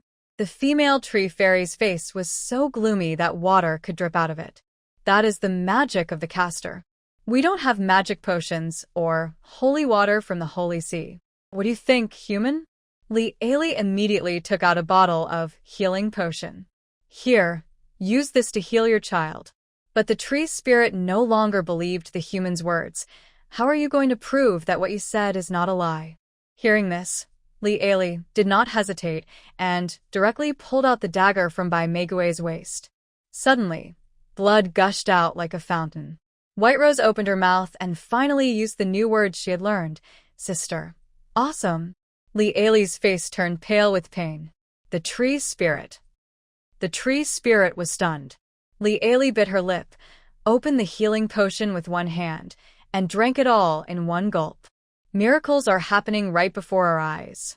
The hideous wound healed slowly, and she wiped the blood off with her sleeve, leaving only smooth skin without a single scar. But the pain is still there. Lee Ailey secretly took note of it and decided to improve the healing potion and add an anesthetic function. There was a dead silence in the air. Lee Ailey endured the pain that had not yet subsided and said, "See, I'm not lying to you. We are not with the previous groups of people. Every race has good and bad people. Do you dare to say that there are no bad tree spirits?" The Dryads talked in low voices. Their voices were low, but the centaurs had good hearing. White Rose's synchronous voice transmission. They are arguing about whether to give the little tree elf medicine. There are still many Dryads who doubt your potion. Oh. They also said that you gave yourself real medicine and gave their saplings poison. White Rose was so angry that she threw dirt on the ground with her hooves. "Don't worry, that female tree spirit should be the leader of their branch of tree spirits. She hasn't expressed her opinion yet." At this time, a female tree spirit rushed towards Lee Ailey crying. But soon, she was pulled back by her companions. The weeping Dryad quarreled with her companions. White Rose translated, "Her child is dying, and she wants to try your medicine, but her companions are trying to dissuade her. She said her baby is dying and she can't wait any longer. It makes me anxious just by listening to this. What is there to talk about?" Let's just start fighting. These tree spirits are crazy. Li Aili. I saw the anxious tree spirit mother being held down by several tree spirits. Li Aili was so angry that she turned over and got off by Megue's back. She was unarmed, but she faced the Dryad's blade head-on until she reached the crying Dryad girl. Swish, swish, swish. Swords, guns, sticks, and swords were all pointed at her. There was no fear in Li Aili's determined green eyes. Even so, the tip of a long knife was only an inch away from her throat. I'll use myself as a hostage and let your young tree drink this bottle of medicine. If he dies, I'll pay you with my life. Zeguma broke out in a cold sweat. This woman is crazy. Isn't she afraid of death? All he could think about was what the blue-eyed devil had told him before he left. If her safety is compromised, the centaurs will no longer exist on the continent. Broken Bonewood has the instincts of a wild animal. In front of the human man, his intuition told him that every word this man said was true. If this woman was really hurt in any way, he would really slaughter the entire centaur race on the continent and use the centaurs' heads to decorate his wife's tomb. Madman! The female leader of the tree spirits looked directly into Li Aili's eyes. The green eyes were clear and firm. The leader of the female tree elves slowly said to the crying female tree elf, "Bring your child here." The female tree elf looked at Li Aili with gratitude. Soon, she hurriedly brought over a little tree elf. The little tree elf cannot transform into a human form yet and looks a bit like Little Gru in a certain movie. However, this little tree spirit was in very bad condition. Half of his body was burnt, and it was obvious that he was hit by a fireball. His eyes were tightly closed, and if it weren't for the slight rise and fall of his chest, one would have thought he was a burnt piece of wood sculpture. Li Aili immediately took out 2 bottles of healing potions and gave one to the little tree spirit. Another bottle is sprinkled directly on the charred body parts. However, the little tree elf's eyelids just trembled. The little tree elf's mother exclaimed in surprise. His eyelids just moved. Li Aili's face was solemn. He is too badly injured. The weak healing potion is not effective enough. At present, she only has a weak healing potion, which she can make on the spot using local materials. However, weak healing potions are ineffective, and at least medium-strength healing potions are needed. Even the little tree spirit may need a powerful healing potion to save his life. But here comes the problem. She has never made a strong healing potion. Li Aili raised her head and looked around. To put it nicely, the tree elves surrounded her with concern, carefully observing the condition of the little tree elf. To put it bluntly, if this child were finished, these tree people would pick up their weapons and chop her into pieces in a minute. Li Aili took a deep breath and said, "I want to make a better healing potion."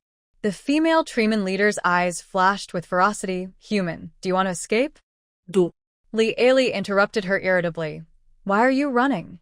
You have all the materials here. Just give me a crucible. If that doesn't work, a soup pot will do. There are too many people here, so it's impossible for her to enter the alchemy house." A group of tree spirits looked at each other. What crucible? What crucible? Great. These tree spirits don't eat cooked food. Hey, im kariin a pot. Is this okay? When Li Aili saw a big, round camp pot, the corners of her mouth twitched. What else could she ask for in this situation? She could only make do with it. The little tree man's mother did not dare to sit idle, and brought a stone bowl similar to a grinding mortar and a pestle for pounding medicine from home. On weekdays, the tree spirits would crush the taro roots they planted here and then drink them with water. Tree spirits do not have stomachs or intestines, and only in this way can their meridians transport the necessary nutrients throughout the body. Li Aili happily took the stone bowl and pestle. Just now she was racking her brains over where to find these 2 things. Now that everything is ready, Li Aili immediately rolled up her sleeves and started working. She put the water flour into the stone bowl and pounded it into powder in a few strokes. According to previous experience in making medicine, the finer the powder is ground, the stronger the medicinal effect will be. She is racing against death. Seeing that the water flour in the stone bowl had completely turned into fine powder without any visible granules, Li Aili immediately poured it into the boiling water in the black pot, then quickly crushed the root of Tara. At the same time, he nervously observed the color of the water flower liquid in the pot. The time when the root of Tara is put into the pot also affects its medicinal properties. It must be at the point in time when the medicinal properties of the water flower are fully stimulated and have not yet begun to dissipate. This time point can only be determined from the change in the color of the medicine solution. From light blue to light blue, dense beads of sweat appeared on Li Aili's forehead, and then from light blue to blue. Almost there, she clenched the branches as she stirred. From light blue to dark blue. Here it is. Li Aili was quick to act and immediately poured in the finely ground Tara root. The moment the brown powder was added, the dark blue liquid turned light red. Li Aili immediately stirred it thoroughly with a spoon.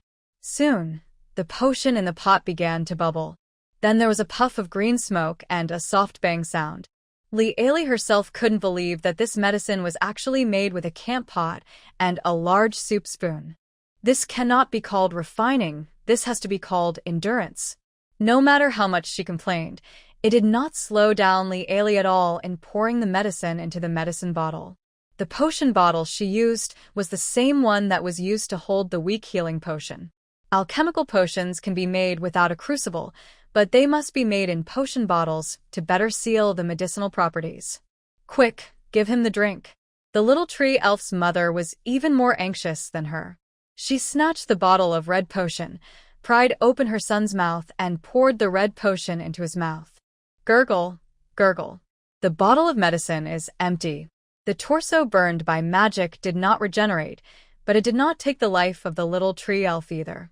The burns never healed, and the charred bark fell off, revealing new bark underneath. The surrounding tree spirits were all stunned. You successfully demonstrated alchemy in front of the tree man and cured the dying tree spirit, gaining 150 points of good reputation. Quick. Carry out the other injured children. Li Aili wiped the sweat off her head and looked at the female tree spirit leader with raised eyebrows. Is my life safe? A female dryad leader walked up to Li Aili, and their eyes met. She slowly lowered her head, crossed her hands in front of her chest, and performed a salute that Li Aili had never seen before. My name is Jinjin Almond. Human, what's your name? Li Aili. Li Aili, you have gained the friendship of all the tree spirits in Kettle Forest. Then, before Li Aili could be happy for even a minute, dozens of injured little tree elves were carried out.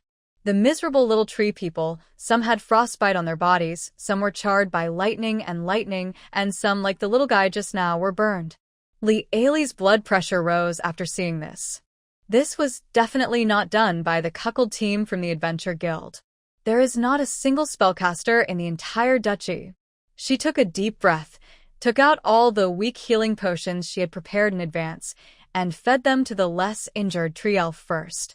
In this way, dozens of minor injuries were reduced to less than 10 in a blink of an eye. The 9 little tree spirits can also be dealt with by a medium effective healing potion. Although it was not identified in the alchemy house, Li Aili was certain that the bottle of healing potion that was just made must be the strong healing potion. She recalled every detail of making the potion. Clean the pot, light the fire, and do the same. Soon, with a soft bang sound, the second bottle of healing potion came out of the oven, out of the pot. Li Aili gave it to a little tree elf who was severely damaged by a lightning spell. The little tree elf held the bottle and drank the medicine obediently. After taking a bottle of medicine, the burnt bark fell off naturally, revealing the tender new skin underneath. She could feel that her alchemy skills had improved significantly. What is the origin of this? Teksu, she relied too much on the alchemy house before. As the saying goes, a man of knowledge does not choose his pen. Maybe she should try to do more alchemy outside the alchemy house. The little tree elf was cured by Li Aili's alchemical potion. Since she brewed the 4th bottle of healing potion, there has always been a tree spirit stealing Li Aili's skills behind her. But when she looked over, these tree spirits pretended nothing happened and strolled away. Didn't you see that his tree crown was bent into her pot? Li Aili couldn't bear it any longer. Anyone who wants to learn alchemy, come here. the female tree spirit leader said in confusion, but we don't have gold coins. She added, even the tribe members can't sell it to you. Lieli shook her head and said, free teaching, no compensation. Even the tree spirits living in the deep mountains and forests had subtle changes in their eyes when looking at Lieli. Lieli's new friend, Jinjin Almond, patted Lieli's shoulder with a heavy face. You are indeed unlike those greedy humans. You are really stupid. You might starve to death. Why don't you come to our place and we will take care of you? Lieli. Thank you. She should have said to her new friend in a mysterious way, how do you know that I'm not standing in the atmosphere? Jinjin Almond. The other dryads were less worried than their leader. When they heard about the free teaching, they all gathered around and watched very attentively. Lieli starts with how to mash the magic plant. In the middle, I paid attention to the expressions of the tree spirits. They were very good, they were all listening very seriously, and none of them fell asleep. Then, he started to practice while explaining the precautions of making the healing potion. Finally, the potion came out of the pot successfully with a bang. The tree spirits all exclaimed in a cute way, wow, Handekatang 0, Handekatang. You have successfully spread alchemy, and you are awarded 5 points of professional reputation. Lieli, this is exactly what I want. She immediately gave up her seat and said, it's no use just listening. Who of you wants to try it yourself? Me. A male tree spirit raised his hands high. Okay, it's you. The male dryad crushed the aquatic flower almost perfectly. Lieli's eyes lit up. This could be a good idea. Then, I saw the male tree spirit standing 8 feet away from the iron pot and began to drop it through the air. The male tree spirit considerately plucked a piece of the cleanest leaf from his body, riding on the powder of the water flower, and saved up for a 3-point shot. Hey, the ball went in. Lieli, what are you doing? Are you shooting basketball here? The male tree spirit replied shyly, we are more afraid of fire. Lieli. Absolutely. She took a deep breath and asked, is there anyone who is not afraid of fire? There was dead silence all around. As if that wasn't enough, the tree spirits all took a big step back to show their respect for the fire. Lieli. Forget it. It's good enough to earn 5 points of professional reputation. What else does she want? Tired, Lieli sat down by the lake again. The female dryad leader came over. She was very happy after taking a look at the elven goods brought by the centaurs. Compared to the taro roots grown by their own people, it is obviously a crop grown by the wood elves, and it contains more abundant natural power. The next generation of little tree elves will grow up well. Jinjin Almond said happily. Lieli remembered the business and immediately asked seriously, now, can you tell me what happened here? Jinjin Almond began to tell the story. When the cuckold squad first came here, the tree spirits were not so disgusted with humans. Although those guys stole some of their food for unknown reasons. But with just that little bit of Terra's roots, no one was too lazy to care. However, those people were severely beaten by the magic fish in the lake because they picked water flowers. But not long after, humans came again. This time, there were more of them, including a hateful spellcaster. Flames of hatred burned in Jinjin Almond's eyes. Those people destroyed the water flowers by the lake. Those flowers are food for the amphibious fish in the lake. The amphibious fish attacked them, and they killed the fish. Pepe was playing well with the magic fish, but his mother didn't keep an eye on him. When he saw his friend being killed, he became furious and rushed over. We must protect the seedlings, and the adult dryads have passed by. Those guys were scared by us. Those close combats were easy to deal with, but that spellcaster became a big problem. He started throwing magic everywhere. The fireballs were like falling stars. Many trees were set on fire. The seedlings were frightened, and they were running around. We were fighting with the invaders. That despicable spellcaster only targets seedlings to attack. We finally drove them away, but almost all the seedlings were attacked by magic. Most of the taro roots we planted were also deliberately burned. The one who was hurt the most was Pepe. The more Lieli listened, the tighter her brows furrowed. As far as she knew, there wasn't a single spellcaster in all of Central City. There's no way around it. The Duke is just not liked by spellcasters. So the question is, if these people are not adventurers from the Central City Adventure Guild, who are they then? And why are they heading straight for the Waterflower and the Terra Root? According to the tree spirit, these people did not come to pick the fruits, but to destroy them all. It was as if he had to confront her. Later, humans came again, and this time we retaliated severely. Jinjin Almond said fiercely. Regardless, the misunderstanding must be cleared up. So, Li Ailey told Jinjin Almond what had happened from the beginning. I'm sorry, this incident was probably caused by us. As you can see, these magical potions require the raw materials you have here to make. At first, the expedition team was unaware of this. We also thought that these were ownerless items. Later, when the second expedition team that came to collect the items was injured, I realized that these items all had owners. Well, we're here with supplies for trading. However, I must apologize. At present, it seems that all this may be caused by my mission. I will compensate you for all the losses here. You can tell me if you have any requests. Jinjin Almond looked at Li Ailey softly. As the centaur said, dryads are not evil creatures. They are kind and gentle. Jinjin said, you are indeed different from the humans we have seen. You are brave, just, and dare to take responsibility for your actions. But we will distinguish between gratitude and resentment, and the caster must receive the due punishment. Li Ailey was very happy that the tree spirit did not bear a grudge against her. But she was still a little worried about her new friends. What are your plans for the future? I'm afraid those people with unknown origins will come again. Jinjin Almond is the leader, but unlike the arrogant Zegumu, she is a more intelligent leader. If it doesn't work, we will have to abandon this habitat. We will move to a new forest habitat. Hearing this, Li Ailey suddenly had an idea, a brilliant win-win idea. Is it true that trees grow especially fast in places with you guys? The tree spirit said proudly, this is natural. Wherever we go, there is the forest. Li Ailey immediately put on a big, sincere smile on her face. Dear, it's in the forest west of the castle. Food and accommodation are provided. You can move in with your luggage. Would you consider it? Arthur Lung Faitsue originally thought that after renting the portal, Li Ailey and her men would be able to return in 2 days at most. However, this wait lasted for 5 or 6 days. Just when the Duke could no longer tolerate it and was preparing to mobilize his army to arrest people, Li Ailey came back. I also brought back hundreds of local specialties from Kettle Forest.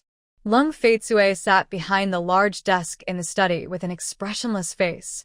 His wife cunningly drank the shrinking potion in advance, and now she is the same size as the flower fairy. Then, she sat on her desk and said in a delicate voice, can we place the tree people in the western forest this way? The centaurs will be able to live more comfortably in the future. The tree people can also serve as your defense force for free. With them, the forest in the west will grow more luxuriantly. There's still free defense, aren't they? Lung Faitsue listened expressionlessly, then spit out a sentence coldly and ruthlessly. Add another week. Li Ailey. She tried to reason. You don't want the alchemy potion anymore? 2 weeks. Honey, then it'll be a week. It's a deal. Li Ailey was just about to lie down on the desk through the open drawer. As a result, the Duke gently grabbed it with his big hand and really held it in his palm. The Duke took the little lady on his shoulders. Experienced the feeling. Li Ailey was not a flower fairy. The first time she became small, she was terrified and held on to the Duke's collar tightly, fearing that she would fall off. Until the Duke stood up and started walking, Li Ailey felt as if she was standing at the epicenter of an earthquake. She was so scared that she had to hug the man's neck to barely keep her balance. Li Ailey's face turned green with fear when she saw the Duke's hand hitting the door handle. Her heart was lifted up again. Wait. You don't want me to meet people like this? The Duke pushed open the door and asked, what's the problem? Then, they ran into the Grand Knights who were coming in to report on their work. No one paid attention to it at first, but when they saw the mini lady trying to play dead on her shoulder, their eyes widened. Li Ailey saw a bunch of huge pink bubbles in front of her. When she saw the words on them, her eyes went dark. Wow. What a trick this is the Lance Knight who is not serious. TSK, why is your highness always absent-minded these days? I understand. I was also like this when Anne was preparing the little nightgown. This is Knight Bulk who judges others by himself. How can I buy a few bottles of shrinking potion from my wife in private? This is Lock Knight, who is not to be judged by appearance. The Duke noticed the knight's eyes and possessively put the lady from his shoulders into his coat pocket. Li Ailey was forced to show only her small head. As soon as Li Ailey opened her eyes, her nose was filled with the fragrance of flowers. She opened her eyes sleepily and found herself lying on the giant's bed. When the sleepiness completely disappeared, she realized that the bed was still the same bed, but she had become smaller. There were yellow flowers all around her that were bigger than her and almost buried her. Li Ailey closed her eyes in despair. It had been a week, really a week. When would this day end? Speaking of the origin of these flowers, a Hudome lion's roar came from outside the window. Papa, You're almost making me bald. Li Ailey. What are you doing? The Duke walked into the room, lifted the bed curtain, and saw his petite and lovely wife burying flowers in the quilt. Li Ailey was frightened by the sudden sound. Seeing that it was the Duke, she breathed a sigh of relief and quickened her movements. I'm helping a naughty kid destroy the evidence. The Duke chuckled. So loving? Li Ailey said solemnly. No, I'm just afraid of being treated as an accomplice. I don't know what the little tree elf named Pepe was thinking, but he plucked the flowers from the big tree elf's hair every day to repay Li Ailey for saving his life. You know, the flowers on the tree spirits' heads are grown by themselves. Then, after more than a week of Pepe's hard work, the little flowers on Aunt Pepe Almond's hair were finally plucked out. Li Ailey felt that he was not here to repay a favor, but to seek revenge. The Duke picked up his wife and gently placed her on his shoulders. He couldn't help but turn his head to look and saw his lovely little wife sitting on his shoulders. Judging from the time, her wife will return to her normal size today or tomorrow. The Duke took Li Ailey all the way to the restaurant.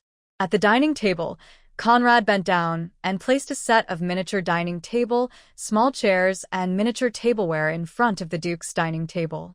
Conrad specially asked a carpenter to make a set of miniature furniture overnight for his wife to use after she became smaller. The Duke held out his hand, and Li Ailey jumped onto his palm, which then carried her to the set of tableware. The Duke took his seat and happily cut the food on his plate into small pieces the size of rice grains and fed them to Li Ailey. Li Ailey felt that becoming smaller was not so unacceptable. For example, in the past, she would eat half a box of delicious elf cookies at a time and still feel unsatisfied. But now, she can eat a little bit of cookie crumbs until she is full. After serving Li Ailey, the Duke watched the miniature Li Ailey eat for a while with pleasure and then started to have his own breakfast. He is in the habit of reading a newspaper while eating breakfast. Then, when he picked up today's Magic World Monthly, his action of holding the newspaper paused. My dear, said the Duke in a flat voice. What? Li Ailey was trying to secretly pick up a piece of cookie crumbs from the cookie plate on the side under the Duke's nose. Have you considered taking in a new apprentice? Li Ailey. What? She was a little confused. The Duke put down the newspaper in his hand, stared at the front page headline with his blue eyes, and said, Oh, I suggest changing to a less troublesome one. Li Ailey ran to the Duke with her short legs, flipping through the newspaper, and was caught off guard by the heart-stopping headline. Shocking? Magic Exchange Summit Attacked. Subtitle, More 20 Magic Tower Masters are missing life and death. Li Ailey. Is this the Magic Exchange Summit she knew about? Next, there is a picture below, which is the venue of this Magic Exchange Summit. It was a floating island. However, this floating island was frozen into an enormous lump of ice. Li Ailey's eyelids began to twitch wildly. She managed to calm down and continued to read the text. The number of victims currently counted is as high as several thousand, all of whom were registered secret mages of the Magic Association, including more than a dozen great masters of magic towers. They are the Lord of Demonic Flame. Oh, number 1 on her eldest disciple's revenge list. Then, the Lord of Flame, number 2, the Lord of Fire Tower, number 3, the Lord of Crimson, number 4. She closed her eyes. I had naively thought that the so-called Magic Exchange Summit was just about everyone going on stage to perform a magic trick and then leaving the stage to applause. I'll go on stage and throw an alchemical potion to seal your magic, and then everyone will perform pupil earthquakes together and then applaud together. The main themes are harmony, friendship, and common progress. Lee Ailey herself didn't dare to imagine what effect using 10 bottles of ice potion together would have. Oh, no, she knows now. See the huge picture on the front page headline. The entire floating island was plunged into the Ice Age. Lee Ailey. She raised her head and slowed down. To Arthur Lung Faitsue, he said, "Bury it. There is no hope for it." Of course, this was just a rant. Just like the nonsense she had with the Green Tea Marquise. As the Lord of the Magic Tower who had given up his belief in the god of magic, Lee Ailey had to protect her founding disciple even if it meant breaking her teeth.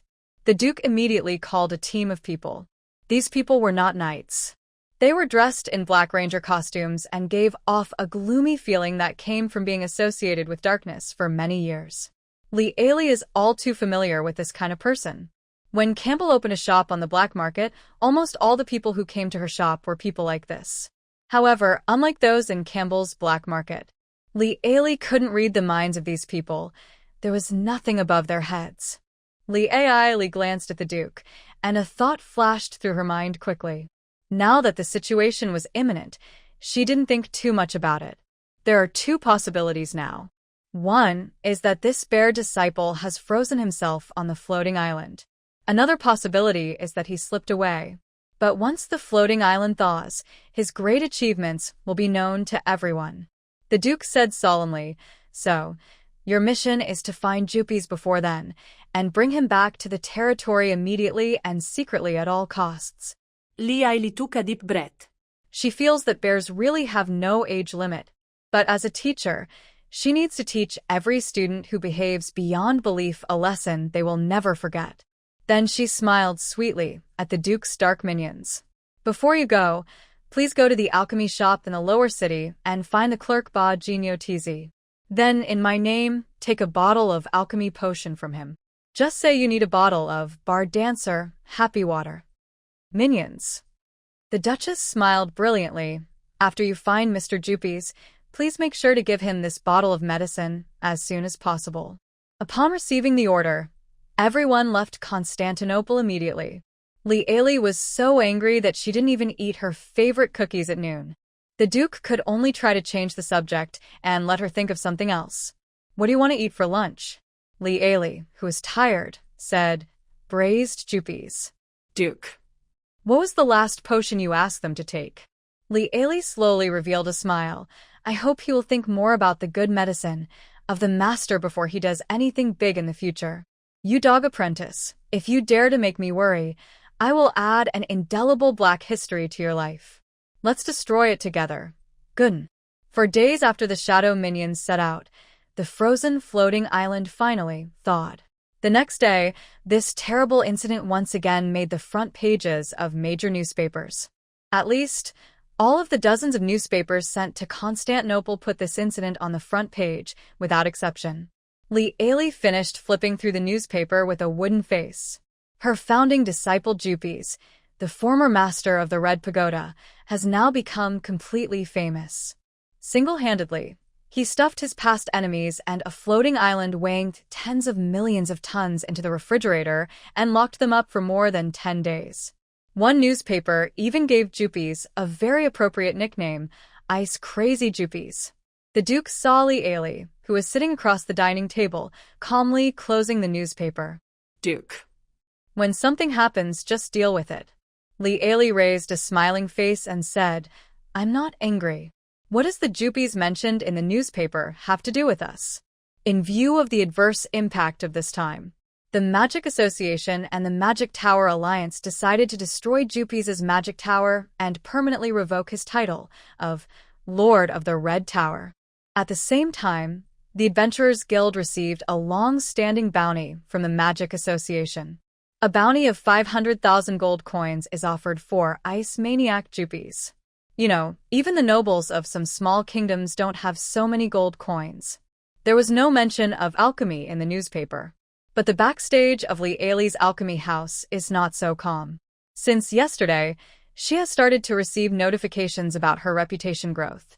Your potion successfully attacked the Lord of Demonic Flame, and you gained 100 points of evil reputation. Your potion successfully attacked the Lord of Fire, and you gained 100 points of evil reputation. Your medicine successfully. Your potion froze the entire Saint Versailles floating island, and you gained 500 evil reputation. Jupies know now. She should be renamed Juliet, the founding disciple who became an overnight sensation, and as the master of this elder sister, his evil reputation soared through the 3,000 mark like a rocket launcher. Shoot. No mean. However, as if the alchemy house was not lively enough, it awarded Li Ailey another title. You have successfully earned the title, I am such a bad boy. Li Ailey. 3 days later, the minions sent by the Duke returned safely to Constantinople. But compared to the grimness when they left, when they came back, this team of terrifying minions of the night were more bizarre than the other. Specifically, when they went to the study to report to the Duke, they met Li Ailey in the corridor. These people reacted subconsciously, pressing their bodies against the wall. It looked like he wanted to make a hole in the wall and crawl into it. The phrase avoid as if you were the snakes and scorpions is literally engraved on my forehead. Femme fatale Li Ailey. Only when the Duchess disappeared at the end of the corridor did the minions of the night, clinging to the wall, breathe a sigh of relief. They exchanged a look of awe. There was a knock on the Duke's study. Come in. The minions of Dark Knight rushed into the study, and the last one decisively closed the door and locked it.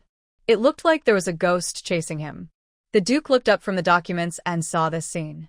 Your Highness, no one was hurt, and the mission was successfully completed. The Duke held the quill pen in his hand and paused while writing. Oh, tell me more about it. The Dark Knight leader took a deep breath and began to tell the horror story, sealed in his memory. After the floating island thawed, we successfully found Jupies, the Lord of the Red Tower. So, we followed Madam's instructions and immediately fed him. The captain's face twisted for a moment, the bottle of dancing girl happy water. This was the first time the Duke had heard of this thing. What water? The leader was silent for a while. Believe me, Master, you don't want to know. Duke. Anyway, after drinking that bottle, Jupies turned into a lady. Duke.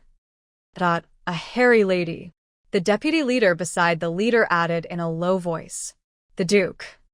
He quietly put the teacup he had just picked up back to its original place.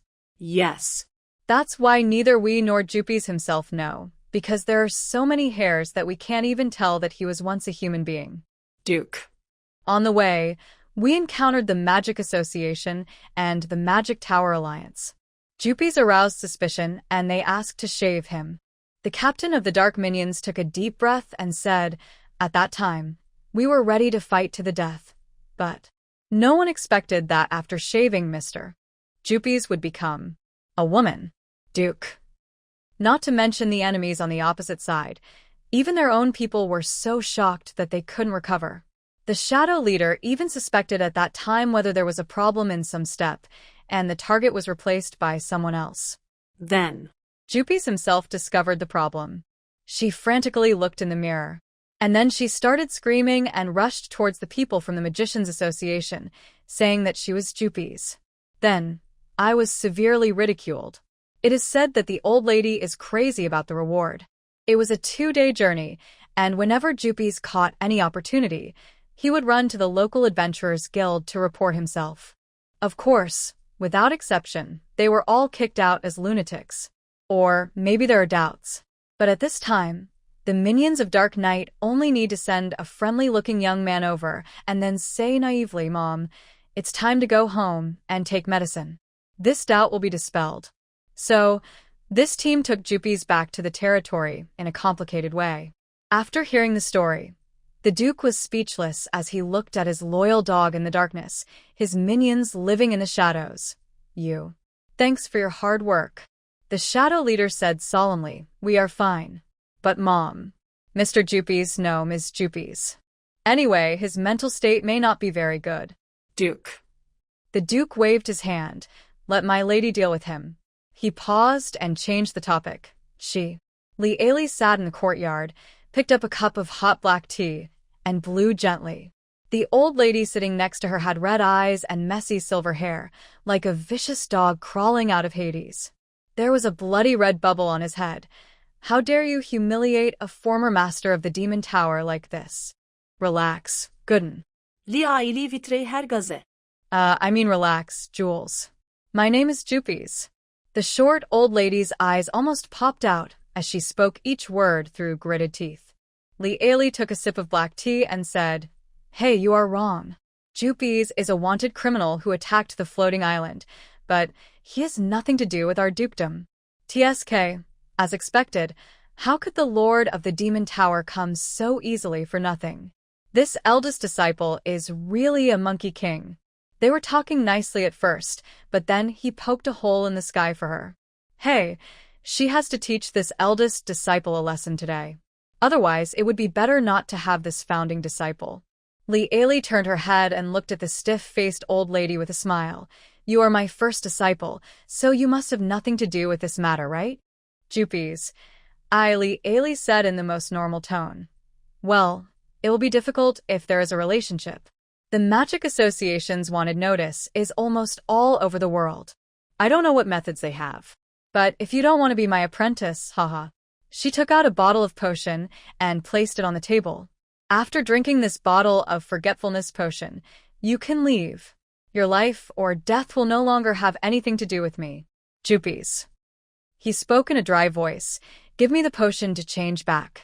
Lee Ailey looked at her in surprise. What are you thinking? You took my 10 bottles of ice potion. You don't think you don't have to pay any price, do you? Shoot. How can I possibly go back to the Magic Guild? They've all seen the devilish behavior I'm in now. Lee Ailey smiled gently. So, if you don't want to leave, dear, from now on your name is Julius Hanbing. Do you understand? Lee Ailey took back the potion on the table and said, Just stay like this for now, and stay out of the spotlight. Miss Julie. Maybe the stimulation was too great, and there were no bubbles on her head. Ms. Julie stood up dejectedly. From now on, you will live in the alchemy shop in the lower city. You can only be taught alchemy until Barkin Yohoof tells me that you have truly realized your mistakes. This is the punishment given by Lee Ailey. Julius left Constantinople in a desolate manner. On her way out, she ran into the Shadow Squad. The team members greeted her with a slip of the tongue. Mom, where are you going? Then, both sides fell into deathly silence. Originally, the team member was worried about angering her, but who knew? Faintly, a mysterious power erupted in Jupies, in the heart of Julius, urging her to pinch her orchid fingers and say to the shadow team in front of her, Hey you unlucky kids, don't call me mother casually, it's annoying the next morning. Lee Ailey opened her eyes and saw a bunch of small flowers on her pillow again. But compared to the single color of the previous 2 days, the flowers this time are colorful, red, blue, purple, yellow. Lee Ailey was silent. Good man. Have you learned not to pluck the wool of a sheep? Pepe, you can do it. You are already a mature Pepe. However, the results did not change. Outside the window came the roar of a group of female tree elves. Pepe, you little rascal. Lee Ailey lay by the window and admired the beautiful morning scenery. The woods to the west have grown visibly larger, the trees are more lush, and the area seems larger. Take a deep breath of air, and you can smell the fresh smell of grass and trees unique to the forest. How many days have the tree spirits been here? As expected, racial talents are the most terrifying. Flocks of birds came from all directions and made their homes in the western forests. Pepe was leading a group of extremely violent female tree elves who were whizzing past her window. Good morning, Sister Ellie. The little girl greeted her while running and looking up. Lee Ailey waved her hand. Good morning, Pepe. Be careful ahead. But she still said it was too late. Pepe ran right into the gardener's tools and fell flat on his face. The female tree elves laughed extremely ferociously, rushed forward, and in no time they used vines to tie Pepe up into a silkworm chrysalis with only his little head sticking out. Then, he carried the unfortunate child back to the West Forest like a wild boar. When they passed by Lee Ailey's window, they smiled beautifully again. "Good morning, Ailey." Lee Ailey waved her hands stiffly. Good morning, everyone. Ha ha ha. She would never let the female tree elves discover the pile of flowers on her bed. And, very kindly and silently in his heart, he made a light seal to the naughty child Pepe, hoping that the god of light would protect the child from being beaten to death. At breakfast time, Lee Ailey came to the North restaurant as usual. When she pushed the door open, she almost didn't recognize him. The gorgeous long banquet table in the restaurant is gone, replaced by a small and cozy round table. But it was still covered with an expensive tablecloth woven by elves. The Duke sat calmly at the table reading the newspaper. What happened to the original table? The Duke calmly turned a page of the newspaper. The castle has been infested with termites these past 2 days. Last night, the leg of the table broke. Lee Ailey. After being used to the long banquet table where 2 people sit 5 meters apart, it feels particularly awkward to use this small round table. She always felt that if she straightened her legs a little, she would be able to touch the Duke's long legs. The servants placed a sumptuous breakfast on the table. After Lee Ailey and the Duke put down their knives and forks, Conrad walked forward with a silver tray. There was a letter and a letter opener on the tray. Lee Ailey asked anxiously, "Conrad, when will the new table for the restaurant arrive?" "Conrad, ma'am, what do you mean?" Seeing Conrad's confusion, Lee Ailey was also confused. "I mean, the table here was eaten by termites, so didn't you order a new one?" Conrad said, "This round table is the new table.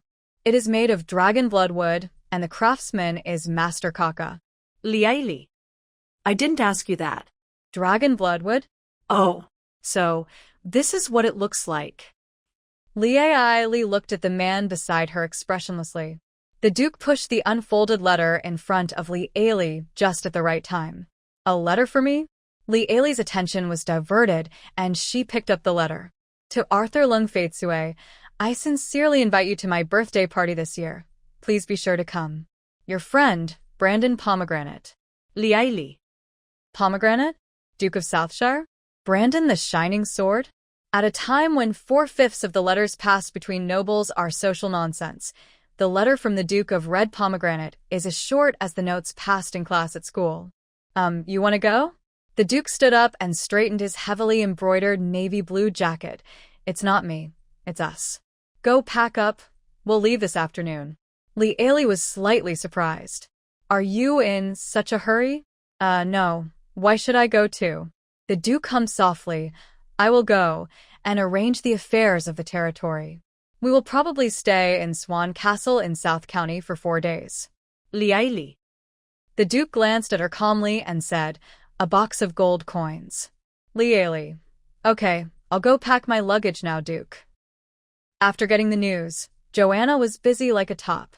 Lee Ailey thought that she only needed to prepare 2 sets of clothes for 4 days.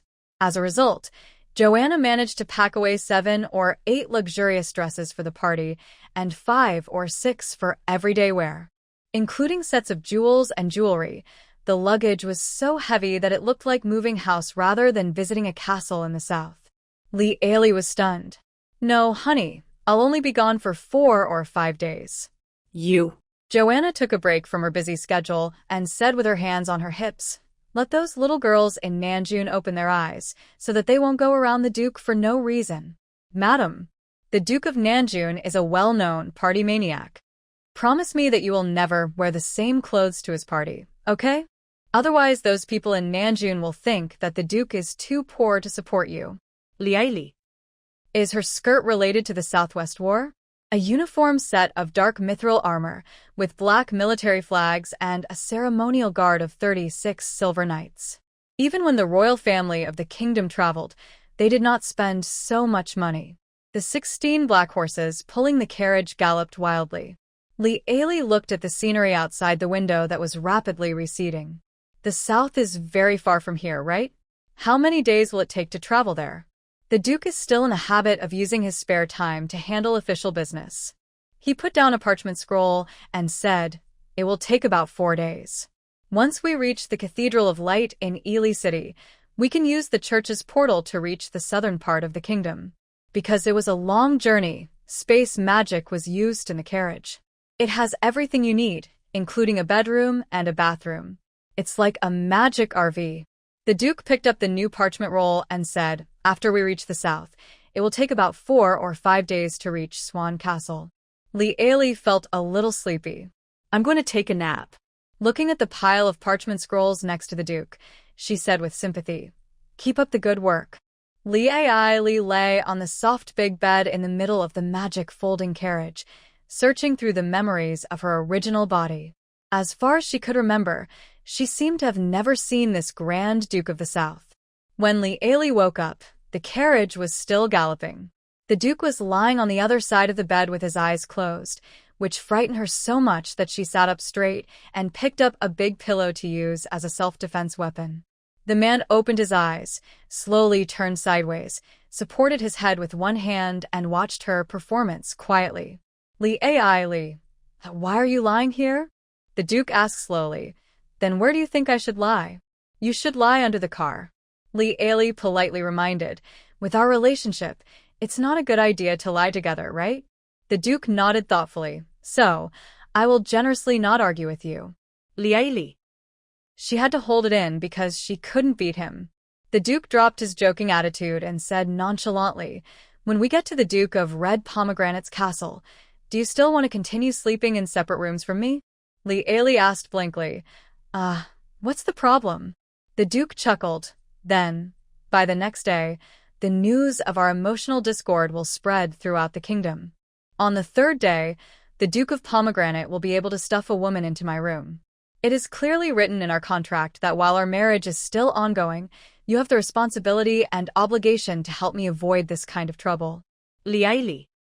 The Duke looked at her earth-shattering expression with satisfaction. "So, my dear, I am letting you get used to it in advance so that you won't be too excited and reveal your true colors." Ely. After traveling day and night for 4 days, the Duke's convoy finally arrived in Erie.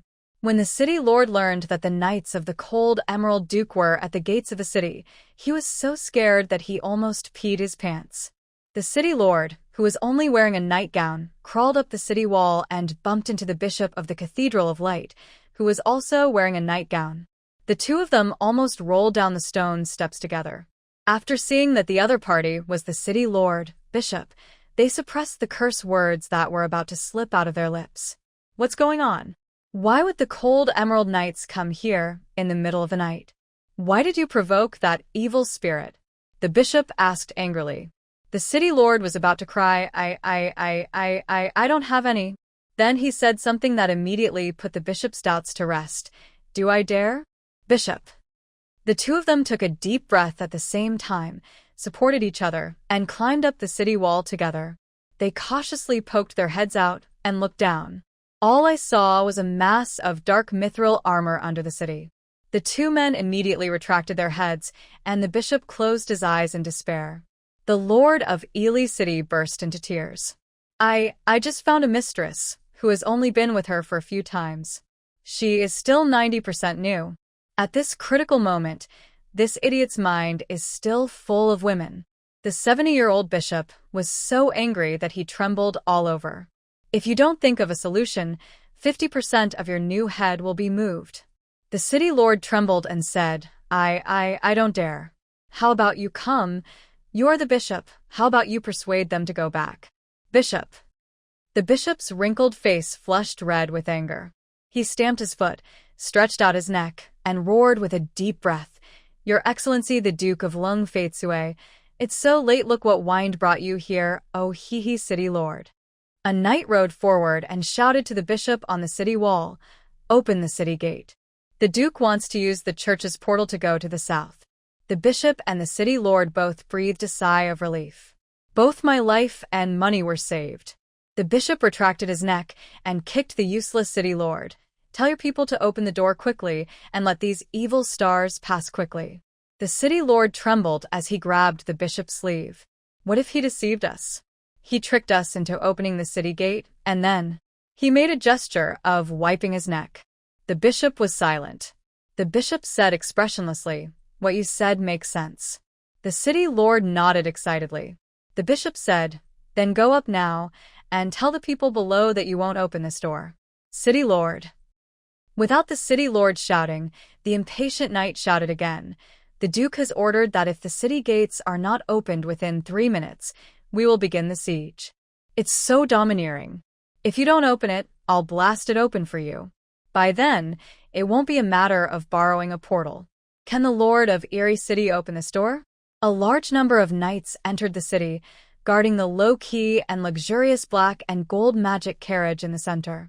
The suffocating feeling of oppression forced almost everyone to lower their heads involuntarily. Compared with the knights of the Duke of Cold Emerald, the city defense soldiers of Ely City were like fishermen in armor, extremely sloppy. But when the Duke's carriage passed by, the mayor of Erie smiled like a sunflower and waved hard at the window. That look was even the cheerleaders felt heartbroken when they saw it. However, the Duke had no time for him. Ely looked out the window, at the city lord who was almost sticking his round face to the car window, and turned her head to ask the Duke who was sitting beside her with his long legs crossed. "He looks like a fan of yours. Why don't you go down and say hello?" The Duke turned a page. "I'm afraid he won't be able to smile when I go down, my dear." Ely. Looking at the round face outside the window again, I saw some tears in the corners of his eyes. Ely. The 16 silver knights first passed through the church's portal, and when everything was safe there, they were teleported back by a silver knight. Then half of the knights were teleported over. Next came the Duke's carriage, then the rest of the knights, and finally the 16 silver knights who stayed behind to guard the rear. Not until the last silver knight left did the Lord of Ely City, with a stiff smile on his face, collapse to the ground. Really gone. Thank the god of light. Thank the god of magic. Thank the god of darkness. Thank. He wiped the sweat from his face, crying with joy as if he had been reborn. The Duke's team arrived at the Golden City in the southern region. "Is this place rich in gold?" After listening to the report from the knight outside the car, Ely turned her head to look at the scenery outside the window. Magic lights were hung on the eaves of the carriage. When the carriage is running on the road, the scenery on both sides can be seen clearly with the help of the light of the magic lamp. No. The Duke closed his hand that was turning the pages of the book and paused. "This place has been called this name for 1,000 years. Ely. Wow, that's a long history. I think the Kingdom of Clark was only established 127 years ago. In just 127 years, it went through 4 generations of monarchs. If nothing unexpected happens, we can come back and see it at this time next year." The Duke slowly closed the book in his hand. Ely took a glance and saw that it was a novel called The Revenge of Prince Thompson. Ely. "I didn't expect that you would read this kind of novel." After arriving in Nanjun, the marching speed dropped significantly. The knights stopped to rest and feed their horses for about half an hour longer than before. Ely also had more time to appreciate the scenery of Nanjun. It is very different from the cold Emerald Dukedom in the west. The climate in Nanjun is more comfortable than that in the cold Emerald Territory in the west, and the air is filled with a sense of peace and leisure. It's not like Shi County, where people are either at war or on the way to war all year round. She had never been to North County, but she heard that there was ice and snow there all year round, and even the castle where the Duke of North County lived was called the Ice and Snow Castle. After another 3 days of travel, we could finally see the magnificent Neuschwanstein Castle from the car window. Completely different from the magnificent Constantinople, Neuschwanstein Castle is surrounded by lakes on 3 sides and is as beautiful as a noble swan. The city defense knights of Swan City received the news and opened the city gates. The 4 executive officers of the Dukedom of Red Pomegranate led dozens of clerks and stood at the city gate early to welcome the Duke of Lung Fei Tsue. Vicky Iris, the head of the 4 executive officers, stepped forward and bowed deeply to the black and gold carriage. "Welcome to Swan City, Duke Cold Emerald." The car windows were blocked by blackout curtains, and only the Duke's cold and hard profile could be seen from outside. According to the kingdom's convention, please keep the knights outside the city. Of course, I believe you will understand. If Your Highness, Note 1, were to visit Constantinople, he would certainly leave the accompanying knights outside the city out of respect for you. These words were transmitted into the carriage through the magic sound transmission circle, without missing a word. Liaili, Bo. Look, this is a civil servant. Speak politely, neither rude nor flattering. It's just a simple understatement, and you're put there. If you don't follow orders, it would be unreasonable, unethical, ungentlemanly. Another example is given. If someone else's prince, Pomegranate, wants to go to your place, it will definitely not be like this. However, the cold Duke of Faitsue didn't care at all. He tapped the carriage lightly with his finger. Knight Balk, who led the Blue Agate Knights, immediately understood and made a few gestures. The Blue Agate Knights escorting the Duke were stationed outside Swan City. The Duke of Cold Jade can bring a guard into the city. Balky handed over the command of the Knights Templar to the deputy commander and personally took on the position of captain of the Duke's Guard. 36 knights of silver rank, and one Balk who is above gold, but less than platinum. All of them were dressed in dark mithril armor, and black flags fluttered in the wind. The girl from South County had never seen such a scene before. It was the Knights of West County. The handsome little face was stern. The flowers were thrown at the heroic knights riding tall horses like they were free. Liaili leaned on the car window to watch the fun. As it happened, Knight Balk was on her side. I saw a red rose flying at a very tricky angle, straight towards the back of Knight Balk's head. Balk's reaction was also quite fast. With his backhand, he blocked the hidden weapon that was attacking the back of his head, a red rose. He looked at the person who threw the flowers expressionlessly. This sight broke the girl's heart, and she blew kisses madly to Knight Balk. I wanted to pounce on him immediately and kiss him until his face was covered with lipstick marks. Liaili. Wow. Oh, Balk had a bad feeling and almost subconsciously turned his head to look at the carriage. My eyes just happened to meet Liaili, who was watching the fun. I'm not. I didn't. Balk's face turned green. Liaili. Oh, what kind of person is the Duke of Pomegranate?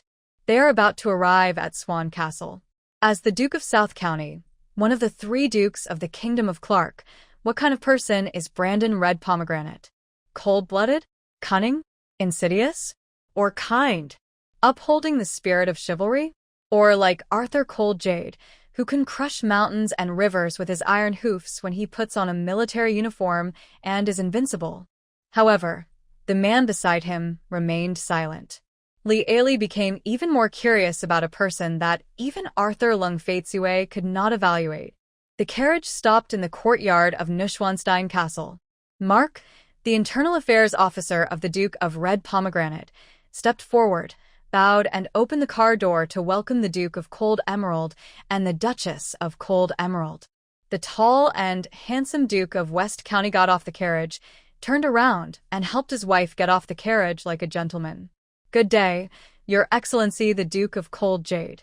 Good day, Duchess of Cold Emerald. The housekeeper lowered his eyes and said respectfully, His Highness Brandon is still busy with government affairs. Please go to the reception room of Swan Castle and wait for a while. A huge blood-red bubble appeared above his head. Shoot. Brandon. Shoot, did you hear that? You rascal. Shoot. Liaili. The Duke looked coldly at the politely smiling Chamberlain without saying a word. At this moment, a loud noise came from outside the gate of Swan Castle. A luxurious carriage stopped in front of the castle gate. The car door was kicked open from the inside with a bang, and a tall man rolled out of the car. His body was like a cat, doing a 720-degree spin in mid-air that only a diver could do. Then he stepped on a banana peel on the ground, and then, perfectly, landed on his face. Liaili. The internal affairs officer's tone rose 3 degrees of urgency. You too. Please come this way. And above his head was a huge screaming bubble. Ah, Brandon. The man slowly got up from the ground and brushed off the dirt on his body. He was wearing a white lace shirt that only nobles would wear, with the collar half opened in a playful manner. Soon, the carriage door opened again. The man walked over and seemed to want to say something to the people in the car. As a result, a red, gorgeously embroidered coat was thrown out of the carriage and hit him right in the face, and then a knight's sword inlaid with jewels was thrown out. Outside the castle, the man pulled his coat off his head and waved happily at the carriage. Inside the castle, his chamberlain closed his eyes in despair and peace. Lieli saw that the screaming bubble above the internal affairs officers had disappeared and was replaced by a large black and colorful bubble. In the bubble, a little matchstick man was sharpening a knife that sparks were flying. To be honest, this is the first time she has seen a GIF in a bubble. Ah. That's not all.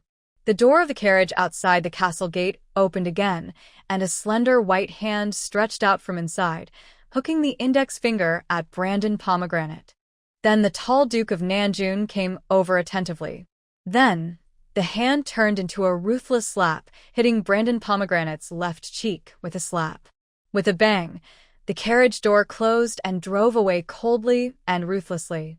Lieli. Exciting. The cold Duke of Faitsue beside him naturally also saw this scene. He just used that calm tone to whip the internal affairs officer of Swan Castle. Is this the government affairs that your Duke is busy with? Internal affairs officer Mark. The Duke said sarcastically. Your government affairs in Nanjun are really eye-opening. He walked through the gate, with a step that showed no regard for his relatives, and passed by the guard knight in front of the gate, who seemed to be hesitant to speak. Then, as expected, I bumped into hundreds of pairs of eyes in the lobby. Brandon. Lieli. The honor guard of Swan Castle. The foot that the Duke of Red Pomegranate took out was suspended in the air and did not touch the ground for a long time, as if he had been petrified by magic halfway through his journey. Lieli looked at the top of the man's head with sympathy. Unexpectedly, the head of the Grand Duke of Nanjun was also very clean. Lieli. She had almost cleared out her reputation to exchange for the mind-reading. Could it be a defective product? Fortunately, the internal affairs officer of Swan Castle was very normal. At this moment, in the huge black and green bubble above his head, a large group of alpacas were running wildly. Brandon Red Pomegranate. Arthur Lung Faitsue called the Grand Duke of Nanjun by his name. It's hard to tell what tone he has. Brandon Red Pomegranate saw the black-haired, blue-eyed Duke of West County. He immediately strode towards him with a broad smile on his face, with an extremely conspicuous slap mark on his face. Ah. Look who this is, isn't this Arthur? He opened his arms, wanting a warm hug. Arthur Lung Faitsue raised his hand and pressed it on the hilt of the sword. Brandon immediately and calmly closed his outstretched arms. What a coincidence that why do I always get bumped into by you? He muttered softly. To be honest, this is the first time Lieli has seen someone who can be so open about his or her social death. Arthur nodded in agreement. Compared to last time, I can see that you have been very restrained this time. Lieli. 15 minutes later, Grand Duke Red Pomegranate formally received the visiting Duke and Duchess of Cold Emerald in the reception hall of Swan Castle. Brandon Pomegranate kept a serious face throughout the whole process, but it was difficult for Lieli to ignore the eye-catching slap mark on his face. Both sides exchanged pleasantries. Even under the death stare of his own housekeeper, Brandon still sat down next to the Duke of Cold Emerald. Hey, that guy Wolf, he still won't come this year. Hey, why is it so difficult to get the three of us together for a drink? You said we should go find him. Hey, Ice Castle prohibits alcohol. Is that reasonable? Listen, prohibiting alcohol is simply inhumane. Arthur listened quietly. Lieli discovered that Arthur Lung Faitsue seemed to speak even less when facing the Duke of Red Pomegranate. Your Highness, Duke Lung Faitsue has come from afar and must be very tired. Swan Castle's housekeeper said, gritting his teeth. Red Pomegranate slapped his thigh and said, It's my negligence. So, Mark, you take your wife to the prepared guest room to rest, and Arthur and I will go to the lake for a drink. Lieli. Internal Affairs Officer Mark. She thought that according to Arthur's personality, he would not agree, but Arthur Lung Faitsue stood up and said calmly, Let's go. No matter how convenient the magic carriage was, The days of traveling still made Li Ailey feel tired.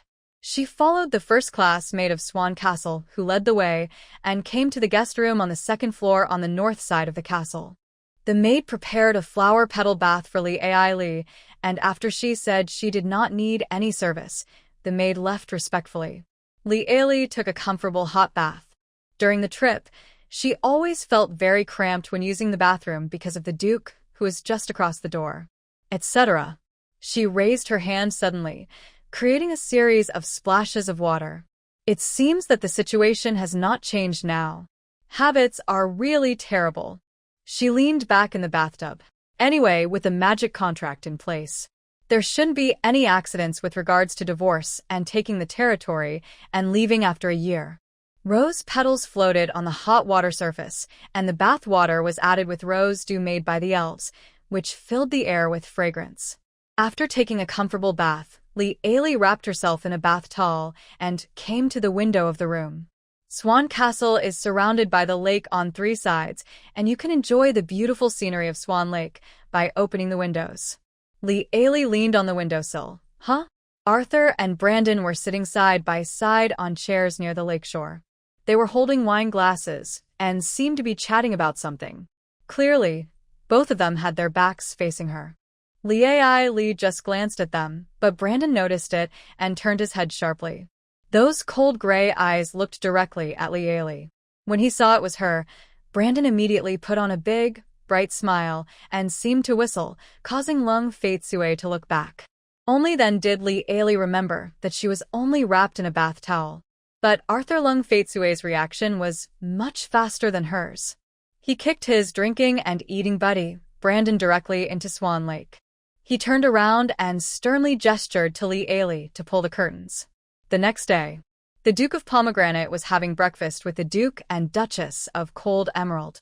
Li Ailey just scooped a spoonful of Nanjun egg custard into her mouth.